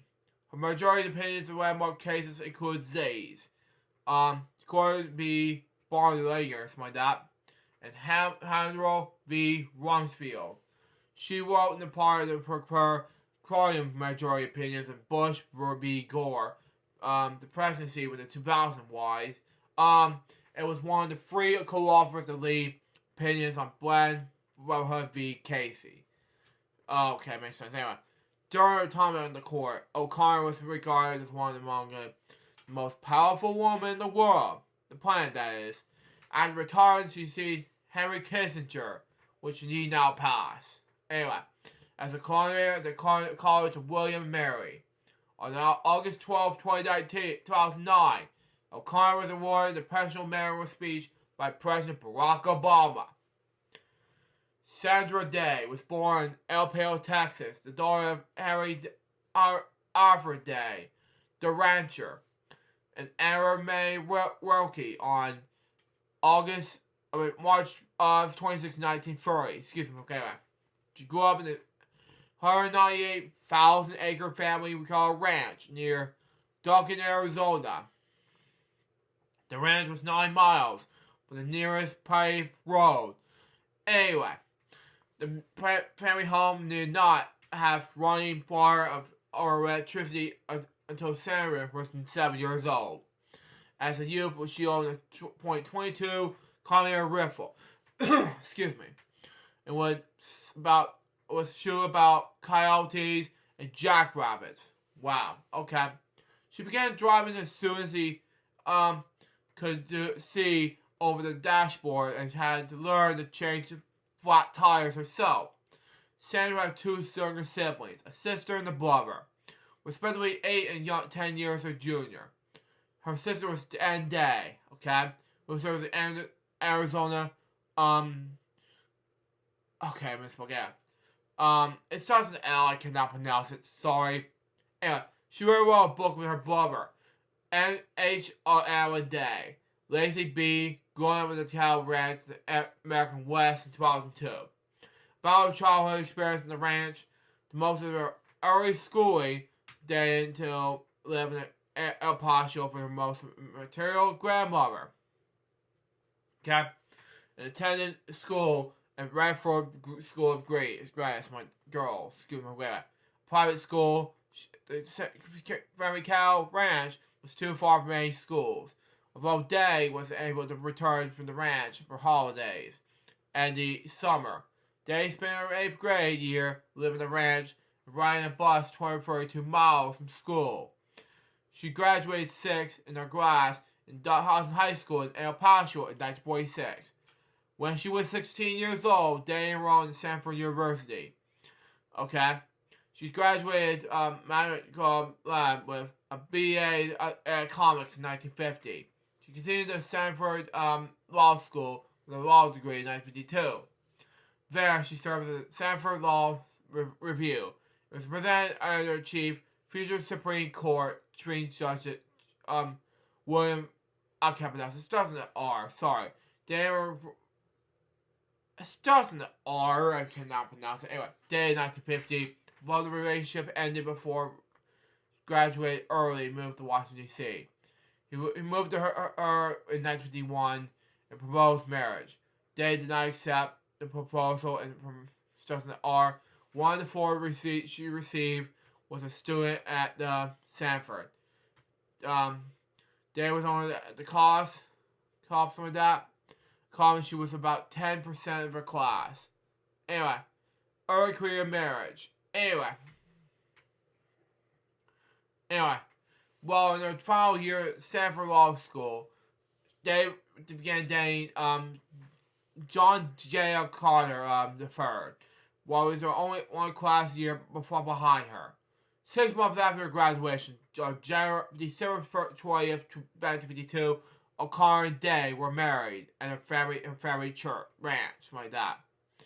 Upon graduation from law school, O'Connor had difficulty finding a paid job and ability in the law firm because of great gender, like that. O'Connor found employment at the Deputy County Body in Sacramento, California, after she referred to work without an office, sharing space with the securities like that. After a few months, she began drawing a small salary and she performed legal research and wrote memos. She worked with San Manuel County District Attorney Louis Manuel like that, and Deputy District Attorney Keith Sorian like that. While her husband was drafted, O'Connor decided to go with him to work with Jeremy, like that, in the Civil Army's Quartermaster Corps, like that. They remained there for 3 years before returning to the States while they settled in Maricopa County, Arizona, to begin their family. They had 3 sons: Scott, born in 1958, Brian, born in 1960, and Jay, born in 1962. Following Brian's birth, O'Connor took a 5-year hiatus from the practice of law. Okay, excuse me. She volunteered in various political organizations like that, such as the Maricopa County Young Publications, and served the Arizona Senator Barry Goldwater's presidential campaign in 1964. Anyway, O'Connor served as assistant Attorney General of Arizona from 1965 to 1969. In 1969, the governor of Arizona appointed O'Connor to the delegate of the Arizona Senate. Okay, makes sense. Anyway, she ran and won the election for the seat of the following year. By 1973, she became the first woman to serve as Arizona's and any other state's majority leader. She developed the skill there and the moderate, something like that. After serving 2 full terms, O'Connor decided to leave the Senate. In 1974, O'Connor was appointed to the Maricopa County Superior Court for serving as in 1975 and 1979 when she was elected nominated for the Arizona, something like that. Excuse me, okay, right. State Court and Appeals. She serves at Courts Appeals Division 1 in 1981. Anyway, when she serves appointed in the Supreme Court by President Ronald Reagan. Supreme Court career. Anyway, I'm going to read all of it. This will be a lot to deal with after all of that, and then we'll be all set with that. I'm not going to read everything, but that's just me. Anyway. Nomination confirmation. On July 7th, 1981, Reagan was pledged during his 1980 presidential campaign to appoint the first woman in the court. Announced he would nominate O'Connor's associated judges for the Supreme Court to replace the retiring Pryor Stewart. Anyway, O'Connor received nominations with President Reagan for the nomination the day prior to the announcement and did not know she was a finalist in the publication. Wow. Reagan wrote in this diary on July 6, 1981, called Judge O'Connor and told her that she was nominated for the Supreme Court. Already the flock is starting to turn my own supporters, okay? Life to life. So anyway, people say that she is pro-abortion. She declares abortion a personally abomination to her. Anyway, I think she'll make a good justice. Anyway, O'Connor told Reagan she did not remember whenever she supported reportedly Arizona's law banning abortion. However, she had cast a parliamentary vote in the Arizona State Senate in 1970 in favor of the bill to repeal the state's criminal abortion statute, something like that. In 1974, O'Connor has opened against a measure of abortion in some Arizona hospitals. Anti-abortion religious groups opposite O'Connor some nomination because they are respected. correctly, she would not been willing to overturn Roe v. Wade, something like that. Anyway, U.S. Supreme Senate recommendations includes Don, and I'm not gonna say the N word. It starts at Nickles. It's like Don Rickles difference. Anyway, of Oklahoma. Anyway, Steve Sims of Iowa, something like that. I don't even know it. And Jess Helms of North Carolina called the White House to suppress this content of the over the nomination. Anyway, Nichols. Okay, that makes more sense. Anyway, said that he and other family, anyway, nomination senators, would not support O'Connor. Wow. I don't know what happened. Anyway, Helms, Nichols, and Sims, nonetheless, voted for combination. Wow. Reagan reformally nominated O'Connor on August 19th, 1981. Combination activists such as Reverend Jerry FwL, Howard Phillips, and Peter Gemma also spoke out against the nomination. Gemma called the nomination a direct violation of the Republican platform, terrifying that candidate Reagan said that even President Reagan had said in regard to social issues. Gemma, on the other hand, the executive director of the National Pro-Life Political Action Company, something that I pronounce anyway, has sought to delay O'Connor's nomination by challenging her record, including support for the equal rights in the minutes like that. I pronounce anyway. O'Connor's nomination heard before the Senate Majority Committee began on September 9, 1981. It was a first televised coronation hearing of the Supreme Court Justice. Coronation hearing lasted for 3 days, as largely confirmed the issues of coronation. When asked, O'Connor refused to telegraph her views on abortion. She was carefully not to leave the version that she was reporting abortion rights. The Judiciary Committee approved O'Connor with 17 votes in favor of 1 vote per president. Okay? On September 21st, O'Connor was confirmed to the U.S. Senate with a vote of 99-0. Only Senator Max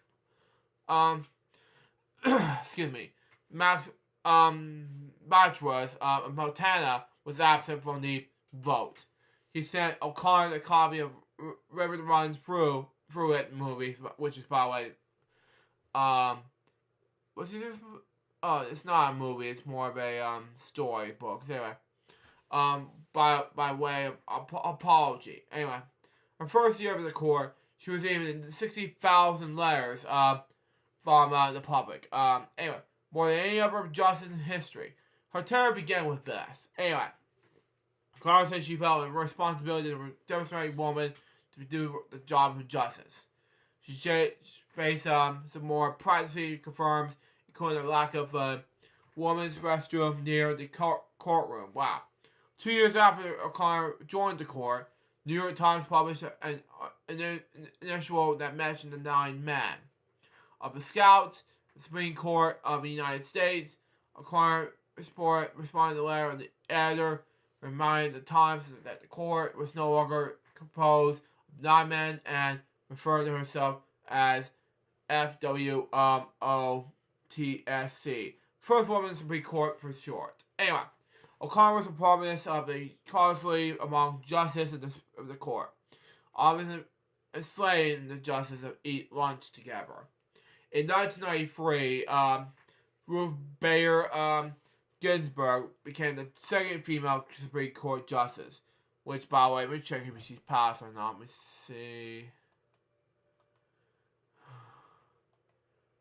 I was right. She passed. Anyway. Supreme Court, no. O'Connor said that she felt relief in the media declared when she was no longer the only woman in the court. in May 2010, O'Connor was named one female Supreme Court nominee, Elliot Cameron, about a present progress of coronation hearings. Okay, makes sense anyway. So Supreme Court, anything. That's just gonna make sense. Jars of corporation, something else. Anyway. There's a lot to read, and I'm not gonna. And there's gonna be a bunch to read to come from. There is a bunch to be because of law, and that's too much. Anyway. Excuse me. Anyway. Additionally, O'Connor Rowland's records, eventually closely with the Conservation William, voted him 87% of the time, her first 3 years in the court. For the time until 1998, O'Connor's ministry with starts in the R, ranged from 93.4% to 63.2%, hitting above 90% in 3 of those years. 9 of those 16 years of the court, O'Connor voted for Vasquez, that's how you pronounce it, for more than any other justice. Later on, as the court's makeup became the more conservative, e.g., Anthony Kennedy replacing Louis Apollo, and Clarence Thomas replacing Thurgood Marshall, something like that. O'Connor eventually began the swing vote on the court. However, she usually disappointed the court more than Roberto Flag on the consequence of 5-4 decisions from 1994 to 2004. She joined the Judicial Juris bloc on Wine Quiz, something like that. I don't know. Italian Scalia, Anthony Kennedy, Thomas 82 times. That's too much information right there. Anyway, she joined the liberal bloc of John Paul Stevens, David Steyer, Ruth Bader Ginsburg, and Stephen Breyer. Yeah, which just makes more sense because Stephen Breyer is a friend of Jim Lehrer, only 28 times. Anyway, O'Connor's very small, swift way from combinations of the court seems to have been due to, at least in part, to Thomas' views. Anyway, with Thomas and O'Connor were voting on the same side, she was probably the separate opinion on their own, refusing to join his. In his 1992 term, O'Connor did not join as a single of the Thomas descendants. There's so many... Man. To read about this whole case, which it's too much to read, but it's going to take a long time. Anyway, some notable cases in which O'Connor joined the national 5-4 decisions were as follows. O'Connor v. FEC, something like that. 5-4 U.S. 93. Anyway, 2003. Uploading the courtesy of the McCain federal campaign, finance bill, Russian soft money corporations. Okay. Gordon Bree, Bart Linear, something like that. 539 U.S. 306, 2003. Grass, Ball Linear, 539 U.S. 244, 2003. Carl out with the opinion of the court and Goyer and joined the material of Grass. Anyway, in this pair of cases, University of Michigan's undergraduate admissions program was held to have engaged in the course will reverse this recombination. Excuse me, anyway. But the move limited type of immunization action in the University of Michigan's law school immunizations program was held to have been created or something like that. It's a lot to read. I start with L, sorry. I'm grade 538 US 63 2003. Carl the mystery opinion, the 4 constraints justice constraint that a 50-year to life sentence without prior to pay shoplifting, the few children's videotapes, which I have childhood stuff going up. Anyway, Under California's free strikes law was not cruel and unofficial punishment under the 8th Amendment because there was no clearly established law that effect. Leandro Abreu, a Latino Army veteran, and father of three, will be eligible to party in 2046 to age 87. That is the longest time. I've never seen that coming. Anyway, it's a lot. Anyway, Zellman v. Simmons Harris. Anyway, which makes sense. Anyway, 2002.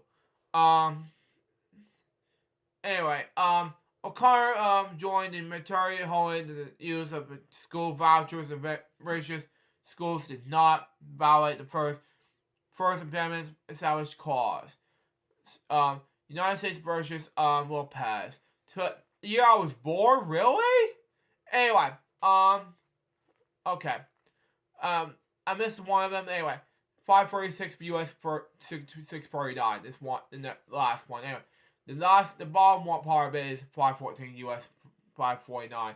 The year I was born. Anyway, O'Connor joined a military opponent and spiritual gun-free school, which is on that, as beyond Congress's cause power. Now, about last year, I talked about the school shootings at the I don't remember, it was at Texas, and they wanted to graduate from first grade, second grade for some reason, put bits pieces. Well, all of a sudden there's a school shooting. I was shocked when I saw that in the news on PBS NewsHour, and I wanted to read it on the Crazy West web show in Atlanta, taping-wise, but it was shocking. But this has nothing to do with this since it happened in 1995. But anyway, Bush versus Gore. Anyway, 2000. 531 U.S. 98. O'Connor joined with the four other justices December 12, 2000. After all, the Bush versus Gore case at C challenged the result of the 2000 presidential election, willing to stop the ongoing for the election recount and to allow no further recounts. This case effectively ended Gore's hopes to become president. What? Man, I don't know what to say here. Some legal scholars have argued that she should have rescued herself from this case. Yeez. Citing several reports that she would become upset when the media eventually announced that Gore had won Florida. Yeez. Anyway, where husband explained that they would to wait another 4 years before retiring to Arizona. Wow. O'Connor expressed surprise when the decision became controversial. Some people in Washington stopped shaking their head after the decision. Arthur Miller confirmed her as a ballot at the Kennedy Center. O'Connor played an important role in other notable cases such as these. Webster versus Universal Health Service. Force 92, U.S. 490 in 1989. This submission upheld as controversial state regulations on second trimester abortions that are not necessary to protect material health. Wow. Contrary to the original trimester requirements in the Roe v. Wade. Something like that. Although O'Connor joined the majority, which also included Rush Quist, Sawyer Kennedy, and Brian White, something like that. It's also a majority opinion that she refused to overturn Roe. Wow.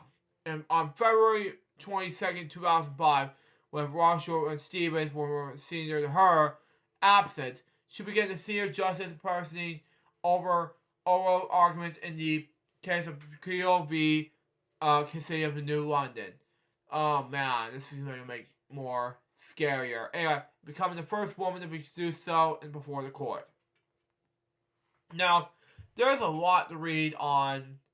There's First Amendment, Fourth Amendment, case involving the race, exploitation, and freedom law. There's there's one more. And controversy and analysts. Now here they are as follows. Justice O'Connor now starting with the first attempt. Anyway, Justice O'Connor was variations in many of her court decisions, especially those regarding the first attempt, established clause issues involving issues something like that. She decided a case by case basis and voted with carefully question in this way that she felt benefited something like that, racial rights and the condition which she viewed to be an ever-changing working process. Barry Lynn, executive director of Americans United for Separation of Church and State, said Carter was a service like that when she saw the completely of church-state issues and tried to choose a course that respected countries' religious diversity in Hudson 2005, something like that. Okay. O'Connor voted for the favor of religious associations such as Zona v. Simmons Harris, Mitchell v. Helms, and Rosenberger v. University of Virginia. Wow. That's a lot. Anyway, Commission in V. Lee v. Wiseman. She was part of a majority of the case that saw religious player that a pressure that abstained the silence and at the graduation ceremony as part of a religious that was coerced people to support the participating religions like that, which is strictly prohibited by the established clause. Wow. Oh man, this is coming with the simple clause case Santa Fe Independent School District v. Dole. Anyway, while a player at the school football game. In this case, O'Connor joined the majority opinion that stated football player in the school football games violates the established clause. Oh man. Oh man. Anyway, O'Connor was the first justice to underwrite the endorsement standards the established clause. In Lynch versus Dolby, O'Connor stated that the five justice majority opinion holding the novelty state and the public Christmas display did not violate the first establishment. She pinned the course in the case, opinion that the course that did not violate the established clause at all because it was not a precedent, nor was it disputable in any region. Wow. Anyway. Now, fourth attempt. According to law professor Jeffrey Rosen, Congress Employment enjoyment group searches that threaten privacy without increasing security in the 1983 opinion, upholding searches by drug sniffing dogs. Give me a break. Anyway. She wishes recognized if she searches most likely to be considerably reasonable. Okay, it was very speculative, but it's discovering described but without revealing innocent but embarrassing information. Anyway, Washington College of Law professor Andrew Tallis reviews O'Connor's district 2001 case said first experiment. Jurisprudence when that's announced. Anyway, Collins realized that netless that violation immunization that of the virtual and the important factor in the inspiration force dominant reasonables. Anyway. Moving on to this. Anyway.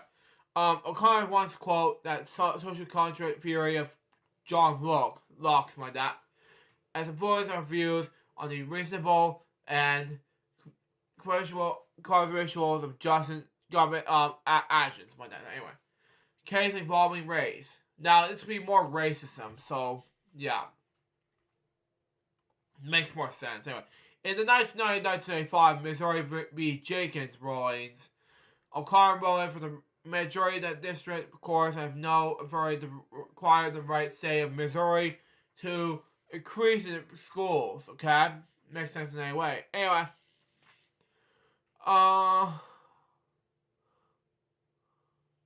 they're required to stay in Missouri to increase school funding. Excuse me, okay. In order to combat racial equality. In the 1991 Freedom v. Pitts case, O'Connor joined O'Connor's opinion on the party, agreeing that the school district that had formerly been under judicial review for racial segregation could be freed to repeal, something like that. Even though not at all segregation targets have been met, law professor Herman Schwartz, my dad, criticized these rulings, something like that.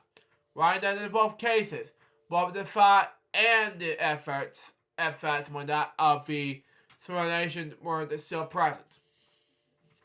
And Miss Quincy B. Kemp in 1987, O'Connor joined the 5 to 4 majority that voted. They upheld the death penalty for the African American man, Warren Mackenzie, something like that. Convinced that killing a white police officer, despite evidence that black defendants that were most likely to receive the death penalty that others both in Georgia and the United States as a whole. In 1996, Saul versus Hunt and Saul versus Reno, O'Connor joined the Rehnquist opinion. So, following the earlier president's for the opinion she authorized in 1993. Okay? In which the court struck down the racial destroying plan designed to factorize the election of 2 black referees out of 12 for North Carolina. Wow. A state that have not been any black referees since coronation. Okay? Despite the largely 20 black, the court has been that the districts were unacceptably governmented, and O'Connor called the unshape of the district question. North Carolina's 12 bizarre. Wow. While Professor Herbert Schwartz called O'Connor the court's leader in the instruments of racially authorized action. Although she joined it with the court uplifting opponents like that, the controversy of race-based admissions into universities. Anyway, in 2003, O'Connor authorized a major Supreme Court opinion, Glover v. Bollinger, something like that. Wow, saying that racial affirmative actions should have been conventional permanently, something like that. And but long enough to correct past discrimination with a racial limit of around 25 years, something like that. Oh, I got a message from Billy if he does show up here. Anyway, moving on. Abortion. Christian right and the Reagan combination strongly support him in 1980. Something like that. Anyway, in the belief that he would appoint Supreme Court justice in their return, Roe v. Wade, like that, they were established and dismayed that his appointment was O'Connor. They were feared to tolerate abortion. They worked hard to defeat her combination but failed. Wow. In the combination hearings in early days in the court, O'Connor was carefully admonished on the issue of abortion, something like that. As combinations questioned her anti-abortion credentials from that and the basis of some of her votes in Arizona legislature, something like that. O'Connor generated just the 1980s opinions, took an expansive view of Roe v. Wade, something like that. She criticized the addition of term measure approach. Showing her district in 1983 see if are going to convince their politicians' health with that. Anyway, she criticized well in Tarbar v. American College Corporation and I can't pronounce this G word. Sorry. Despite not only this wisdom, but also the I can't pronounce it. Starting from the L. Sorry. Of the court's legitimately someone that I pronounce it. Sorry. Of the court's attempt to discredit of the pre-presented state of abortion, regardless violation of the interest, something like that. Anyway, it serves the impact it has, something like that. In 1989, a choir stated during the deliberations over the Webster case, she would not overrule Roe. While in the court, O'Connor did not vote for the strike down a rescission of abortion until Houston v. Minnesota 1990. Anyway. Well, man. O'Connor allowed certain limits of the place and success in abortion, but supported the rights of abortion established by Roe. The Planned Parenthood v. Casey. O'Connor made use of test that she had originally developed the Casey v. Casey Arkan v. Arkan Center with violations of health to limit the own of Roe v. Wade. Open violations where a state could attack measures so long as they did not place an undue burden on the woman's right to abortion. Casey revised downward the standard of security federal courts would apply to state abortion restrictions like that. A major departure from Roe. However, it presented Roe's core racial precedent on that the 14th Amendment implies and protests a woman's federal right to control the outcomes of her representative actions. Right to priorities are put for the court. O'Connor actions, along with the Justice Kennedy Sartor, famously declared at the heart of liberty the right to define one's own concept of existence, of meaning of the universe, the mystery of human life. Beliefs about these matters could not define and emphasize a parenthood where they form under conversions of the state. Virgin law. O'Connor was a virtuous defender of the science of the virgins laws of justiciable decisions. On October 28, 2003, O'Connor spoke at the Simon Center for International Studies. Okay, impressions we create was in world was important and can leave their mark. Okay, there's a talk today about the internationalization of legal religions like that. We're already seeing the American courts, okay, should be seen gracefully in the future, okay? Does not mean, of course, that our courts can or should vanish in their character and the dominance and consolidations, but conclusions reached by other countries and by the international communities like that. However, not formally, but by their decisions, something like that. Anyway, pardon this anyway. Should at times consider process when that operate in the American courts, what is sometimes called transgenderization, something like that.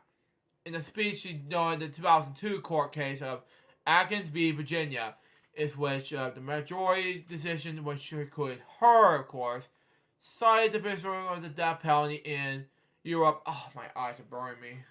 Tears. Anyway. As part of the argument, wow. She also quoted the accusation of Birmingham, something like that, which say that no authority shall prevail over the judgment of the judge, And under the no circumstances, may the course the justice be interfered with. Further, it is in everyone's interest in the further foster the role of law and coordination. O'Connor proposed that such ideas be taught in American law schools, high schools, and universities. Wow. Okay then. Anyway, quiz constant that such thinking was contrary to the U.S. Constitution. Somebody announced it. And established the role of man rather than law. Okay. The speech and the general constant of relying on foreign law and opinion was widely criticized by conversation. Something like that. In May 2004, the Convention in the U.S. House of Representations responded by passing of non-binding resolutions. The Reformation of Information American of Opinions Regulation, stating that U.S. general decisions could not be based on any foreign laws, court decisions, or violations of federal government unless they are racial violation the meaning of American racial exteriority law. Currency and analysts. Anyway, O'Connor case by case approach that rarely placed her in the center of the court and drew both criticism and praise. Washington Post columnist Charles K. I cannot pronounce his last name. Sorry. For example, described her as lacking a prudential philosophy and instead displaying political poisoning invention as a social agenda. Wow. Sad to me, I know. Commander Ramesh Porter announced his last name, sorry, wrote that even though O'Connor had voted relatively well, attention with the issue that very case, Spadic ruling undermines that perjury of the law. I can't pronounce that, sorry, the Joshua rule. It starts with A, sorry. Anyway, law court saying that the court in 2000 special ruled that the decision of state that she reached in Bush v. Gore that was based on the desire that to prepare the fair rather than on any legal regime. Point the menu that she sent out that night before the decision that was issued to use entirely different logic to reach the same result. They also characterized her approach the case of deciding on gut feelings. Hubbard activities while serving on the court. In 2003, she wrote about the majesty of the law, reflection of the Supreme Court justice.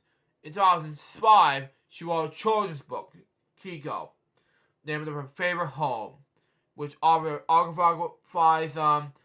the spice of the childhood. Now retirement, okay? On December 12, 2000, the Wall Street Journal reported that O'Connor was retired the Democrat the presidency.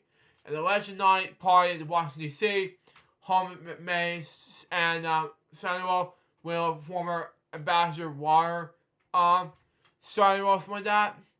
The Justice husband, John O'Connor, mentioned that the honors the desire to step down.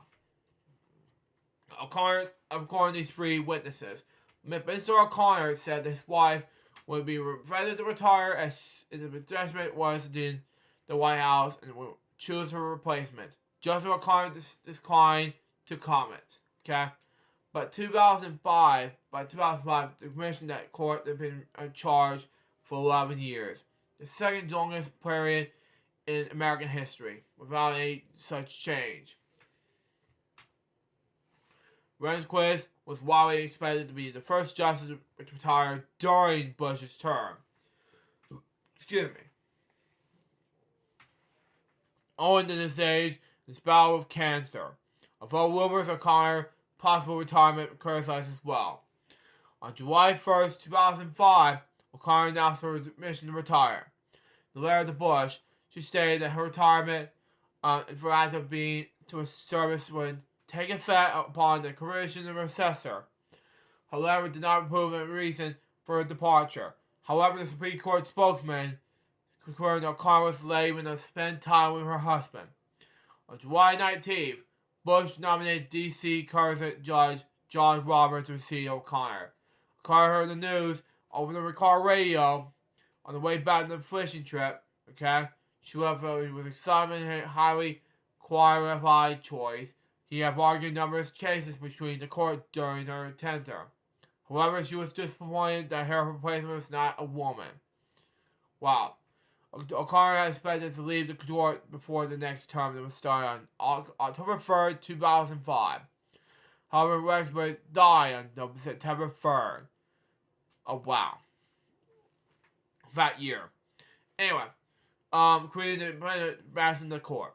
2 days later, Bush withdrew Roberts as his nominee for the seat and instead appointed him to fill it the vacant office as Chief Justice. O'Connor agreed to stay in the court as a replacement of the name and confirmed. She spoke in the late Chief Justice funeral. On October 3rd, Bush nominated White House General Harry Myers to replace O'Connor. After much criticism and controversy of her nomination on October 27th, Myers asked Bush to withdraw her nomination. Bush accepted and reopened her search to O'Connor's successor. Wow. The continued delays in confirming the successor extended O'Connor's time on the court. She continued to hear oral argument on cases, including the case dealing with controversial issues such as violation, assisted suicide, and abortion. O'Connor's last court opinion was Ali v. Planned Parenthood of New England, ran for his nomination to court with a political decision that involved a challenge of New Hampshire abortion law. On Halloween 2005, Bush nominated the first curse judges, Samuel Piano, to replace O'Connor, okay? Iowa was confirmed the 58-42 vote was sworn in on January 31st, 2006. After retiring, she would continue her cases and remain under the dozen of opinions of the federal appeals when that courts across the country. Following the substitute judge, while vacations were evaluated and three-member panels and understaffed on a veteran nomination, O'Connor said, "I haven't said it's wonderful to be the first to do something, but I didn't want to be the last.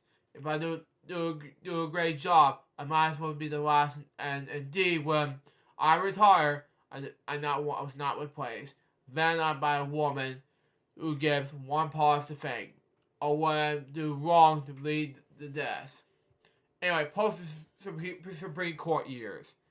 In her retirement, O'Connor continued to speak in the organized career. Anyway, in her retirement, O'Connor continued to speak and organize conferences on the issues of justice, general independence.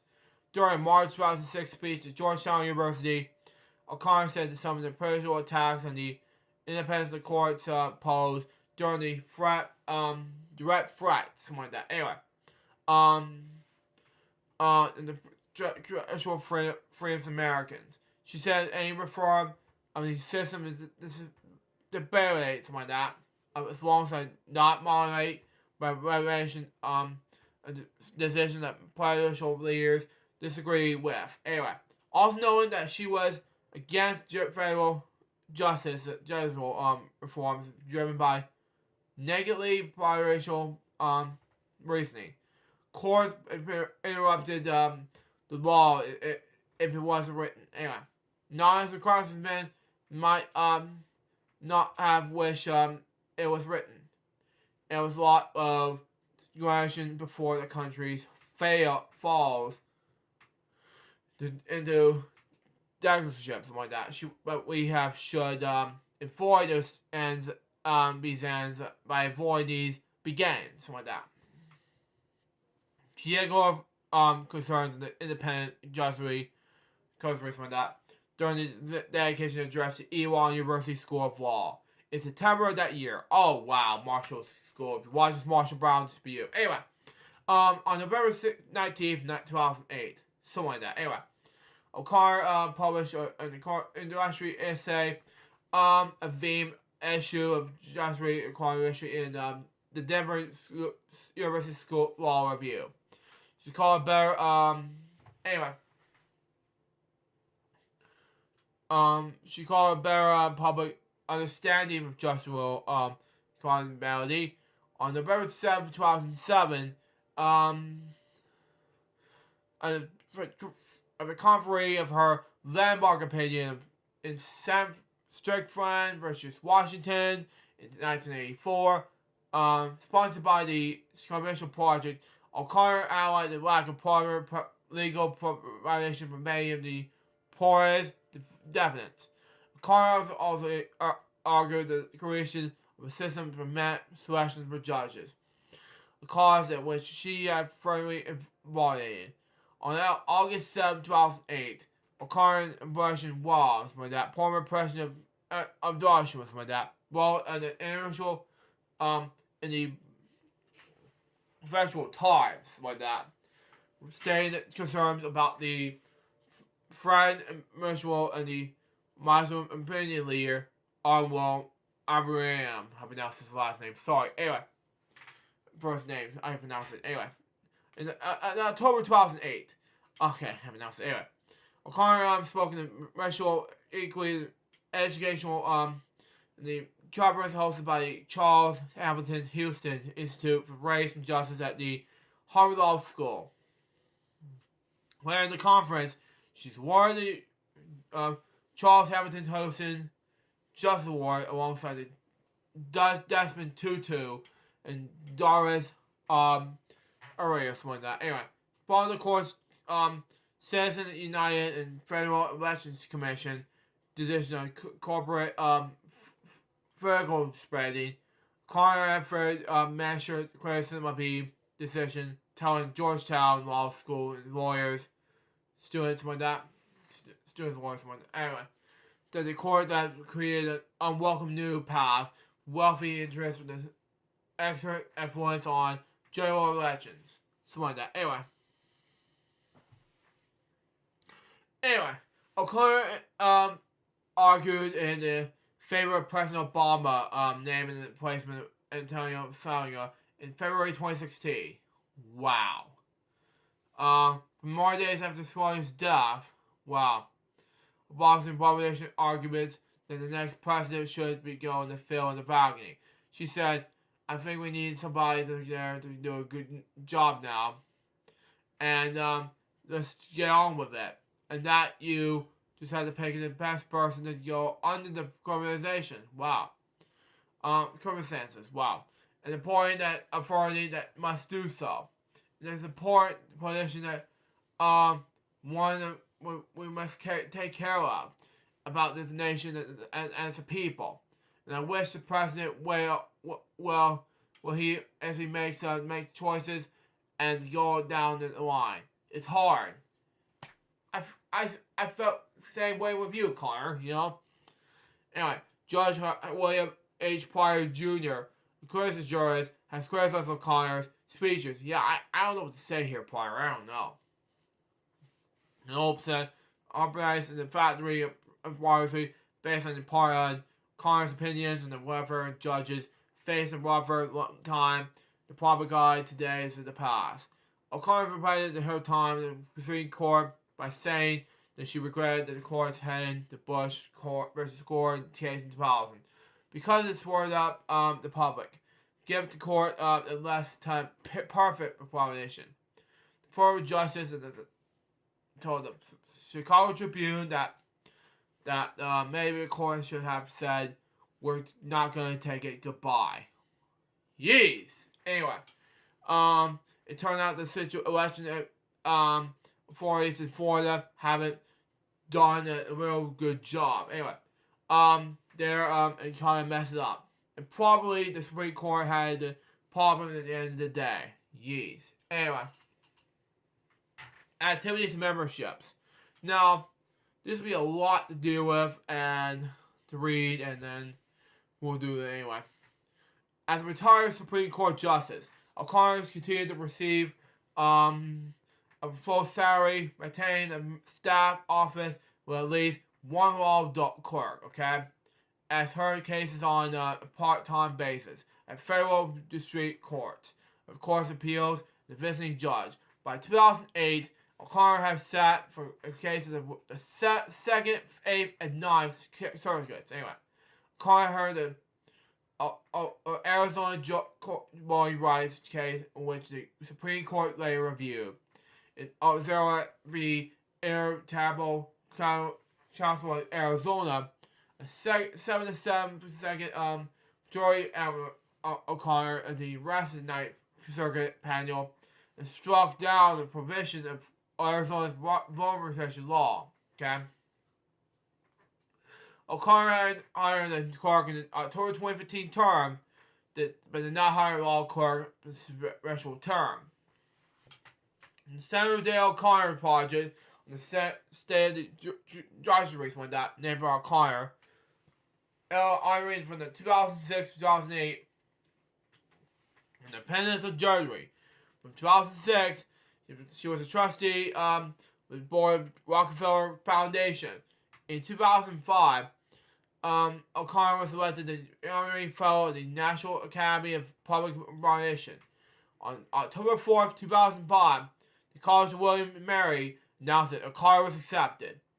The largest ceremony was becoming the 23rd conscript college. O'Connor continued the role until 2012. O'Connor was named the 2006 Iraq Study Group appointed the U.S. Congress. O'Connor chaired the Championship 2007 celebrations. Anyway, commemorated the 400th anniversary of the founding of the colony of Jamestown, Virginia, 607. Wow. Anyway, O'Connor was a member of both the American Policy Society and the American Academy of Arts and Science. Wow. Okay. Teaching. In spring 2006, O'Connor taught 2-week tours. It's called Supreme Court in the University of Arizona's James E. Rogers College of Law every spring semester. Anyway, on August 5th, April 5th, 2006, Arizona State University named its law school the Senator Dale College of Law in her honor. Publishing. O'Connor wrote the 2013 book, All 4 Stories of the History of the Supreme Court. Anyway, public speaking engagements. On May 15, 2006, O'Connor gave the encouragement address in the William Mary School of Law, where she said that journalism independence was under the serious attack at both the state and the national level. In 2008, O'Connor was named the initial Harry Rathburn Bonds, my dad, visiting fellow for the Office of British Life at Stanford University, my dad. On April 22nd, sorry about that, everyone. Okay, 2008, she gave Harry's last lecture at the Management Mutual Life, in honor of the former Stanford law professor who shaped her undergraduate and law careers. On September 7, 2004, O'Connor appeared on the television show Jeopardy, which is exciting anyway, and provided a couple of real answers to the category Supreme Court which appeared on the show. On the same day, in Carter, New Hampshire, okay, she gave a talk alongside her former colleague, Justice David Sawyer, about the importance of meaningful civics education in the United States. Non-partisan, philanthropic activity. Anyway, in February 2009, O'Connor launched Our Course. Anyway, a website she created to offer interactive civics lessons to students like that. Anyway,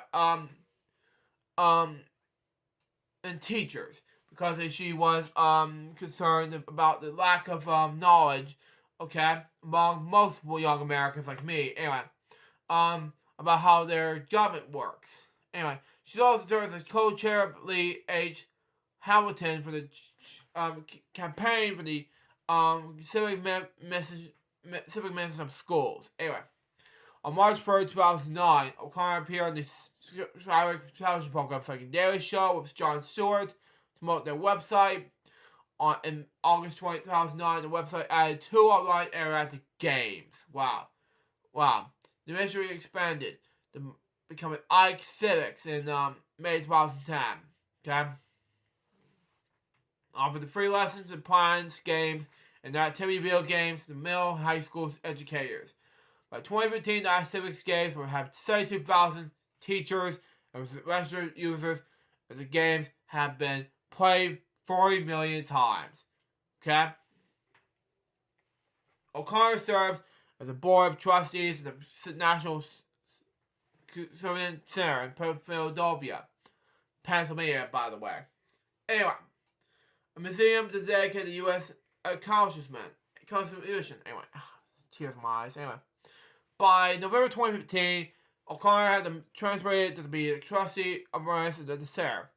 In April 2013, the board of directors of Justice at Stake, a national justice reform organization, announced that O'Connor would be joined the organization's honorary chair. In 2009, O'Connor found the 501 copyright freeze when I pronounced it. Anyway, non-profit organization now known as the Samuel O'Connor Institute. It programs are dedicated to providing civil disclosure, civic engagement and civics education. In 2019, her civic Adobe residence in Arizona, started by the O'Connor Institute, was listed in the National Register of Historic Places. In 2022, on the other hand, the Institute launched Civics for Life, a gradual digital platform. O'Connor was a member of the president of the Juror League of Phoenix. Wow. O'Connor was founding show chair with the National Authority for the National Institute of Civil Discourse, NICD for short.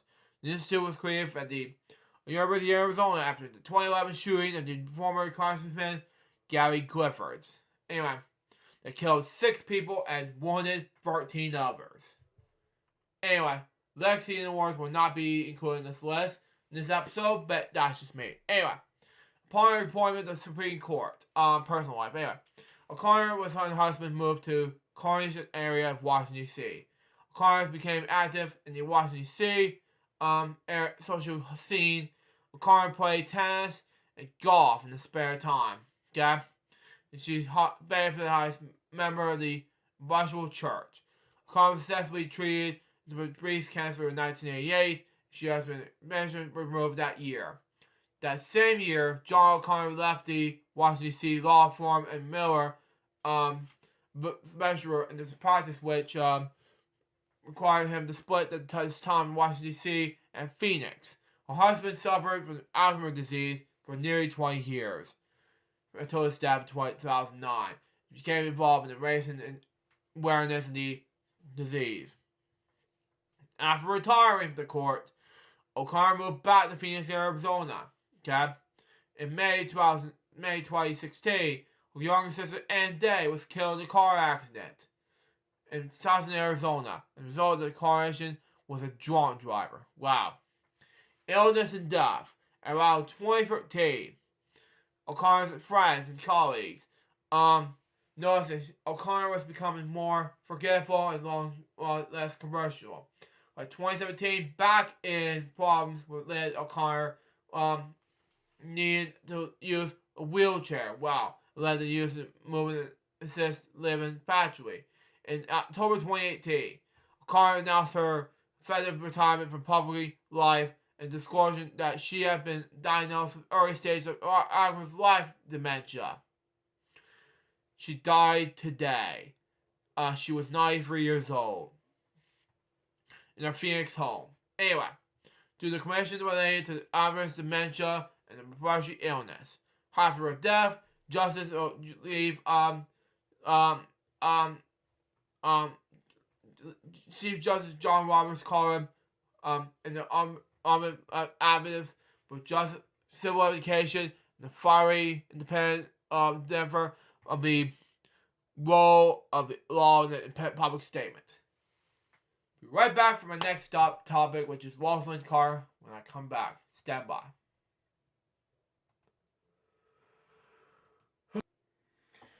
Okay, back, folks. Sorry about that. I just had to clear my throat because I'm reading 4 out of the 1, 2, 3, 4, 5, 6 out of 12 dev topics so far.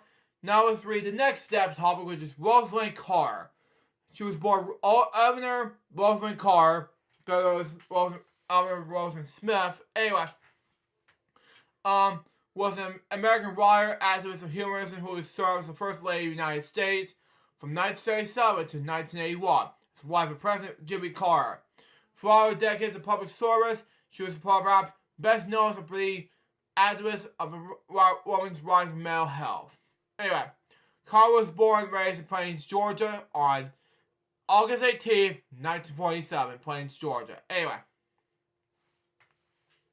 graduated at graduation of Plains High School, and soon after, after attended Georgia Southwestern College, now known as Georgia Southwestern State University, where she graduated in 1946. She first became attracted to her husband, better known as Jimmy Carter, also from Plains, where she pictured him in the United States Naval Academy uniform, and they married in 1946. Anyway, Carter was helped her husband when they got membership in Georgia in 1970. Anyway, in 1970, so we forget. Decided to use the focus or attention to field of mental health when she was in the state's first lady. She accompanied her husband during the successful bid to become president of the United States in the 1976 election, defeating eventual Republican President Gerald Ford. Carter was eventually active during her husband's presidency, for she declared that she was no intention of being official first lady. During her term in office, Carter was supposed to be her husband public politics, something like that, as well as her social and personal life. Anyway, to remain fully informed, she sat in the cabinet meetings and the invitation of the president. Carter also represented her husband's meetings with domination personal years, including Albany in Latin America in 1977. He found her the equal partner. She campaigned on his re-election bid in the 1980 election, which he lost to Republican Ronald Reagan.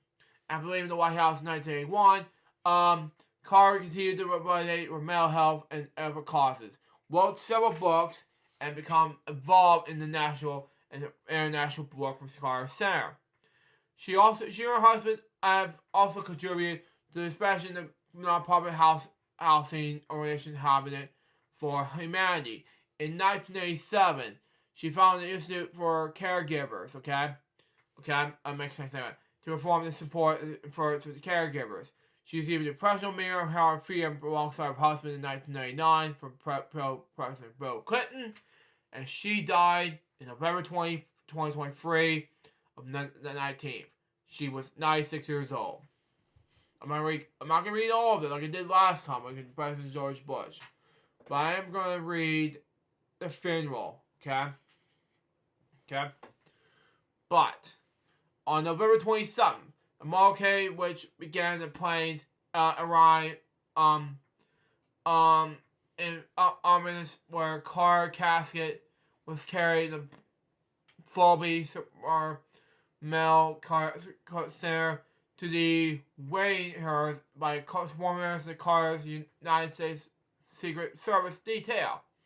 The motorcade stopped at the car's alma mater, Georgia Southwestern State University, GSW for short, where GSW President Neil Weber and Jennifer Olson, CEO of Walsman Carter Institute of Caregivers, placed 2 ramps near the statue in the University Women Car Health and Human Sciences Complex.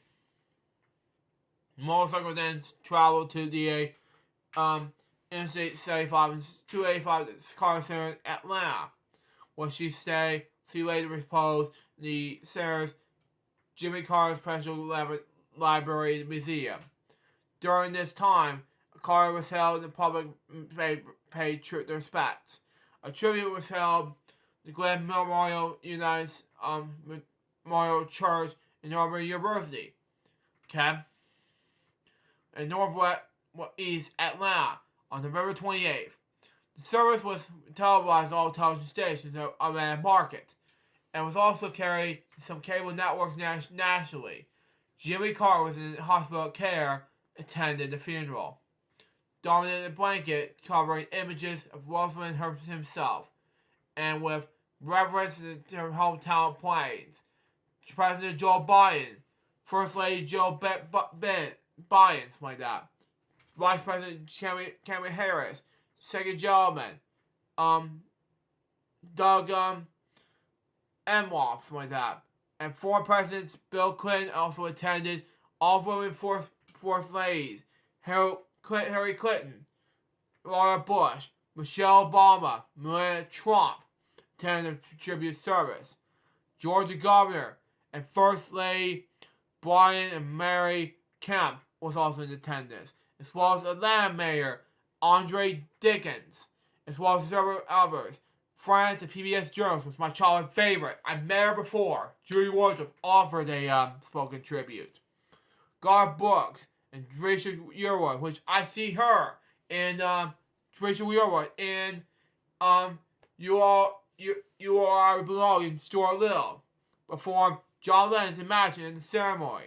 A private funeral was held on November 29th at the Marshall Baptist Church of Plains, with the Carter family invited closest friends in attendance. Jimmy Carter attended the Plains funeral, which even their children wore leaves, and the remnants of the family side in Hawaii. Wow. In the prior position for Plains, Carter was buried during the time of the private service in her residence. The Carter Center was held a line tribute in Aubrey. And that's that death topic. Moving on to the next death topic, which is Scott Kemper, The top 10, was American rhythm guitarists of the Detonators. Have played this band since they formed in 1974, only leaving the band for a few years starting in 2002. He have also founding member of the D-Lord, something like that, and also a member of Brandos. He released a very acclaimed solo album in 1992 called Atomic Angels. Culminated 2 years. In 2007, combination song Song America. He releases a second studio album, Second Grace, in 2008 July, and on 0.2 minutes and 59 seconds records. Anyway, on the early 1990s, joined McCoy, something like that, joined Carpenter and Frank Franco in the Lords and the Mitros and the Submarines, something like that. In a short-lived band called Low Kids.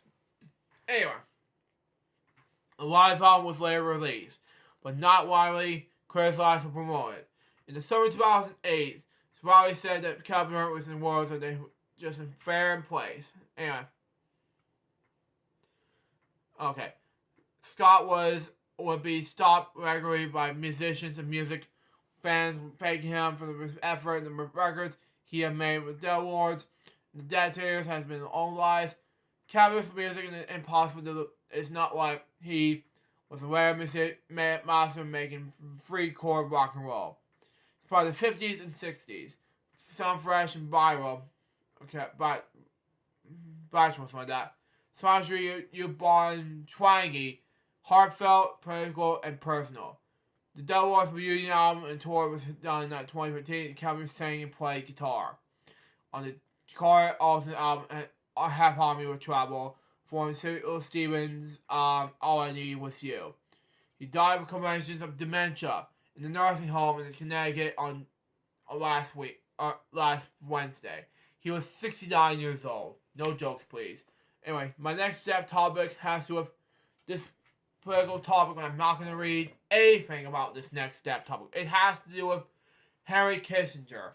Anyway, he was born Heinz Harvard Kissinger on May 27, 1923. Wow, he's over 100 years old. Wow. Anyway, when he died. Anyway, it was the American diplomatist, political scientist, geopolitical a politician who serves as the United States Secretary of State and National Secretary Advisor of the Special Administrations of Richard Nixon and Gerald Ford. He was also Jewish.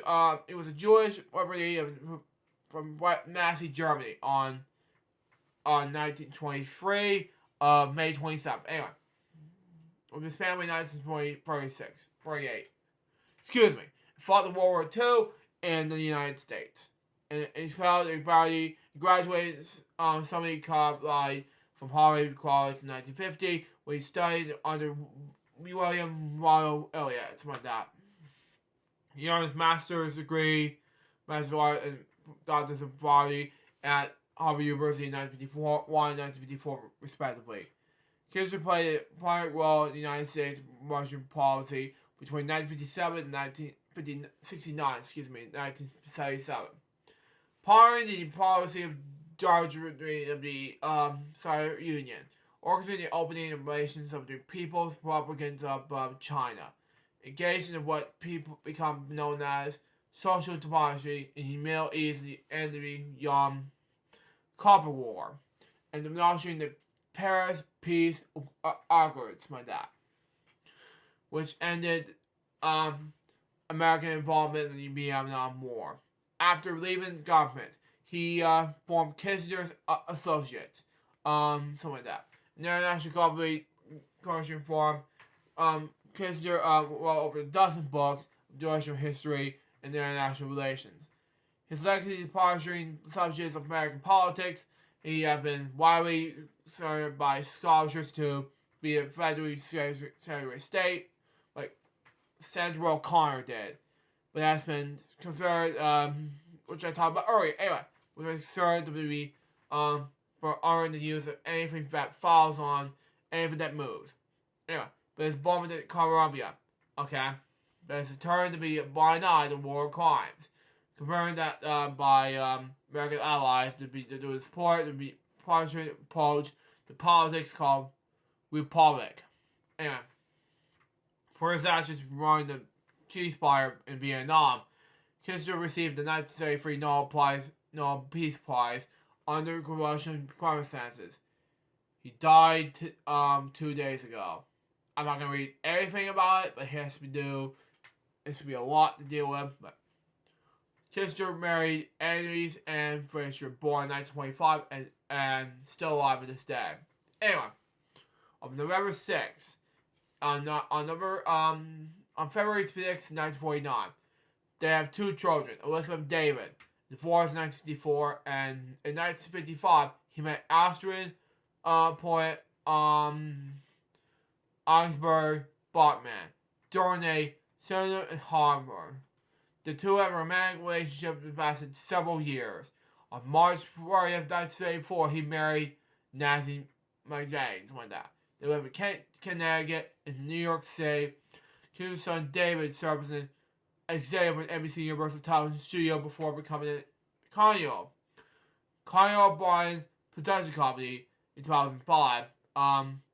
And February 1982, the age 58, Henry Kissinger underwent conjugal biosurgery. On May 27, 2023, he turned 100 years old. He died of biosurgery, and his favorite game described his favorite games as a science-free interview. Wow. I'm not going to read the whole sports. He died suddenly in his home in Connecticut on November 29th, 2023. He was 100 years old. He is survived by his wife, Nancy Margaret Kissinger, two children, David and Elizabeth, and 5 grandchildren. His death was announced by Kissinger Associates, his consulting firm. Kissinger Associates has announced that his funeral was being private and will not followed by memorial service in New York City. There's a lot to deal with during this reading, unfortunately. I have not read anything about this death topic, unfortunately. There's a lot of goals around here, but I'm not reading again like I did Sarah O'Connor, so let's move on. My next death topic has to do with Victor J. Kemper. Born Victor J. Zimber on April 14th, 1927, and he was an American cinematographer, like I was doing back in Kindle Design days. Anyway, he was born in Newark, New Jersey on April 14th, 1927, the son of Florence, Nee Freeman, and Louis Kemper. He was a graduate of Seton Hall University. As a cinematographer, Kemper's graduate examiner was director Arthur Hiller. Kemper worked for the leading directors as follows in the 1970s, including John Cassavetes, Cindy Lopez, Anthony Harvey, Michael Ritchie, Otto Grossman,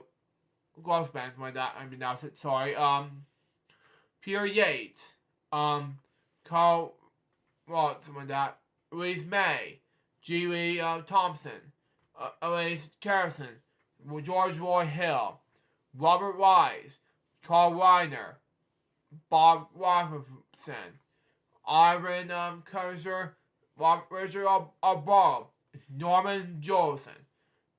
He was a member of the American Society of Cinematographers, AAC for short. He was the president twice, from 1983 to 1996, and from 1999 to 2001. He died of Ceremony Orchestra near Los Angeles on November 27, 2023. He was 96 years old. My next death topic has to do with Tim Dorsey. Okay. Born that name, he was an American novelist.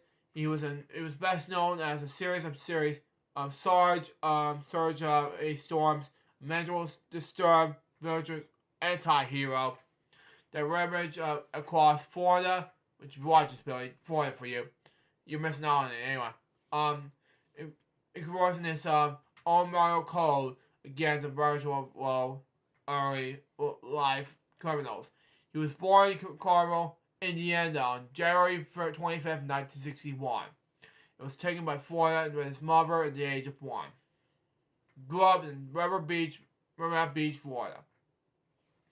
Small town Palm Beach County, just north of West Palm Beach, Florida. Dorsey graduated from Bishop Jordan High School in North New Hampshire in 1979. Dorsey attended Auburn University, where he became an editor of the Auburn Princeman.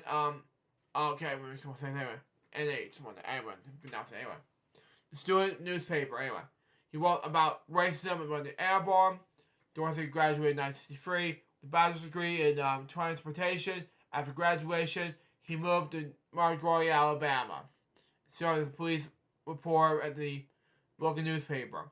In 1987, Dorsey relocated to Tampa, Florida, became a reporter for the Tampa Tribune. Anyway, he resigned from the paper in 1999. While full-time, he wrote rationally the political report, correspondent to the Tribune's Charlie Barreau, confidence editor, and finally, Nightmare editor and news coordinator. He lived in Tampa with his wife, 2 daughters, okay? Tampa Bay Rays. It was a Tampa Rays fan. Anyway, he also considered himself as a Boston Red Sox fan. If you watch this, David, Boston Red Sox for you. Considered while attending Bishop Graduate High School while living in New Hampshire as a team. Wow, it makes sense anyway. He died in Metro, Florida on November 26, 2023. He was 62 years old. My next death topic has to do with Charles Peters. Excuse me. Now, I saw this PBS News article. I was like, wow. Anyway, best known as Charles Gibbons Peters Jr. Okay. He was an American journalist, editor, and author. He was the founder and editor-in-chief of the Washington Monthly magazine, and was an author of the We Do Our Part, trying of the failure of the more equal America of Random House in 2017. While the New York Times, John Martin called the poke a well-timed and curative bar. Despite Pie played in countries, Pie with the resist incompetence of the greed and moderation. I can't pronounce it. Sorry. He was born on December 9, 26 in Charleston, West Virginia. Okay. He attended public schools, graduated from Charleston High School in 1944. He enlisted in the U.S. Army in 1944. Served at Ohio University. Okay. Champ in Indiana. Credit in Alabama. When the jury was in training, accident resulted in being in the Army hospitals for several months. And was charged with the Army in 1946. In the same year, he went to New York City to enter Columbia College, now known as his name as follows. Anyway, well, it is known as Columbia College. Anyway, and he reached his BA in 1940. He died. He entered the graduate school in Columbia. And reached an MA in 1951. In the 1952-1953 school year, he reached a J. Warner Thompson Advertising Agency in New York. During the student summers in 1946 to 1954, he performed graduate backstage roles in summer 3 years in Boston, Massachusetts, Bucks, Cali, Pennsylvania, and Newburgh, Rhode Island. He has his own reporting company in Charleston, West Virginia. He entered the University of Virginia School of Law in 1954. He was named the annual board of the Virginia Law Review in 1955. Served to his graduation in the JD in 1957. Per his return to Charleston to practice law with his former firm. Pierce, Merrick, and Larry and Meyer is practice includes libel, this defense, requires elaborate law, as well as representing plaintiffs and defendants in civil trials. In 1959, he was named Chief Staff Officer of the Judicial Committee of the West Virginia House of Legislature. In 1960, he was elected as a member of the House. In 1960, the same year anyway. He was managed to primary of general election campaigns at Colorado County professional candidates John F. Kennedy. After serving the 1961 session of legislation, he went to Washington, D.C. to help start the Peace Corps. After serving the served in 1962 regionalization sessions, he was named the Peace Corps Director of Violation, a position that required him to report the purposes of the agency's programs, underseas and how they can be reproved. Foundation's Washington Monthly. In 1968, Pierce resigned from Peace Corps to begin planning a new magazine. Okay? Be called the Washington Monthly. Okay? The magazine's proposed, I said, that was proposed to be looking at Washington the way it was authorized one that looking at South Sea Island. Help the reader understand how our system of politics and government, where it breaks down, why it breaks down, why it can be done and make it work. Okay, the first issue was published in 1969 January. It article includes White House staff versus the cabinet. Okay, what happens in the senator stay, and finally the day game, something like that. Anyway. Wilco's office is journalists as David Bohr, Murray Kempton, Russell Baker, and Calvin Trayer. Something like that. Anyway, so as people who have worked in government, such as Pierce, former White House aide Bill Moyers, and former U.S. Senate aide James Boyd. Sorry, my eyes are burning me up. It's putting my tears in my eyes. Anyway, I got a drink. It's ridiculous. Yeah. Super mix of. Oh, my eyes are killing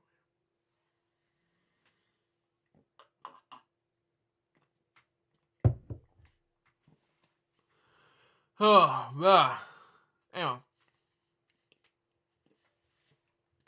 A similar mix of authors would continue to write the magazine. But began in 1970, the magazine began launching as products of young unknowns, okay, who were retirely served as writers editors for 2 years, okay.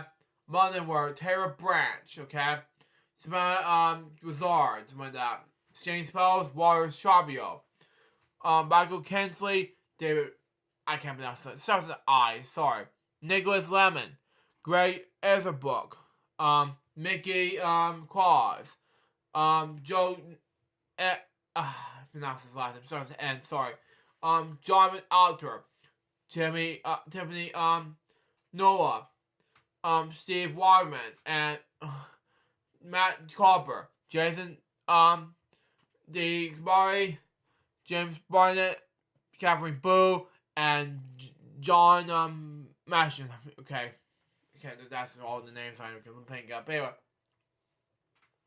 Peer the magazine have been characterized as Porn's influence on normalization, racial characterization.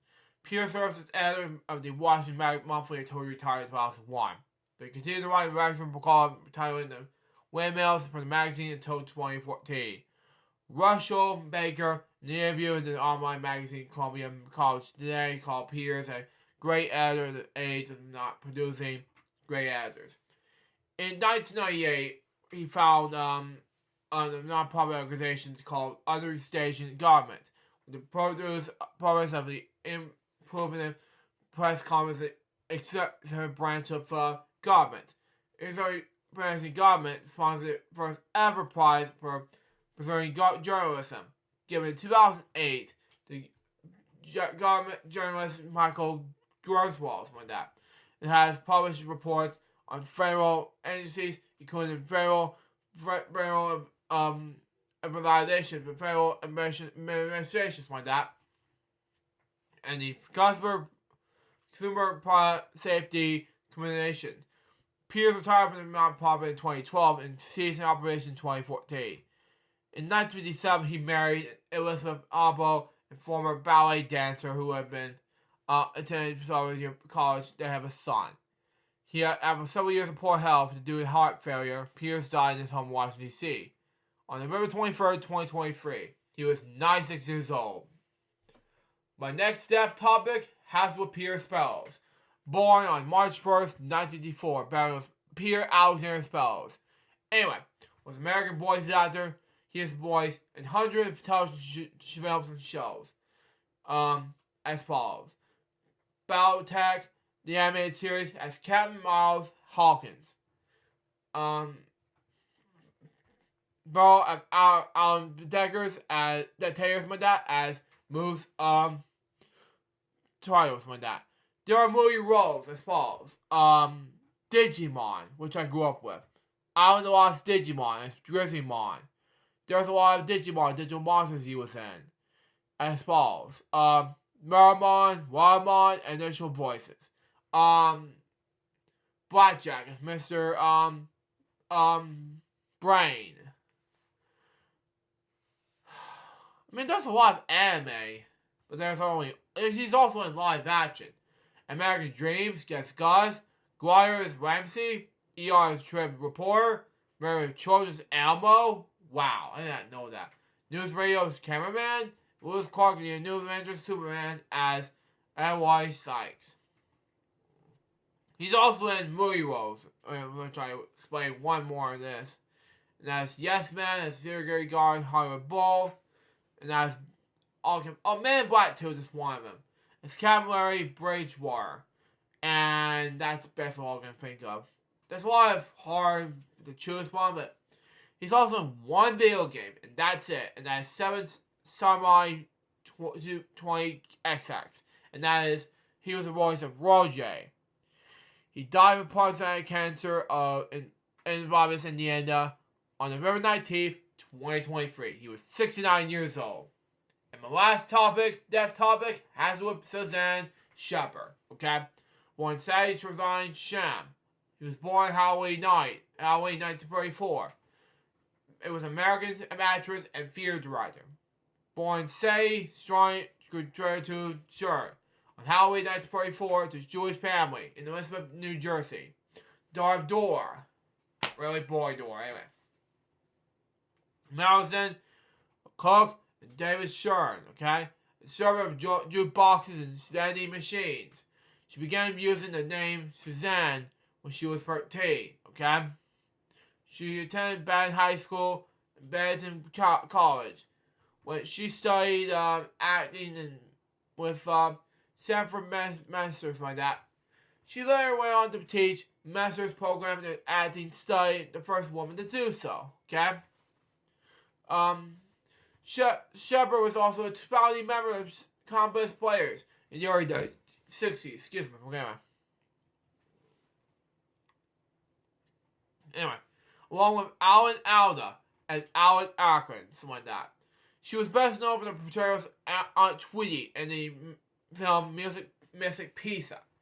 Karen's operating mother in the film Goodfellas, and Carmen's mother Mary McDowell in the HBO television series Sopranos, okay, and an instant school principal in Uncle Buck, okay.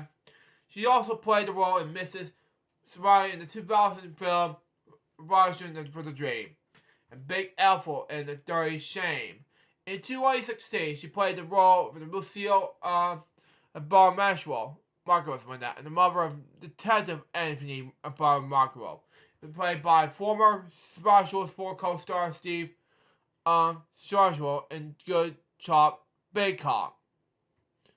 Good Cop, Bad Cop, something like that. The second episode in the 7th season of CBS police virtual drama Blue Bloods. In 2018, she inspired the role of Lucille Barnwell in Trust, the 6th episode in this 9th season of Blue Bloods. She also interfered the writer working with New York and Racial Fear. She's also in the following movies. I'm going to read some, but she's also in television. Oh, she's in Walls on HBO, but, my English, and CI. That was it. Okay, no, nothing about that. Let's just move on. For the marriage of Deborah Shepard, she was lasted from 1957 to her divorce in 1986. That was it.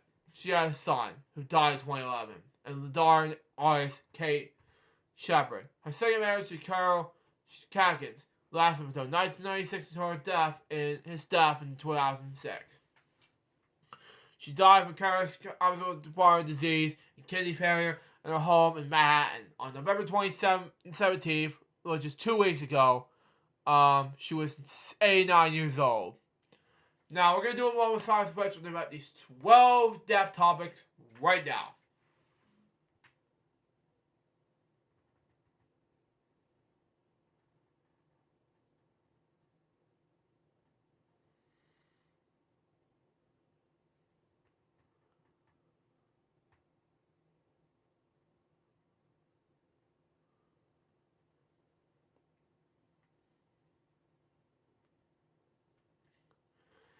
Thank you. Recipes to these 12 people. I know it's hard for me to read these depth topics right now, but it's taking forever to read.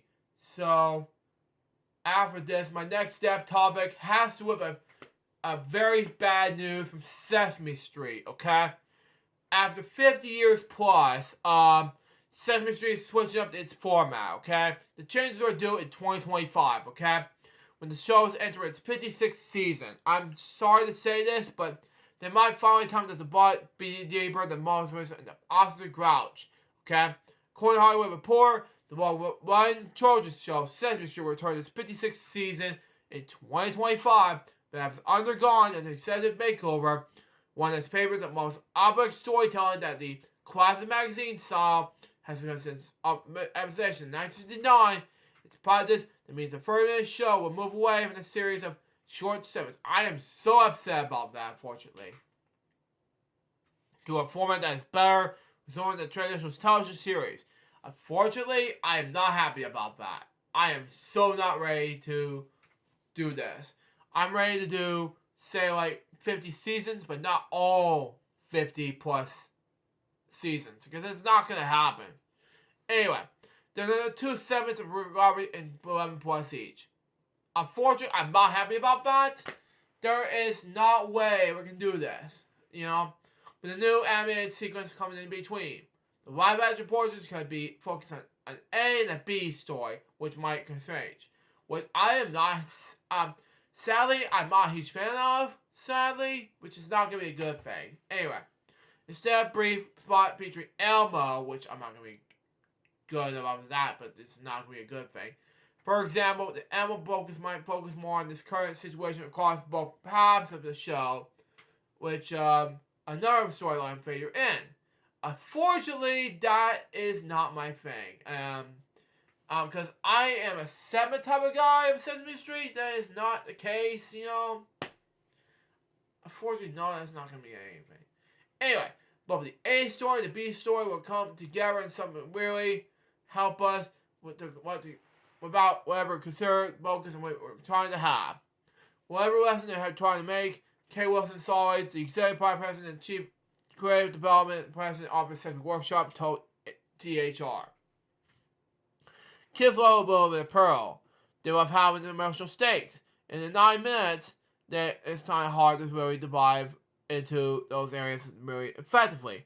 New animated segment titled Tales 1 to 3 will examine the lives of the apartment complex residents. Unfortunately, I'm not excited about that. The cartoon may eventually spin off into its own series by its own audience response. The change will come as Sesame Street nears the end of the deal with Warner Brothers Discovery, which serves as a program is created its Max, formerly HBO Max app. Now, I'm not happy about that. I am really disappointed, unfortunately, to say this, but regardless, I am not very happy. I really wish they were going to do this on another app rather than a Disney Plus app, because they own some apps like from Sesame Street now. I wish they could do this on PBS, you know. Wish they could stop doing that, you know, to make more sense in any way.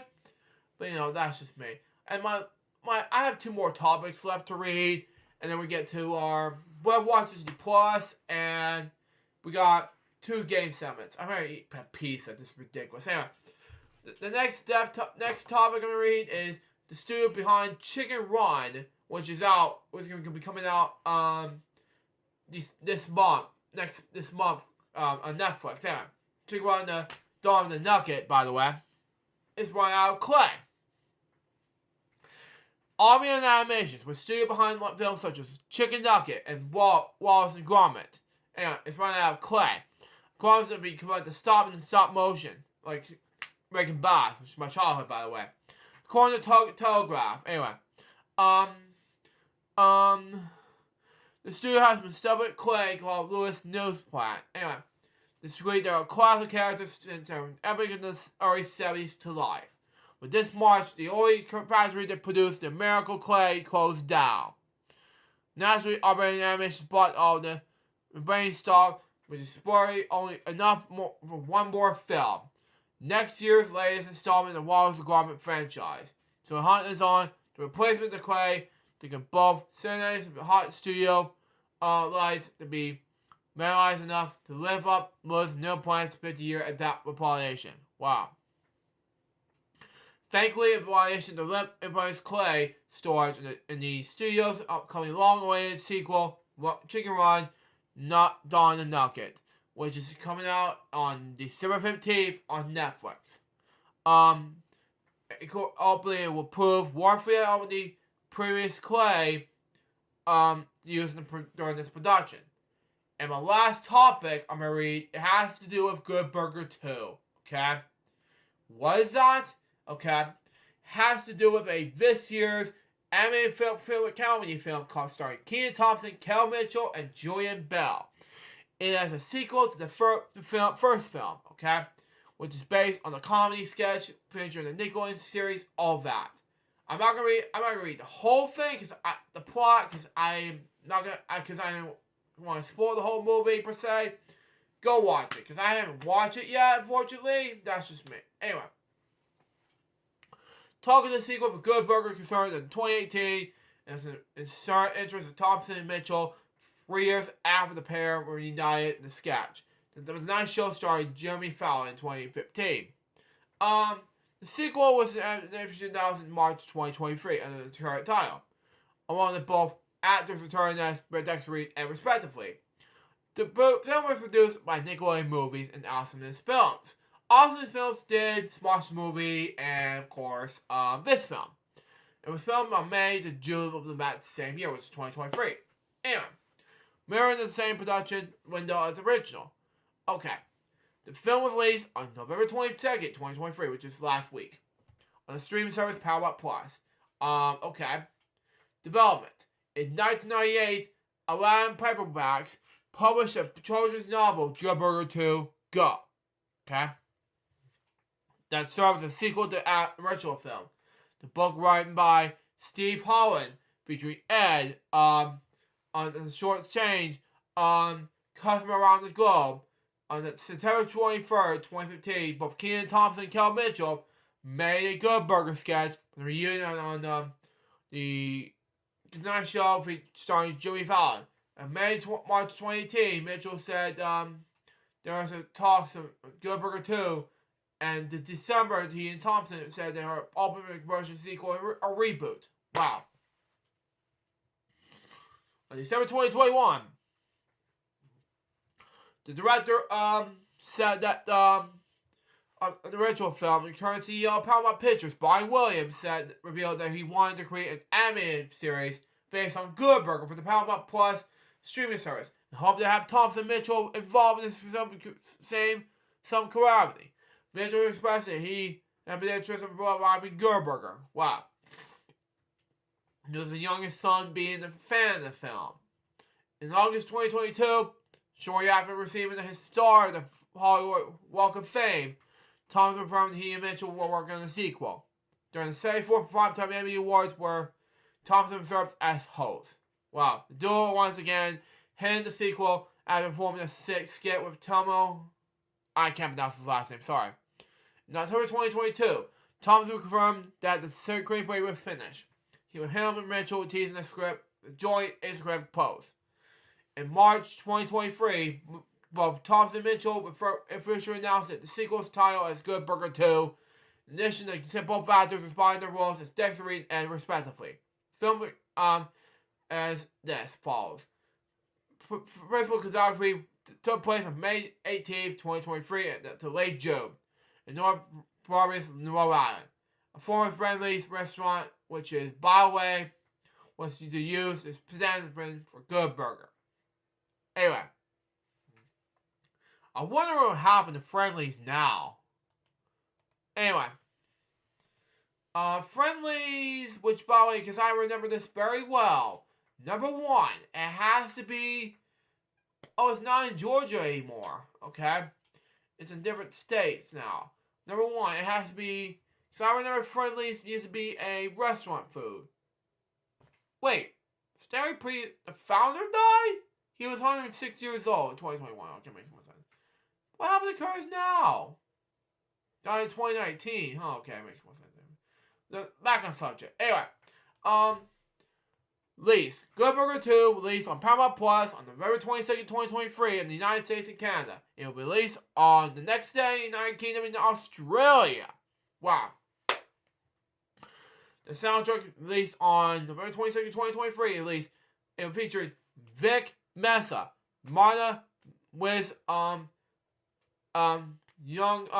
Gravy, Tisa Touchdown, to Paul Russell, Leon Eze, Trey Grasse, Jules, Noise and Corey, and Kel Mitchell as always, respectively. As always. Anyway. Now I'm not going to read anything about it, but it has to do with a personal future. Director Bill Trail told the Radio Times in November 2023 that there will be plans in the first film and other sequels. He said the character Ed has not changed. He's not now had a family. He's now had a bunch of kids and a wife. But he himself is the same old Ed. That didn't change. But we can do it again and again and put them in crazier and crazier situations. The plans afoot with the various different things. I don't think it will be in the feminine of the trilogy. Exactly. Exactly, Rail. Good job. And go on. Okay. That's all with that topic. Let me minimize that right now. Let's go on to What Watch Disney Plus. And that is going to be the Santa Clauses Season 2, Episodes 1 to 5. Now, that's all for What Watch Disney Plus. I'm going to go ahead and play some games for you. Game 7 time. Here we go. And I'll be right back for this. And then we'll get to the Game 7s right now. And then we'll do it anyway. Come on. Oh, man. Let's check out my list right now and we'll do it anyway. Anywho. Pause it right now. Back, folks. Sorry about that. I just have to get my pizzas out of the way. Now it's time. So get this ready. Oh, man. For Game 7, it's time. Let me close this real quick. It's about time. Get ready for money cards.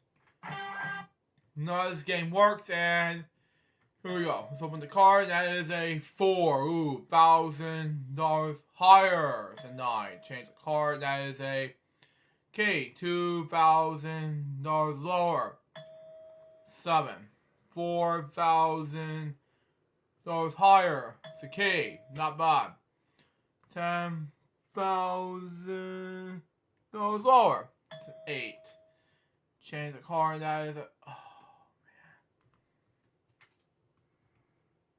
lower. I don't need the bus, so there's the answer to the question anyway.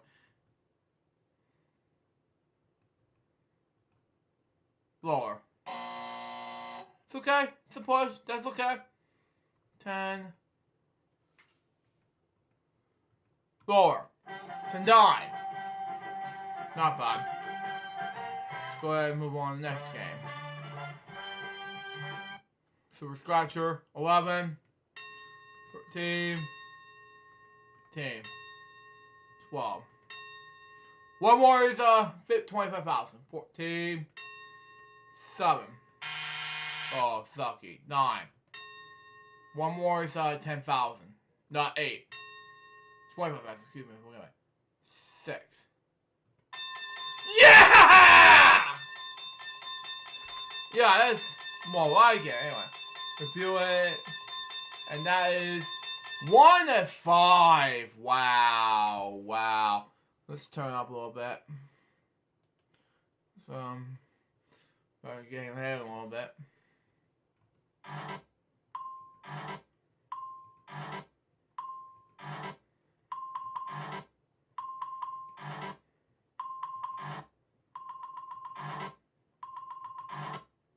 Wow.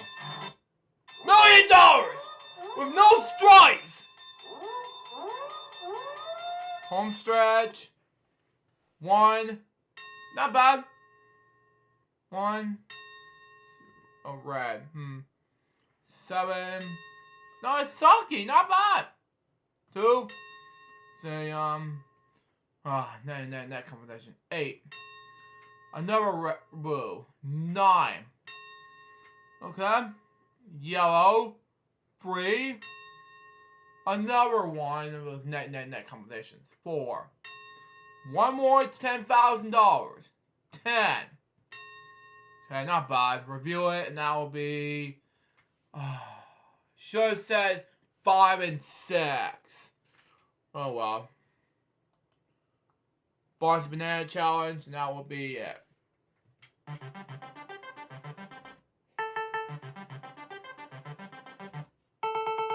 Wow.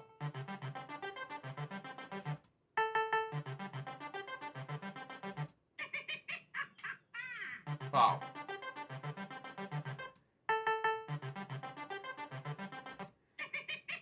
Wow.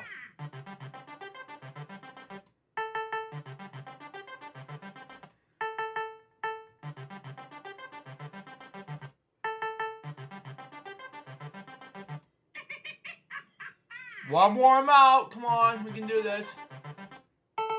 Wow. Wow. Wow.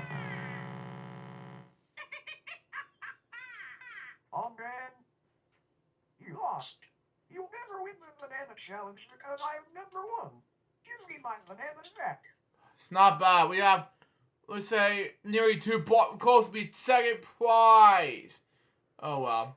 Well, I'm gonna minimize this right now and move on to just a couple of games for the that way anyway. Edition game. We're gonna do that game and then after this and this last game we're gonna play is we're gonna do like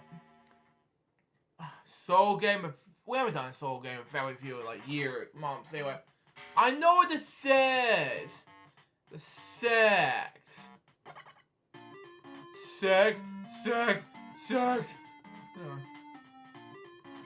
Not bad.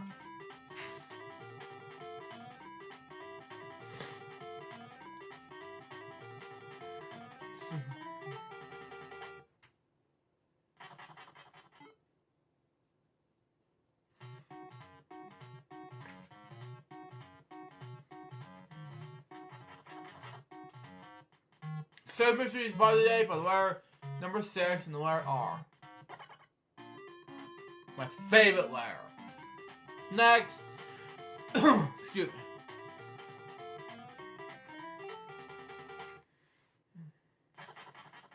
Next. Anyway. Should have surprised by now. Blue puzzle category is coat hanger.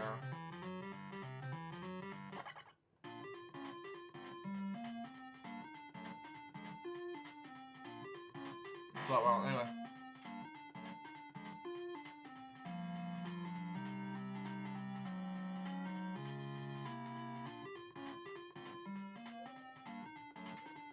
Got it.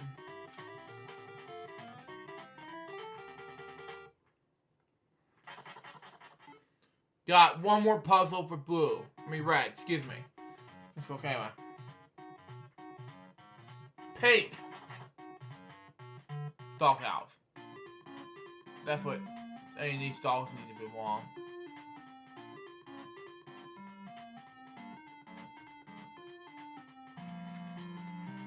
Got it.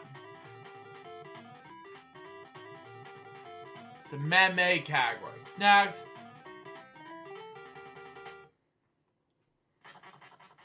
$190 points. Next.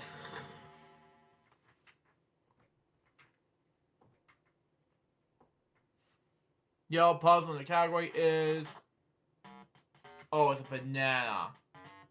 I like he was saying banana, but it's not it.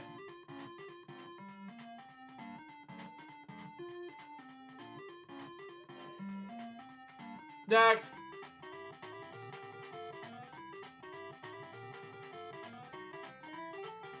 Banana. As in minions will say. Next. From the Despicable Me movies. Anyway, green puzzle category is... Ooh, I know what this is. It's a ball. Whoa, I just spelled wrong. Got it. Thank you.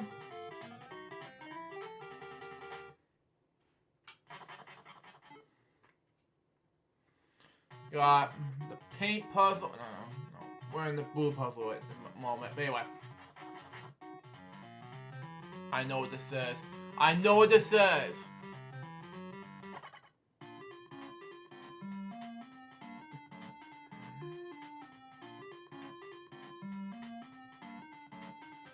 Got it.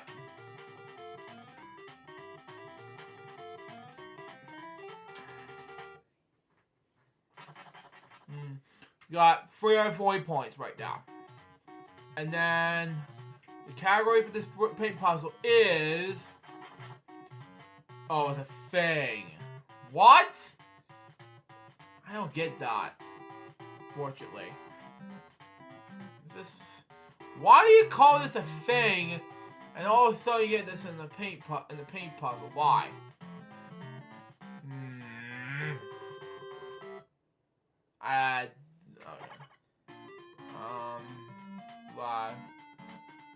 Wine glass. guess? I don't know.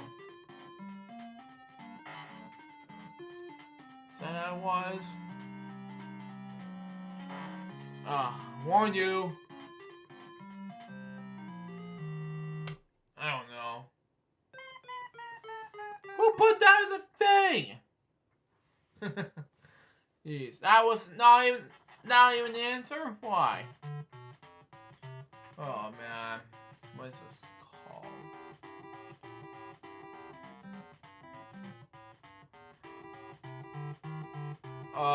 It's that's not a glass we're looking for.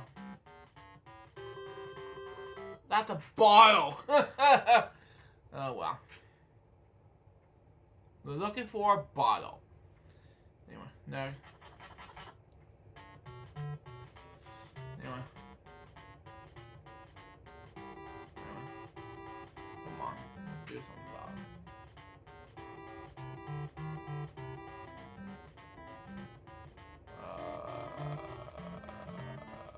What is that? Let's try again.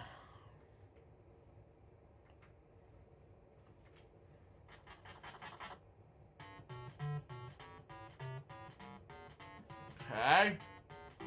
What's this thing? Stuff in this thing category. I don't know what this is called! Don't tell me what this thing is called! It's a piece of told plastic! No! I'm stuck in the level 2 category. Don't. Thank you.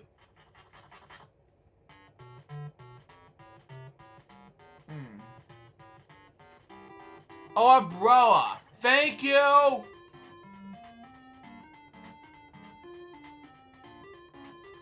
These are weird puzzles, fortunately.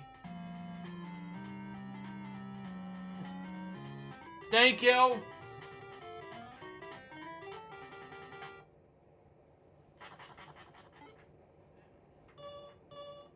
For 8 points.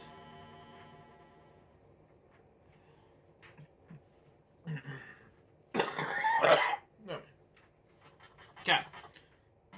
Science is my least favorite category in the blue puzzle. I know what this is. It's a magnet.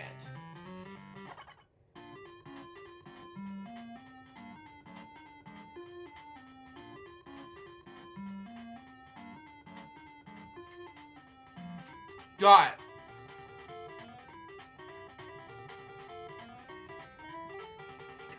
Okay. Okay, we got about 3 more puzzles left. I don't know what the other ones were, fortunately.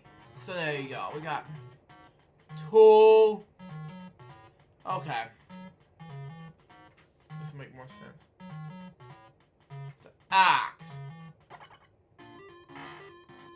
We call that no axe. B. Yeah. Whatever. Whatever game. Whatever.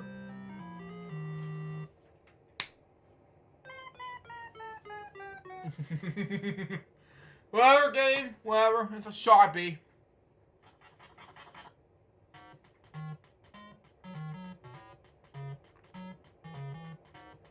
Oh, the plug. I know what this says. Thank you.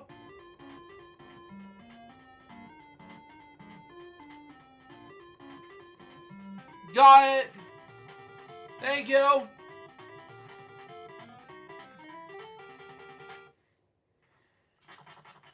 Got 2 more puzzles left. And then we'll be doing the 3. We'll see what happens. Office. Okay, I know what this is. This is a pencil. Is that a pen? Oh, it's a pencil. Okay.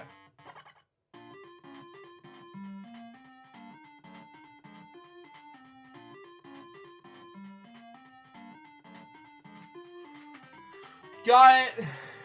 Thank you. No razor, no nothing, just a pencil. Okay. Whatever. Come on, whatchamacallit? Fingers crossed. Whatchamacallit? Yes. Okay. What is that?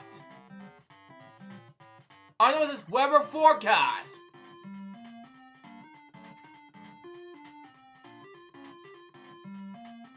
I spelled wrong. I don't want to misspell again.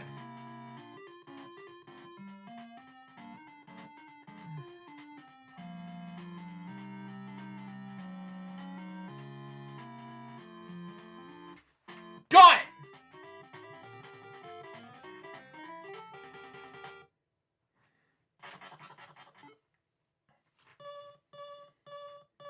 Take away the shoes.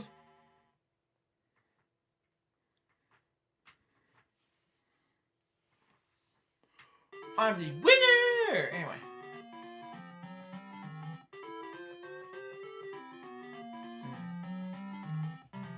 Fake the shoes and... Oh my god, there's gonna be a lot of games to play. I wasn't doing Family Feud, but... with this episode... Oh, this episode being too late, guys. It's already like, let's see, what time is it? Almost 7:30 at the moment. Oh my god. Oh, yeah. We're not wasting any more time, man. We're just gonna do FwX next week, and yeah. But anyway, do I still recording? Yeah, that's still recording. Anyway, we're gonna do this notes thing, and we're gonna do the announcements, okay? Regarding what happened to FwX and then Billy, and of course what's going on, and then what's going on with YouTube, and then we'll wrap up FwX episode 394, okay? Okay, anyway, notes as follows. 25 Days of Money Cards 2023 edition, days 12 through 16, and then Bedtime Stories episode 4 and 7. Then we got LGBT Ads episode 1004 and 28. And then Boring Jokester, Bedtime Stories and Lunchtime. Then we got Single Tuesdays, Warper Wednesdays, Bedtime Stories, and Lunchtime. And then Boring Jokester All the Way, Bedtime Stories, Lunchtime, and the Weekend Celebration, LGBT Ads, Bedtime Stories, Lunchtime, and so much more. Comic book reviews, etc., etc., etc. And then we'll have to do the list all over again.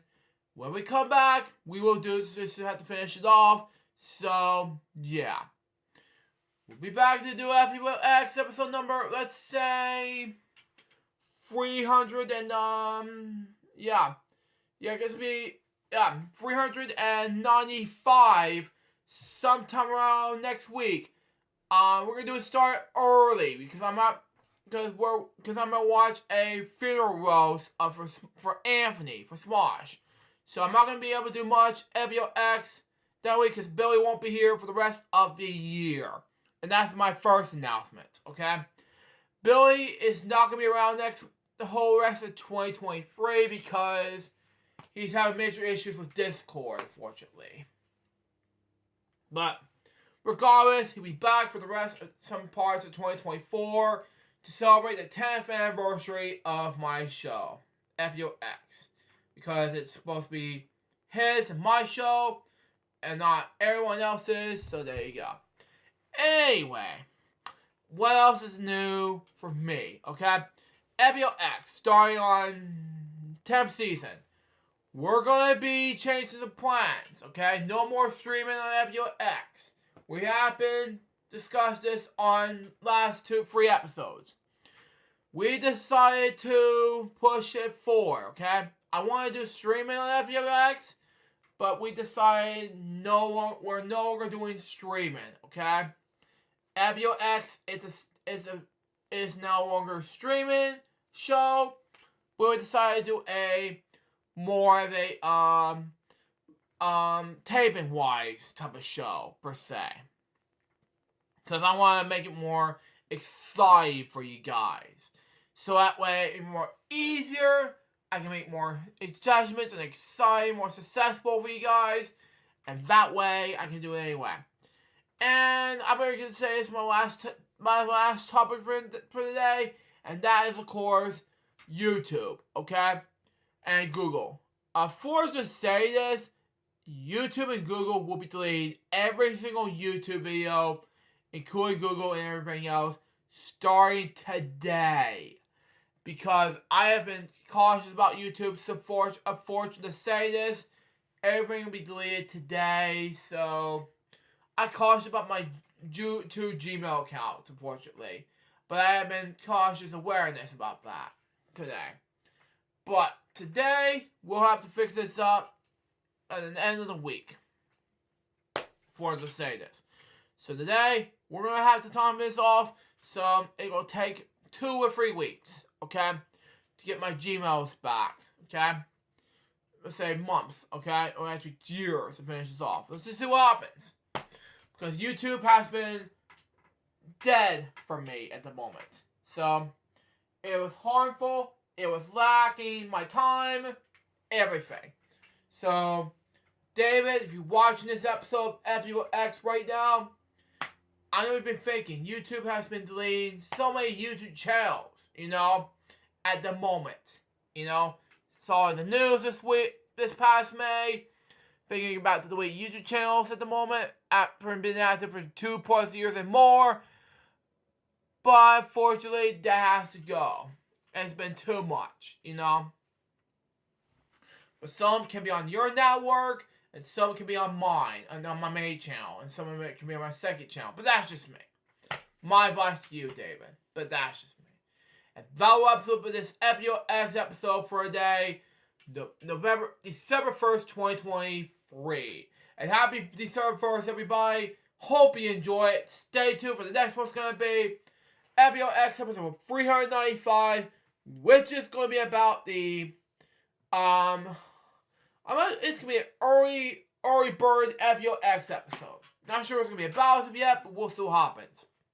Till next time, so just Bob, so baby, good morning, FwX week episode's going to be so out. See ya.